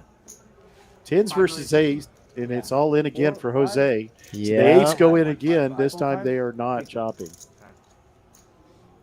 I call. Not unless the board comes out 4 kings and an ace. They are not chopping. Yeah, there's definitely So Jose, you risk. you could put a flush on the board. Well, that's not chopping type of. No. Just needs to avoid an 8. Try board. Might want to stick around just to make sure you're not out. Yeah, I mean, it'd be Yeah, Yeah, if they were those pretty graphics close are and- right. Yeah. If those pretty graphics close. are right, there's still just a little bit left. Yeah, Jose's got 175 behind, chipping a chair. 8's back to back too. Hanging around and hanging around. Typed it in pretty good. Pay that man That I his actually liked, money. and it made it easier because I was reading it while I was doing the accent. Where did you deal the $1.2 million? I don't want to give too many details because Yeah. I'm not trying to out anybody. But you're gonna have like your 0.5 back. Alright, so we've got 2. He was in an underground game in Fargo. no, it was a 3, 4, 5. sanctioned gaming license. Real life casino. And it was it one of those big games in the private area, private room. It was all right. Well, screw it. It was on table 1 in at Aria. Oh, It was called. It was Right. called. All right. In my day, it was Good called luck, Ivy's room. Yeah. These are high. I remember These Ivy's are high. room. Yeah. Yeah, these are high. They don't call it that anymore. I guess he. It's called table 1. Ah, I don't know if it was anything to do with Ivy Live or or not? I don't know why, but yeah, maybe he was getting a little bit of. 5.6. I think maybe the Money. original plan, yeah, was for him to play in there a lot more, so they named it after him. Phil And doesn't do anything he doesn't want to do. You mean no, raise me on and the I'm turn? guessing that whatever he got for it, and I the got fact that it kings. was on there, he I got kings and doesn't five really hands. care either way. Yeah, yeah. That's a good He's fold. not worried about much. right. Phonetically spelled out for your reading enjoyment. Thank you, Kenny. Exactly even? Oh, I thought. Now he's got some back. Yeah, I need those kind of special script notes. Yeah, I mean, back to the Casino Royale thing. There's a couple of great hands in that movie that you were talking about with your friend in it.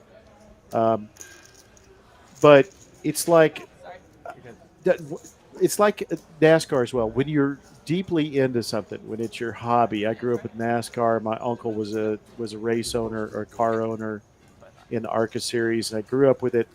And then you see something kind of condensed down in all the cliches, which you already hate because it doesn't really show the high proficiency. Poker especially, you don't want something condensed down into all the goofiness that poker can demonstrate. Oh yeah, And the redneckness of NASCAR. You don't need it amped up. Try to make it real. absolutely.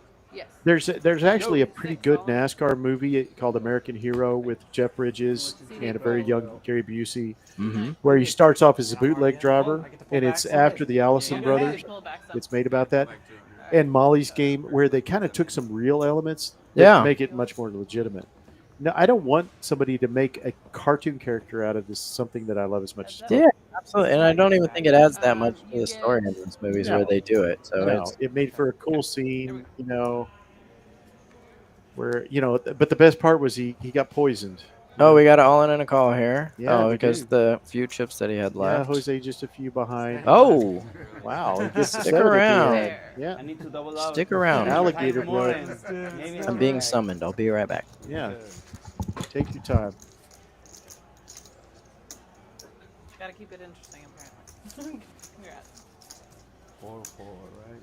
Which man was about to say that? Because Talladega Nights is not a NASCAR movie. It's just a freaking funny movie that uses NASCAR.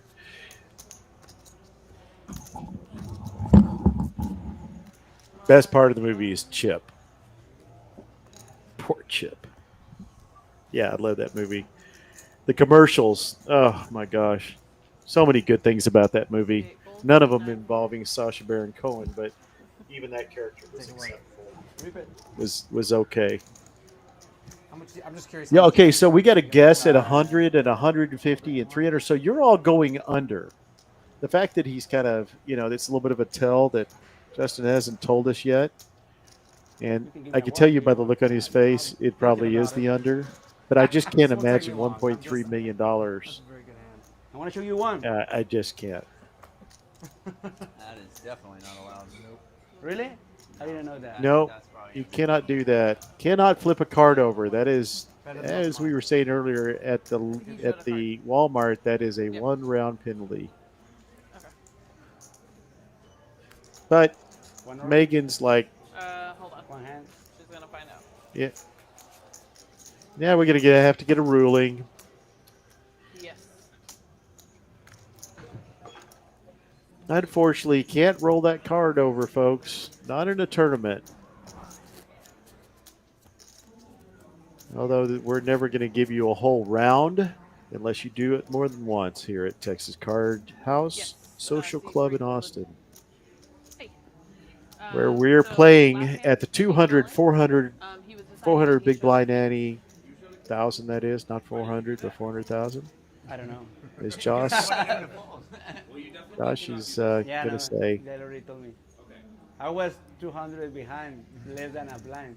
I understand. Yeah. So this is going to be the only time I'm going to give you a warning for this, okay? Next time it will be a penalty. C3 was big blind. Thank you, sir. Or Appreciate it. small blind. Yes, he Wait, called. how many Yeah, won? that was a generous warning. Josh is also knows he's That the was just a short warning. stack. Table wasn't upset. Nobody was felt angled. So good call by Josh. Show a little flexibility. Yep. Be in the Not right. moment. Good job. What's gonna happen, but Jose has 1.4 now. Still really short stacked. Good job by all of the players that have made it this far. you were talking. Seat 9 raise. 9 I'm not a big believer in penalties I think he did. He for said it was the one and only warning. first-time offenses. And no, I am not from California. I just, for poker. For everything else, Seat 6 fold. hang them from the rafters.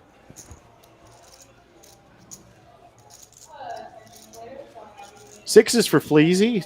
Started off the final table tonight getting this kind of hand a lot. Yeah, I agree. Cash game tendency. That's what that was. 8 raise. I've done that many times. You show me one, I'll show you one.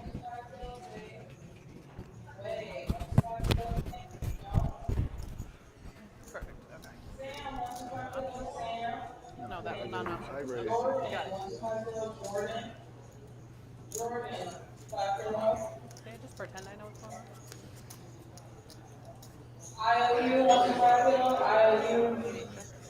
Seat 9 wrong. Queens. Yep. Fleazy's like, yeah, Said not 1 my million, board. I'm sorry. I apologize. I can barely hear you with the I headset. think it would have been He said 1 million was the bet, Chris. Not all in. Looks like Jose is taking a little bit of a break. Maybe praying that one of these players will get knocked out while he's gone. See a man about a horse. Nobody know what that means? I said that the other day, and the guy from Ireland that's my buddy was like, oh, he does come back. The guy from Ireland's like, what is that about a horse? Like we always said in East Texas, I got to see a man about a horse. But he's back quickly. He's fine. What is me? Can you have them put the tournament clock back? I noticed that with the short stack, he does need the face covering and the chest blanket, and he's much more relaxed because he knows it's not like he has to be really, really coy here at this point.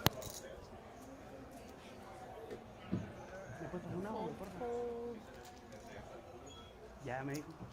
Chris, can you Great. ready for the next game? Yeah, they full, everybody full film. Big blind gotta walk. Okay, just wanna make sure. Well, folks, we've been playing for right at 4 hours, a little bit over. 4 hours. We're down to 4 players. 2 hands later. Oh, I know. Once again, this is the 250K stocking stuffer. These players trying to stuff a stocking full of cash. They're all getting paid pretty well at this point. Good luck But to of me. course, you also get that big trophy to put in the stocking, which we'll have to bring out onto the table here pretty 1 million. soon, I'm hoping. Or less. King, queen of spades versus 9-6 for Jose. He's all in for 1.2. Let's see. Fleazy's probably going to call this. 1 million. But he does have a player behind him. Seat 8 He does make the call. 9 fold. Carl gives it up. Ace 3 for Carl. That's a pretty interesting give up there. Connor's going to get out of the way with King 3. Interaction.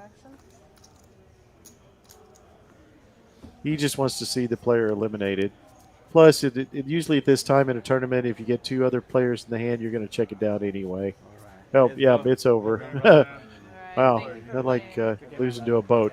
And that's what you say as you leave, as Jose's out in Yes, man. 4th place. So when you get to the house, you say, honey, got beat by a boat. Congrats. So once again, Jose out in 4th place. He made 15,440. Number 3. Now we've jumped up to 20,720. Pretty good little pay raise there. Final 3 players, all with fairly large stacks. Don't have anybody that's really short stacked. As you can see, Fleazy, who's been quiet lately, All right, I know your Carl. What's your name, man? Justin. Justin. Connor. down to 6.3. Carl's got ace deuce suited. Of course, right now the big button is the only one not playing the blinds. Carl does raise. Seat 9 raise. He's like 520. Seat 3 fold. Can't really tell. Oh, no, sorry, 900. Once again, I've just jacked the chips up all the heck tonight. Thing back up there. I'm just going to shut up and let it show up on the screen. Okay, I don't know. She's working on getting it back up there, though. She's working on it. It's like Fleazy may make the call. This is a great horse race here. This gets a. There you go. Let's see it. What do y'all want on this flop? You want to see like all black cards, some low all black cards that fill in all sorts of straight possibilities? Give it to us, Megan. Well, there's some pretty low cards, but they're both diamonds, so Fleazy comes away with a lot better hand. He's going to check it. He's going to get bet into, which, frankly, he's never going to fold to. 1 million. Looks like a flat mill.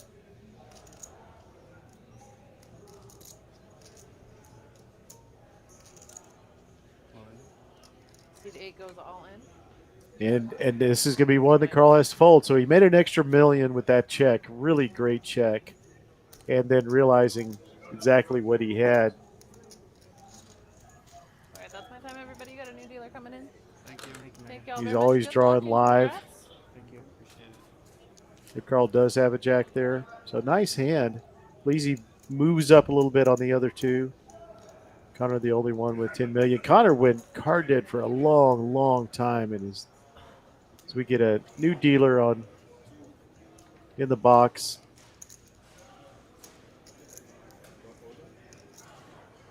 Break. All set for. Hold on. Grab mic.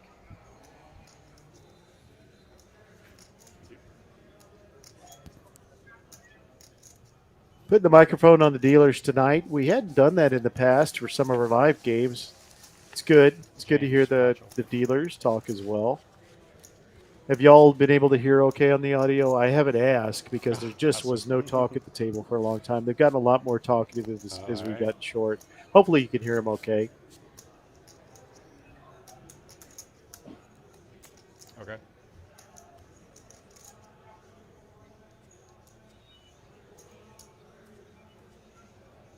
Oh, that one. Down to our final three. In hand 113.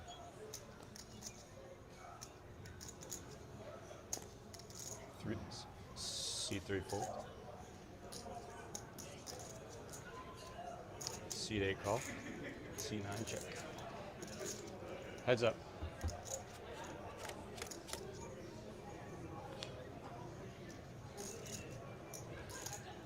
Fleazy gets the 4 for bottom pair. Check, check.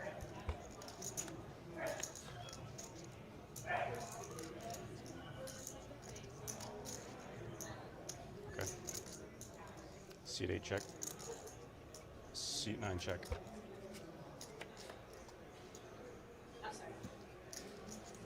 So Fleazy's good. 900. C8 check, C9 check. Seat 8 has 4s and 6s. You'll probably see a lot of hands like this unless intermittent chaos ensues. Again, we're at 200, 400, 400 big blind ante, 400,000. So right now, the low stack having about 22 blinds, big blinds.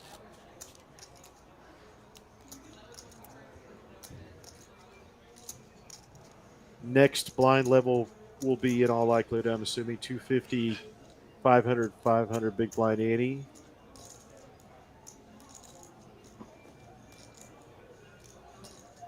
God of Gamblers. Wow. Alberto, I have to check that out. That doesn't even sound familiar. C8 raised to 850. C9 fold. God of Gamblers. Interesting. Ace Queen for Fleazy, which is definitely premium three-handed. Very, very premium. 3 call 850. Heads up.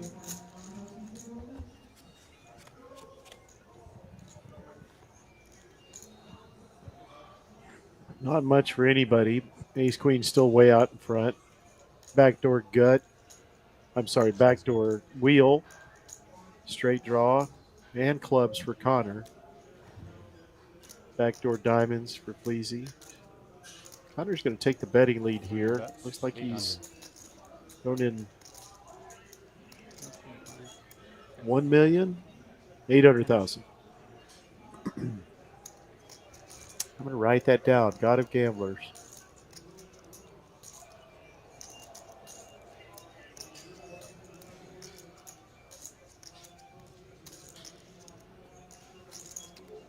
Folds. That moves.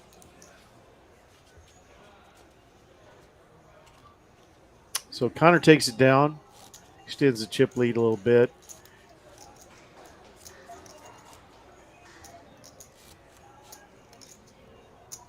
Four and four.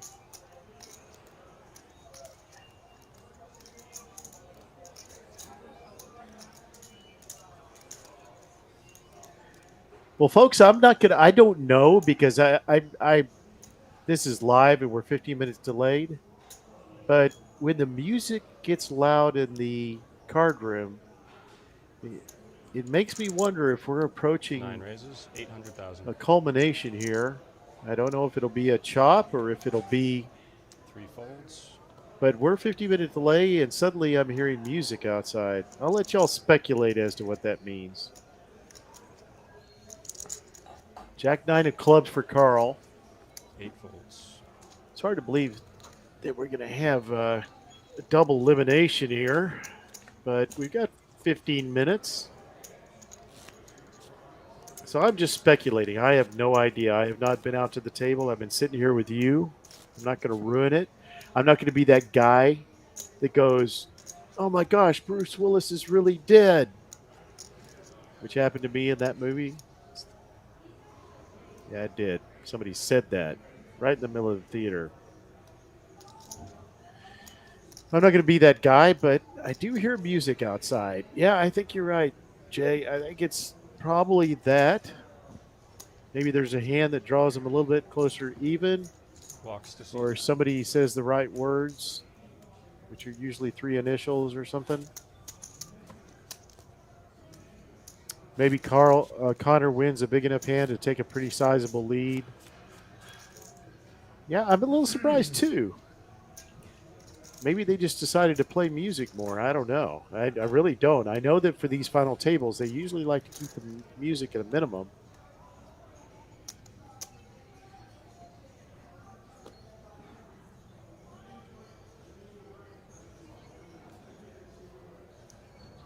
All I know is that I can hear Michael Jackson.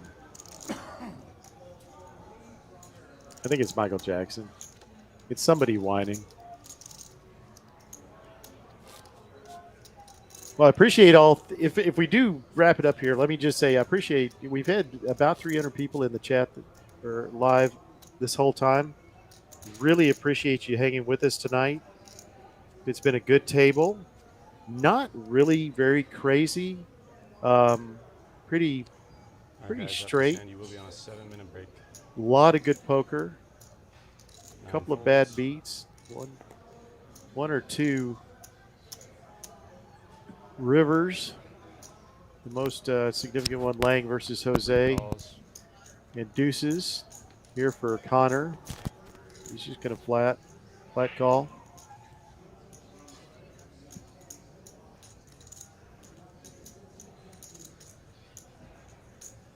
Checks his option. Looks Heads like up. we can go to a flop for no additional charge. Oh, deuce. Oh, this is a little bad for Fleazy. 3 checks. 9-7. There's not much for him. It's always nice when you have those single gappers and you flop that gap card. I know that catches my eye every time. Checks. Great check. Don't want to see a 9 or a 7 in that. Of course we do. I think I'm starting to smell why the music's playing. So bottom set versus 9. 3 bets. Here comes a bet. 475. Another 9 would just be brutal, or a 7.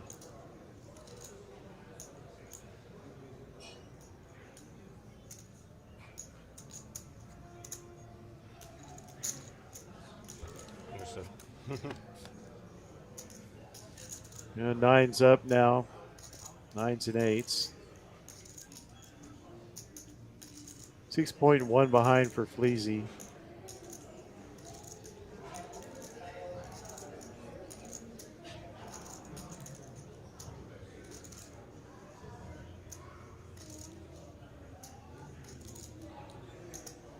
See what Connor goes for here.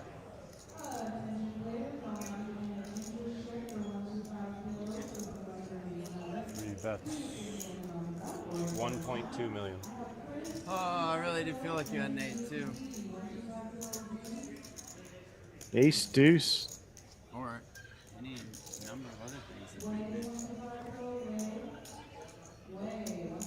did. Is that what Fleazy said he thought he had? Ace Call. deuce? Does make the call.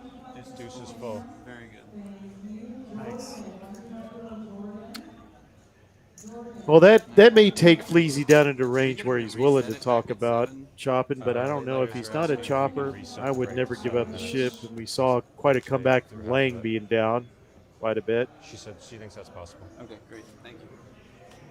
It's resetting. 7. Thanks. That's it. Thank you. Yeah. I'll be quick.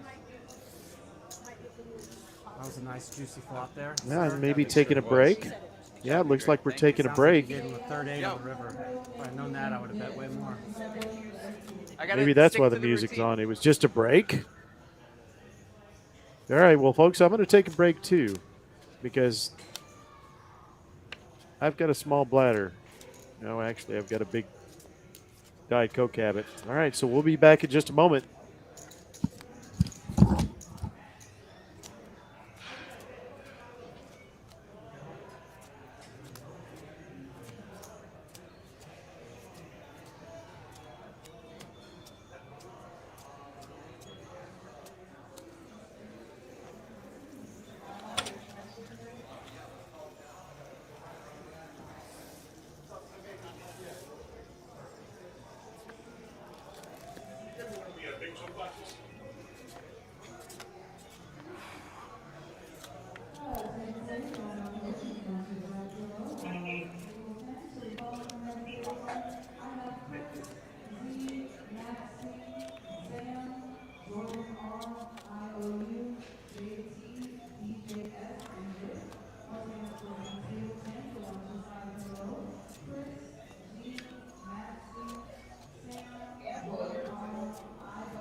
All good. I got a 2, 4, 6, 8, 10, 11, 12, 13, 13, 5, 14, 5, 14, 7, 14, 9. Feels wrong. 4, 6, 8, 9, 10, 11, 12, 12.5, 13.5, 13.9.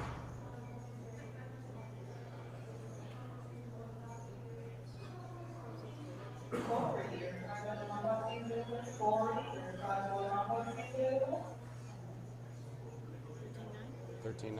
Yep. Oh.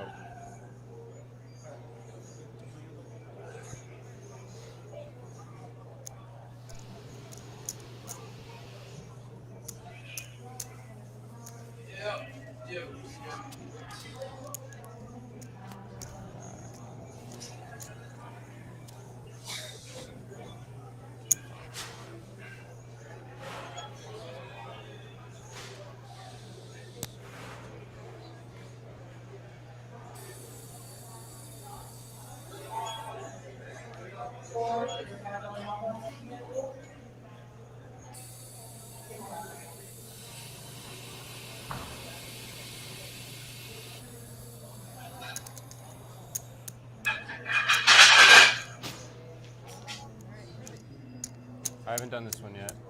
Oh, okay.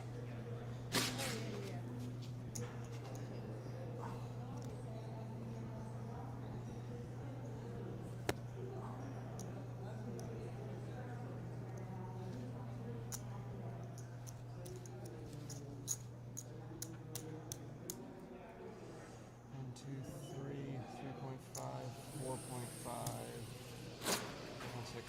4.7.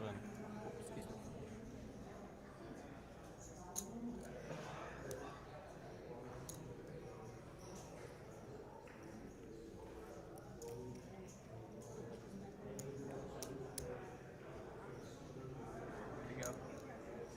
Okay, great. Thank you. Appreciate it. Yo. Still hanging in. No, we're three-handed. Yeah, I'm in there. I'm short stack right now. On our quick break. Oh, do you remember if I moved the button before break? I think I did. From average, so. Justin, they paused the clock? Yeah, they're going to. They're going to reset it.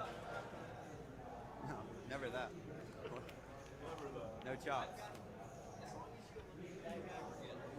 He's got the most. He just won a bait. He just flopped a set against me, and I turned top pair.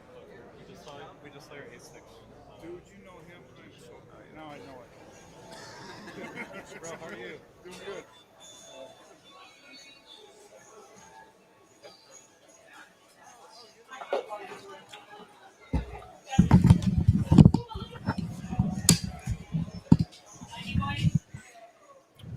I just remember y'all saying it about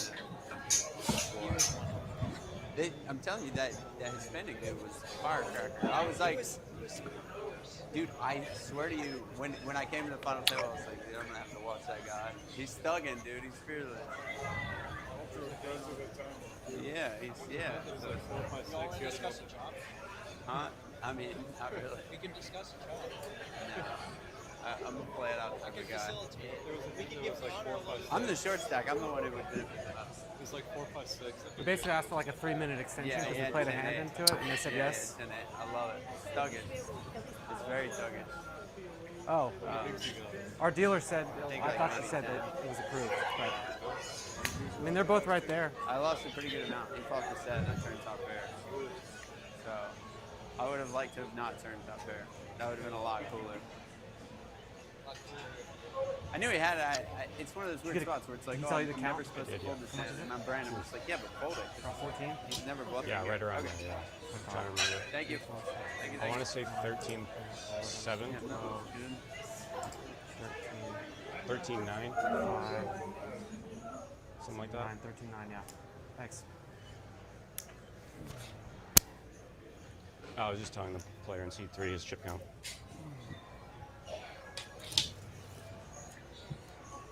I think it was 13.9, right? No? Yeah, that's what I got. Yeah, I think it's 13.9. Yeah. You had a 9 there, boss?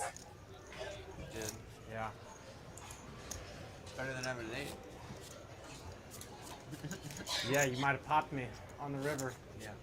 Way better than having an 8. Because we played into the break like 3 minutes and asked for a pause or a reset. So I think they just paused the clock instead. You let me know when.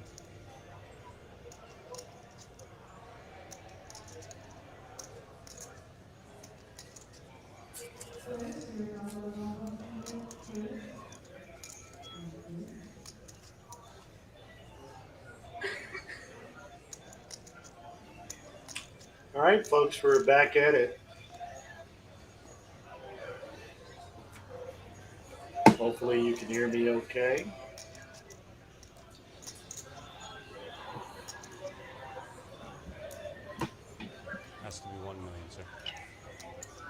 Oh, forgot we raised it. We have a raise to 1 million for C2. And usually when you do a break, they'll go up. Apparently that's what they do. Well, we're Playing all back running. friggin' weekend. 9 calls. I understand we had a little bit of Heads up. background noise, but I've fixed that. Got to hear a little bit of the players talking, left their microphones on, which I've done before. Reminds me of the movie Naked Gun. Just don't take the microphone to the bathroom. 9 checks. So ace, queen versus king 2. Not much of a board. Carl's ahead. To the turn. We play in hand number 119, 3 players. Now Connor's got a hearts he could draw 2. Ace queen's going to bet here with the gut shot to the jack. And 2 overs. Connor's not going to go anywhere now that the hearts have arrived.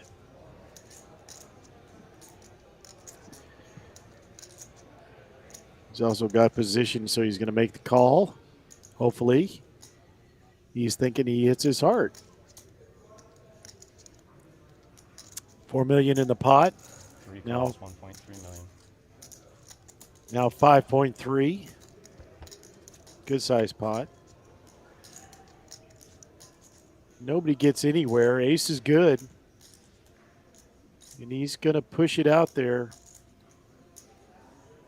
Repping the 10 kind of. But he is ahead. 2.7 million. Makes it 2.7.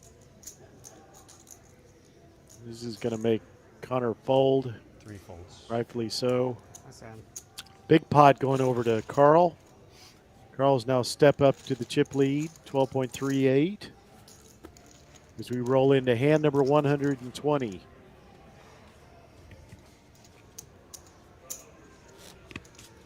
Caught a little sneaky heart draw on the turn that I had to see for 1.3. I thought even if it comes, I might get a piece.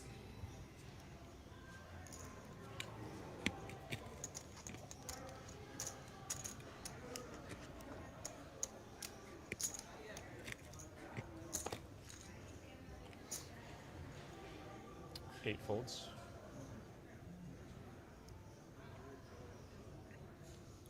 Call. 9 calls, 500. King 5 mixed call. 10s for Connor. This could get spicy.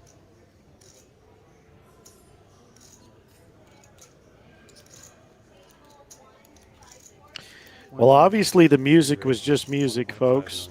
Didn't have anything to do with anything. Thought I was 9 folds. reading the signs. If it's me reading the signs, what movie is that from? Connor takes it down for 2.5.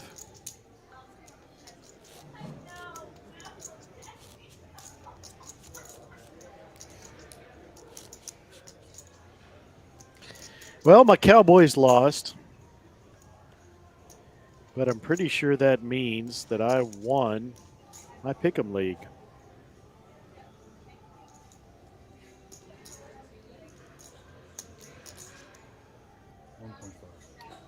Nine raises to 1.5 million.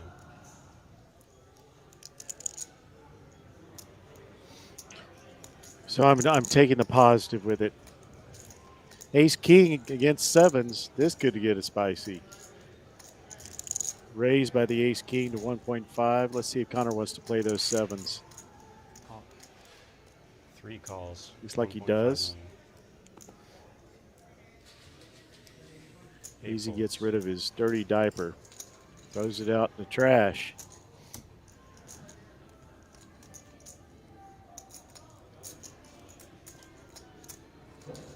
Heads up.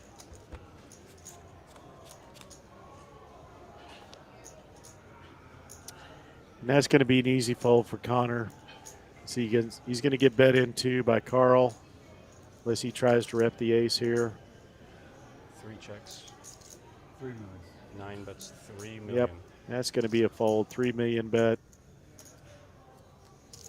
So close. Take it easy on me, Carl. Carl extends his lead.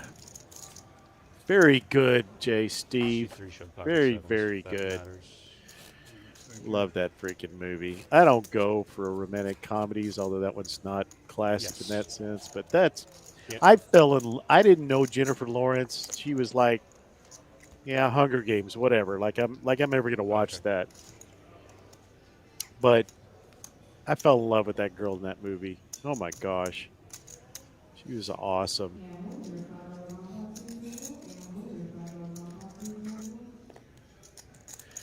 Yeah, I'm sorry, I don't like Hunger Games. But my mental hygiene protocol came into play there. Chris Tucker was awesome in that movie. King Jack takes it with the bet. Fleazy kind of starting to get into that danger zone at 250, 500, 500K. Big blind ante. Only got 6 big blinds left. Of course, the ante takes a big chunk of that as well.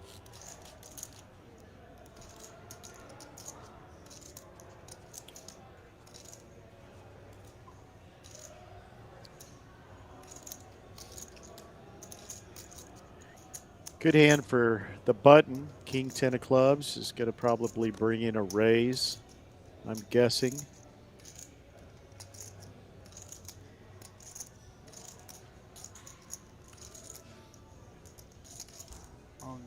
All in CD. And he does jam it. Ace 8 is not good enough for Carl. Let's see what Connor's got here. And he's going to give up the Jack 4.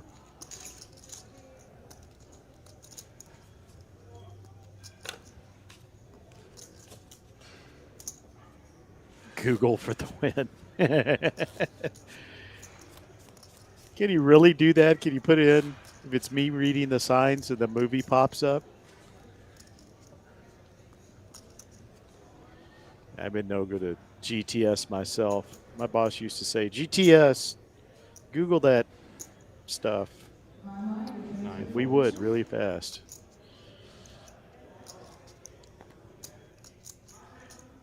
Nothing that makes me laugh more than a young person saying, I do my research, which means they Google something.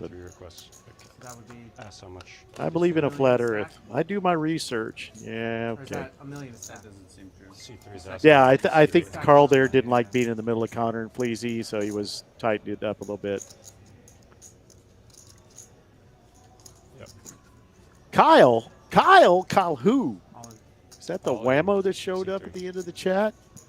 Everybody say hi to my friend Kyle, the whammo, who will be joining me Wednesday night as we, if you're interested in mixed games, we have a really interesting tournament on Wednesday night that we will be live streaming.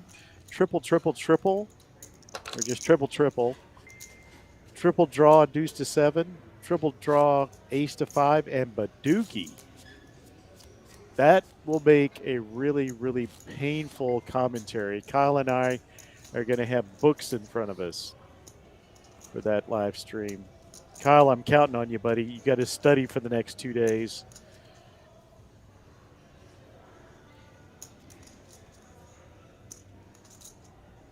That is going to be crazy. Like I said, triple draw deuce to 7, which I like the single draw deuce to 7. I like that game a lot. I like, so, you know, triple draw ace to 5. I'm going to have to put post-it notes all over the screen to make sure we remember what round we're playing. As the 3's bet and gets 2 folds, takes the blinds. Yeah, we're going to have to be all over it. I think my brain will be bleeding by the end of that live stream. So that'll be the live stream final table. Triple draw, deuce to 7, triple draw, ace to 5, and Badoogie. For those of you that don't know what Badoogie is, I'll give you a really short explanation. You want 4 of the crappiest cards you can have. No suits, low. Just think about that for a while, you Hold'em players. I'm playing a PLO hand where I don't want 2 of the same suit and I don't want good cards. Yeah. It's actually fun. As we exchange blinds. It's tempting for half a second since they were suited.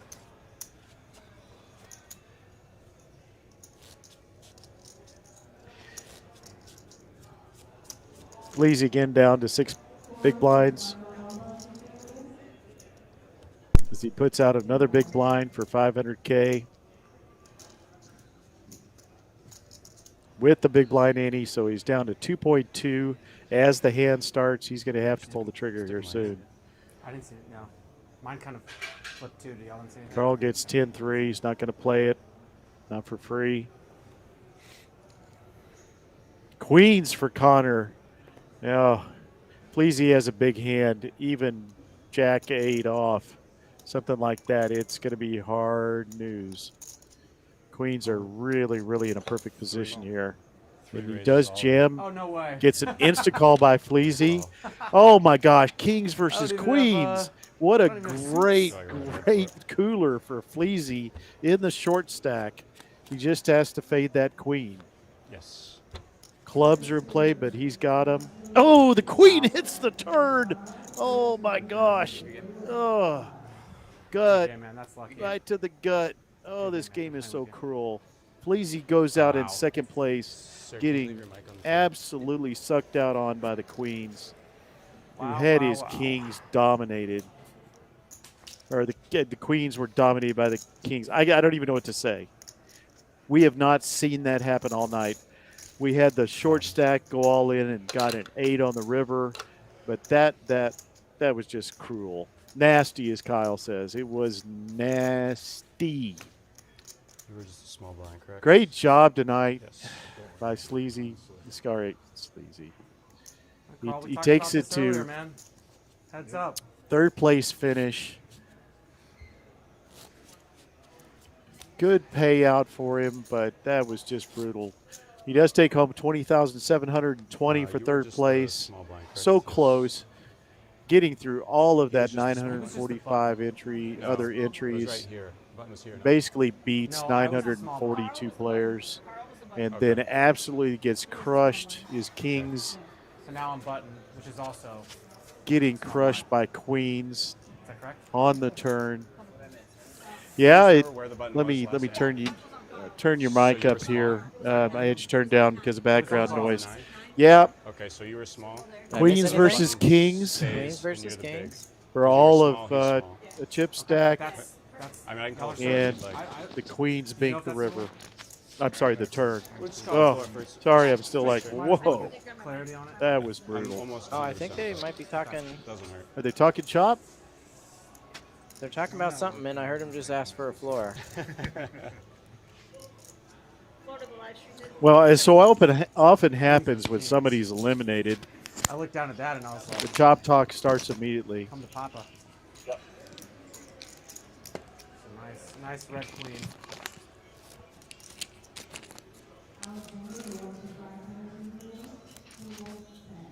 Wow, that's just a brutal bad beat. Just bust. We had 3 players. Button was. Sounds like we have one of the players' mics that's he was the giving us a little background noise. Forgive me. The button doesn't move, and he becomes the big blind. Looks like we're talking about the chop. I can't hear what they're saying. He's asking about where the button goes. Oh, okay. Glad you could hear. Yeah, we are going to continue playing heads up. I didn't see where it was before that, but he did say that Connor was the small blind last hand. So they were trying to figure out where it goes. Generally, the rule when you're heads up, it's pretty easy. You just make sure that nobody takes the big blind twice in a row. So if the player, when you're heads up, the player who was the big blind the last hand, if it's one of those two. It's not. It was the eliminated player was the big blind. So then the button just goes where it would have gone anyway, and then the blinds go from there. Yeah, I was just telling everybody that at 500K, when 3.2 behind, that he was having to put in $1 million just to cover the ante and the blind, and then he gets kings. Yikes! Only to get crushed by queens. Who had the queens? Connor did. So he eliminates him with a queen on the turn.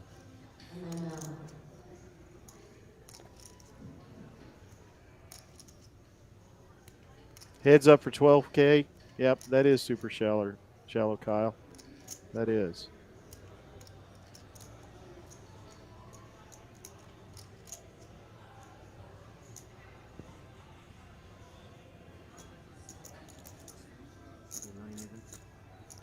$1.0.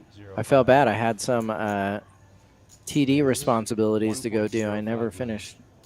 Some TV responsibility? TD, tournament director. Oh, TD. Yeah. It's like sometimes emergencies And happen. I saw my Cowboys lost, so I won my pick'em league. They muffed the punt. Yeah. They muffed a punt? Yeah. Oh my gosh, I'm so glad I didn't watch. This is so much more fun. I wish they hadn't won the last 2 games. I just wanted a good draft pick at this point. 3 bets, $1 million. I mean, there's still a decent chance they would have lost anyway, but they gave them the ball and then gave up a big touchdown. So, spoiler alert! Spoiler alert! Spoiler alert! If you are tape delay in the Cowboy game, which why would anybody do that to themselves? That's like tape delay in a colonoscopy. I don't think they taped those. They did, yeah, I watched my video. You don't know what I do for a living. Last time I got stitches, the doctor kept saying, "Would you get your head out of my field here? I'm trying to sew you up." I'm like, well, dude, what is that first stitch? That one sucks. So we have got the answer on the guess on the $1.3 million tip. So tell us what it was. No, it was the pot. The pot was $1.3 million pot. And you got tipped how much? $100. $100. Yes.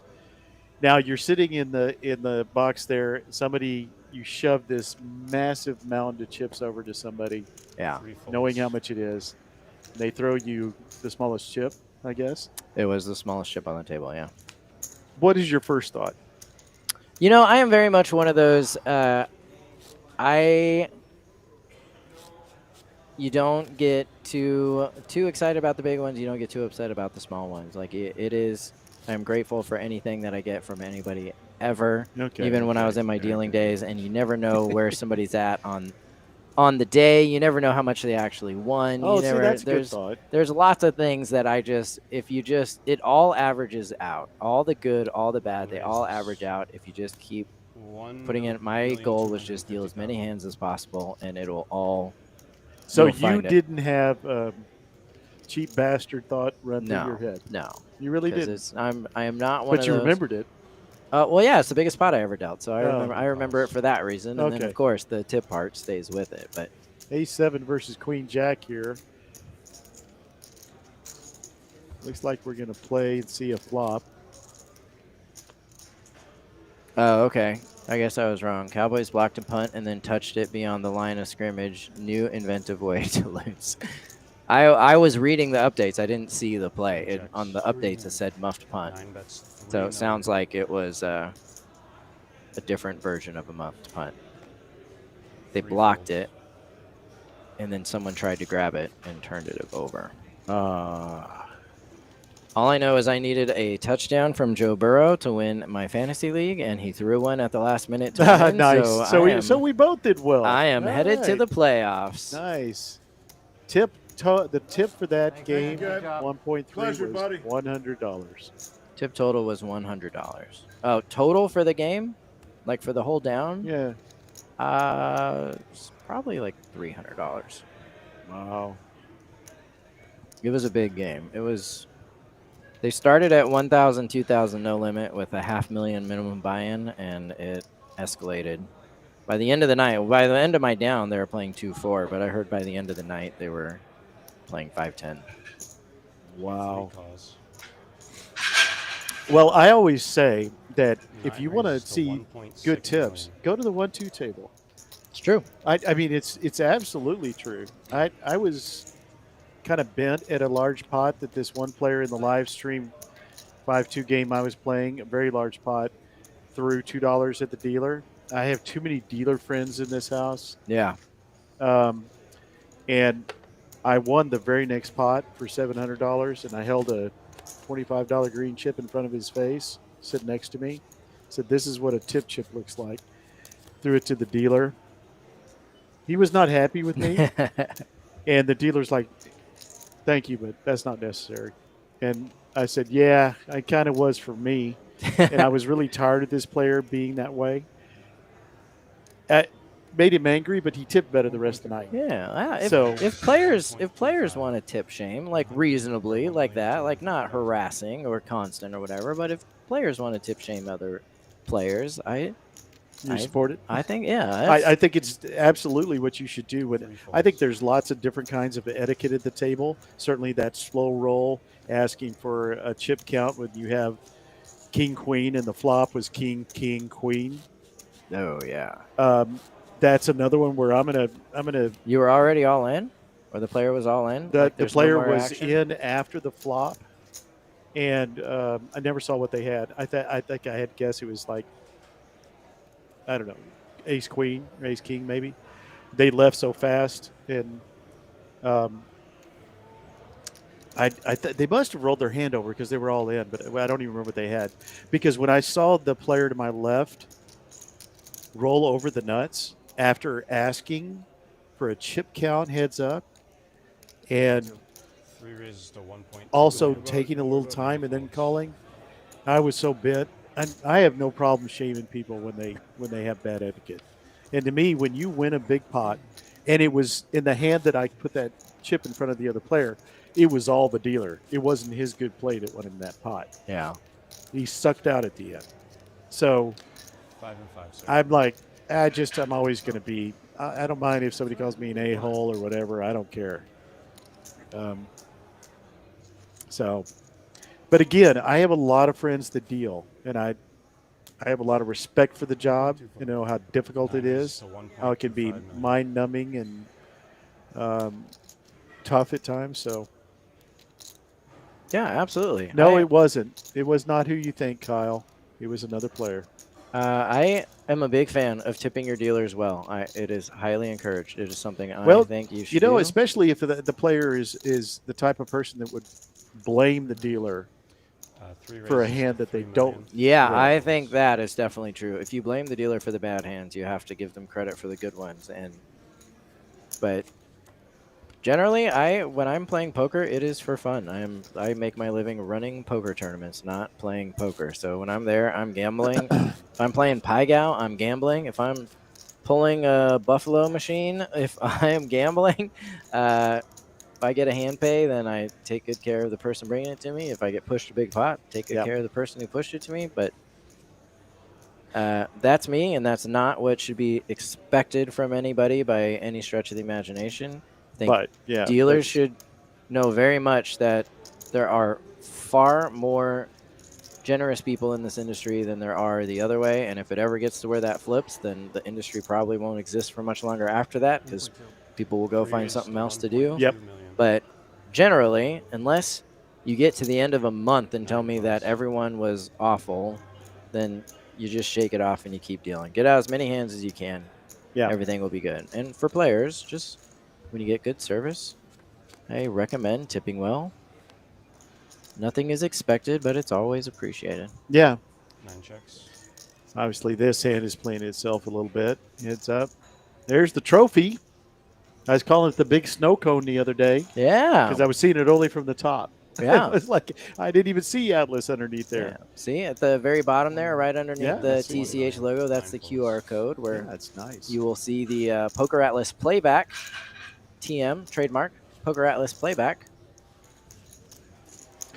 Well, everybody hit the like button. We're playing heads up. Blinds are about to go up. We should be approaching the end of this blind size. They will be 500, 1 million, 1 million, and that, as they say, is when this gets real. What's the big blind right now? 500, 500. Oh, the next one won't be that big. You think not? 3-6, yeah. 3-6? Yeah.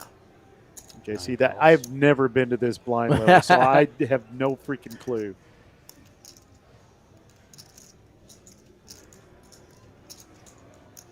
I have been at this blind level. Really? Running the tournament or doing Oh, commentary. okay. That makes me mad. I was about to like, really? No, not As the Jack Deuce hits. in regards to playing poker. I have not. Yeah, been, yeah, so. I have. No, I can't even tell you what the highest blinds were that I've been to. 9 bets 1 million. I will say this: I have never had a million chips in front of me. I have had a million chips in front of me for sure. 3 folds. I final tabled an event similar to this. But I'll be honest with you, I don't play multi-day tournaments, so yeah, that's what it takes. Oh So, yeah, for sure. I mean, we had this. So TCH has this deal where you get a coin. I don't know if you've seen the TCH coin you get for winning a tournament. Yeah. And small dailies and others. I don't play dailies because I work during the day, but I play a lot of the evening tournaments. Love the PLO Tuesday night. Love the Friday night. I like the Sunday Black Chip Bounty, all of those. So we had a race when they started giving those away in the summer. Who would get the most before the end of the year? And I have 9 of them now. Oh, wow. Yeah, I live for those mid to small tournaments. Yeah, yeah. And the guy that I was competing with has like 4, and he gave up and told me he never ever wanted to have that contest, pay that bet or whatever. But I love that. But so I love to play the smaller tournaments. I just never. So I haven't had a chance to get to that point. I know one of the chatters, Kenny and I, we played. I want to say it was 9 calls. 20, 40K blinds. That's the biggest I've been up to.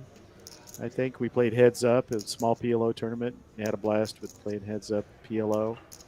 But 1.2 total. King 10 for Connor as we play hand 140.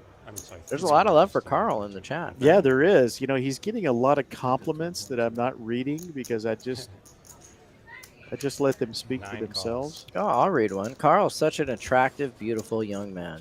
Yeah, and he has an aura. He's just got everything going for him. As he hits the king, he doesn't have that going for him. I can tell you when I made a final, when I had a million chips, I did not have anyone in the chat talking about me in such a way. So about what a handsome man you are with an aura. No, never. I did not get any of that kind of love. Oh, Carl's gonna get out of line here a little bit. He's gonna make a bet 1.5. He does have position. Unfortunately for him, Connor, unless he's worried about a 5, which is always possible, heads up, always. 3 calls. He's got the king. Gonna make the call.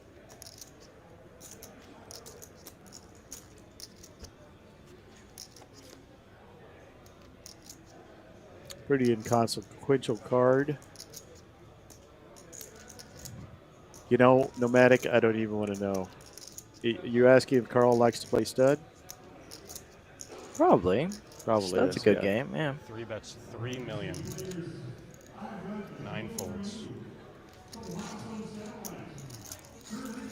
Connor skips a little bit farther out ahead. 18 to 10 now. 18 million to 10 million.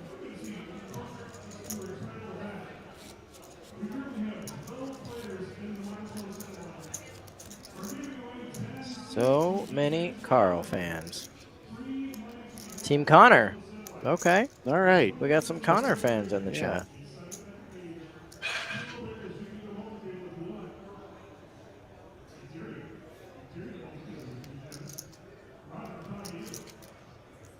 You like playing heads up? I don't know that I have a whole lot of experience enough to say it is fun. Like normally it's like a sit and go or something where I get to the heads up part, and that part I generally like. But if I'm doing a cash game and it gets down to like there's only 2 of us, like that's cash game is never fun. I'll do it if it is going to help the room keep the game going, but I don't think I am a talented heads up player. But it's fun. I enjoy it.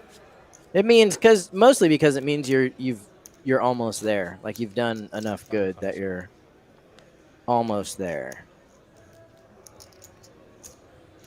I have a couple of wins under my belt. No, I didn't. I don't have 9 coins.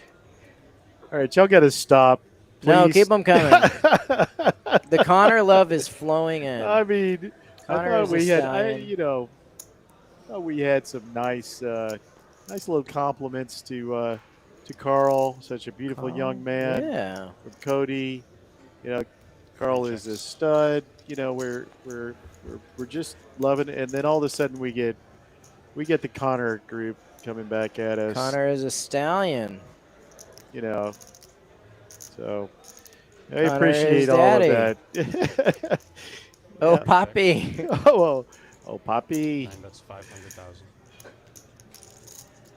All right. All right, they appreciate your love. And they have Let no 'em- idea this is going on at this minute. They'll be watching their heads-up match, and they'll go, "What the heck is going on?"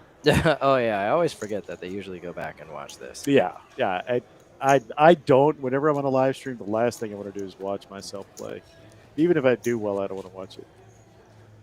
Yeah, I have never watched myself on a live stream before. I can tell you that much. I did, Kyle. I did put Lauren up there. I gave her a chat highlight with Connor as daddy.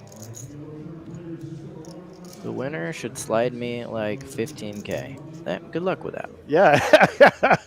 Yeah, good luck with that. It's like about half the winnings for first place, or about a quarter of the third of the winnings. Queen 10 for Connor. Oh yeah, here's a topic change that I could get behind for sure. All right, hold on. Let's see the other hand first. Looks like he's going to come out with the Raises to raise. 1.2 million. And he does get called by Jack 5. Let's see what the chat has to say about that. 9 calls.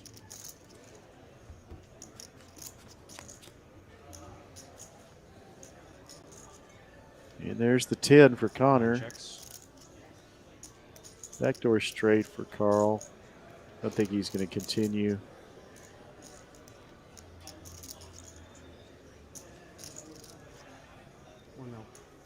Three bets 1 million. 9 folds.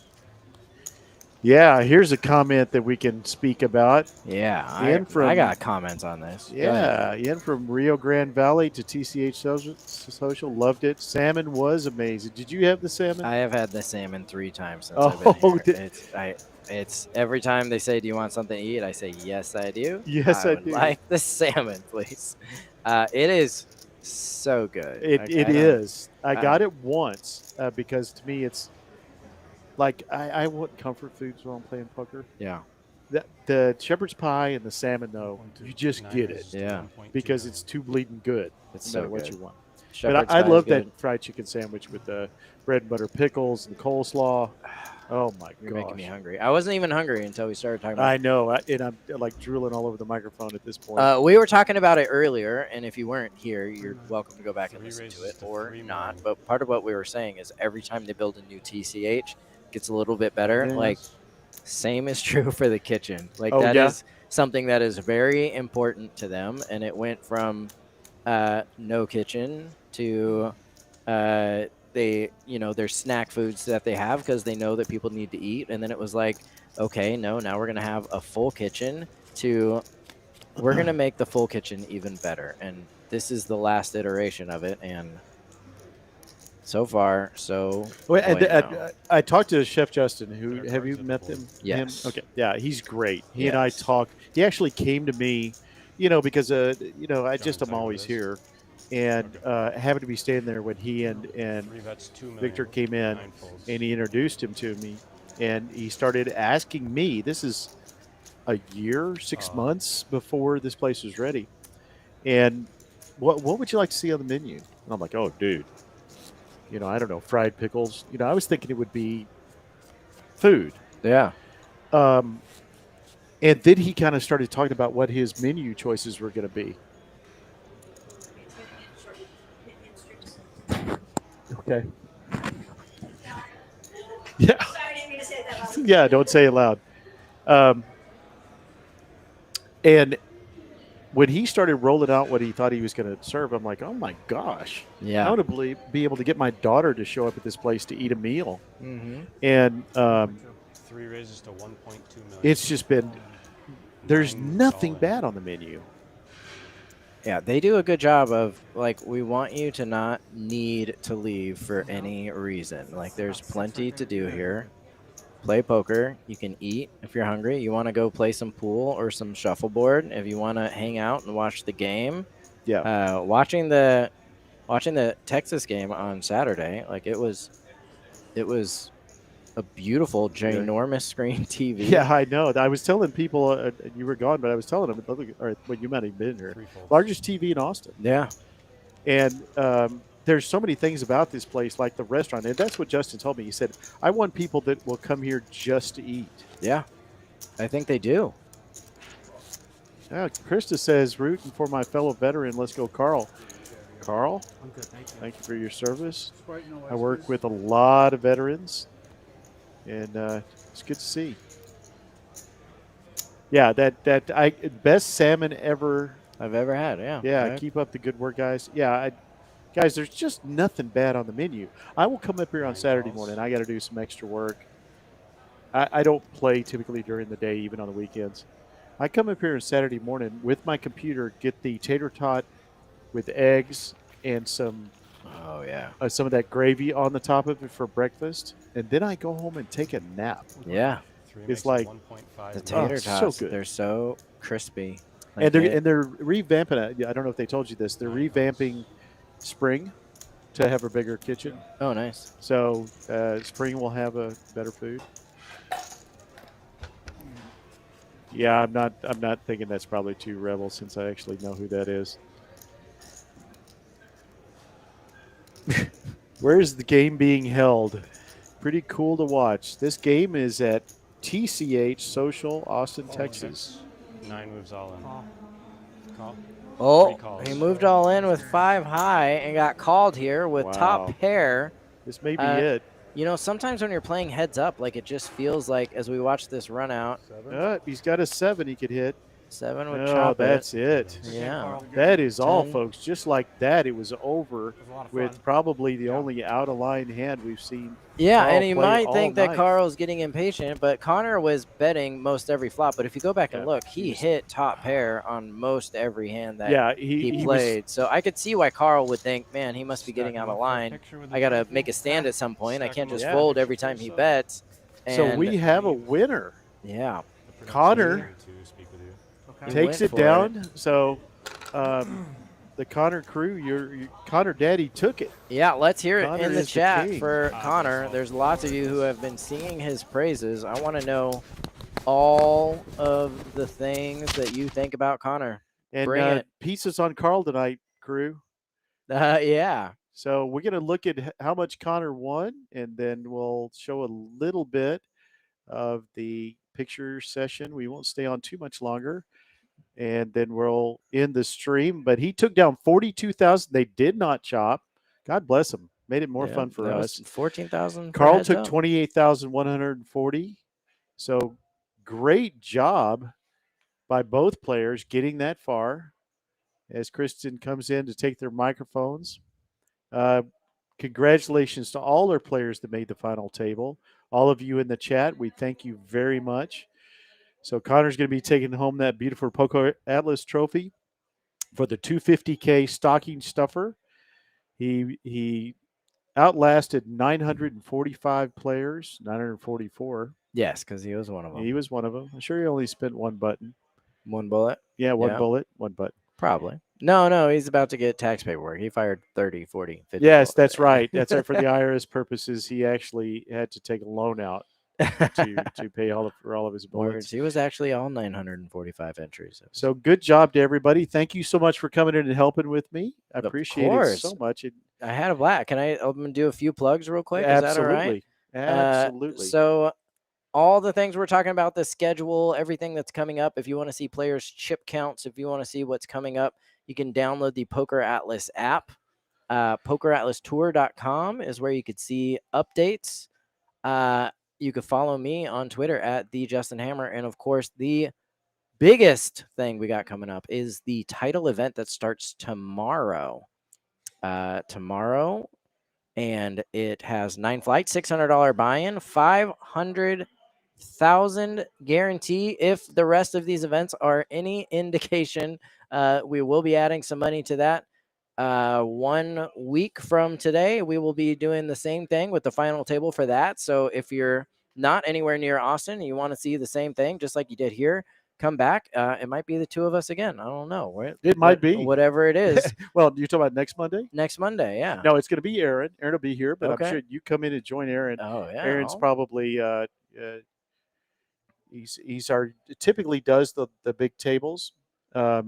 He's also our most accomplished player. So if he's not in it, okay, yeah. Then well, of the commentators, he's our most. I'll tell you all about the second biggest spot that I ever dealt. We can figure it out. But well, I thoroughly enjoyed it. It's always great having somebody in the booth. I was a little bit nervous about doing a long, stretch of a final table by myself and whether I'd run out of things to say. But it's a great conversation. Really appreciate you being here. Of course. Thanks to all of our dealers, Kristen, who is our line producer, along with Katie, and of course Dave and Coop, everybody that made this possible. This is Uncle T signing off from Austin, Texas, TCH Social. Everyone have a wonderful evening and come up here and join us for wonderful poker, wonderful food, and wonderful atmosphere.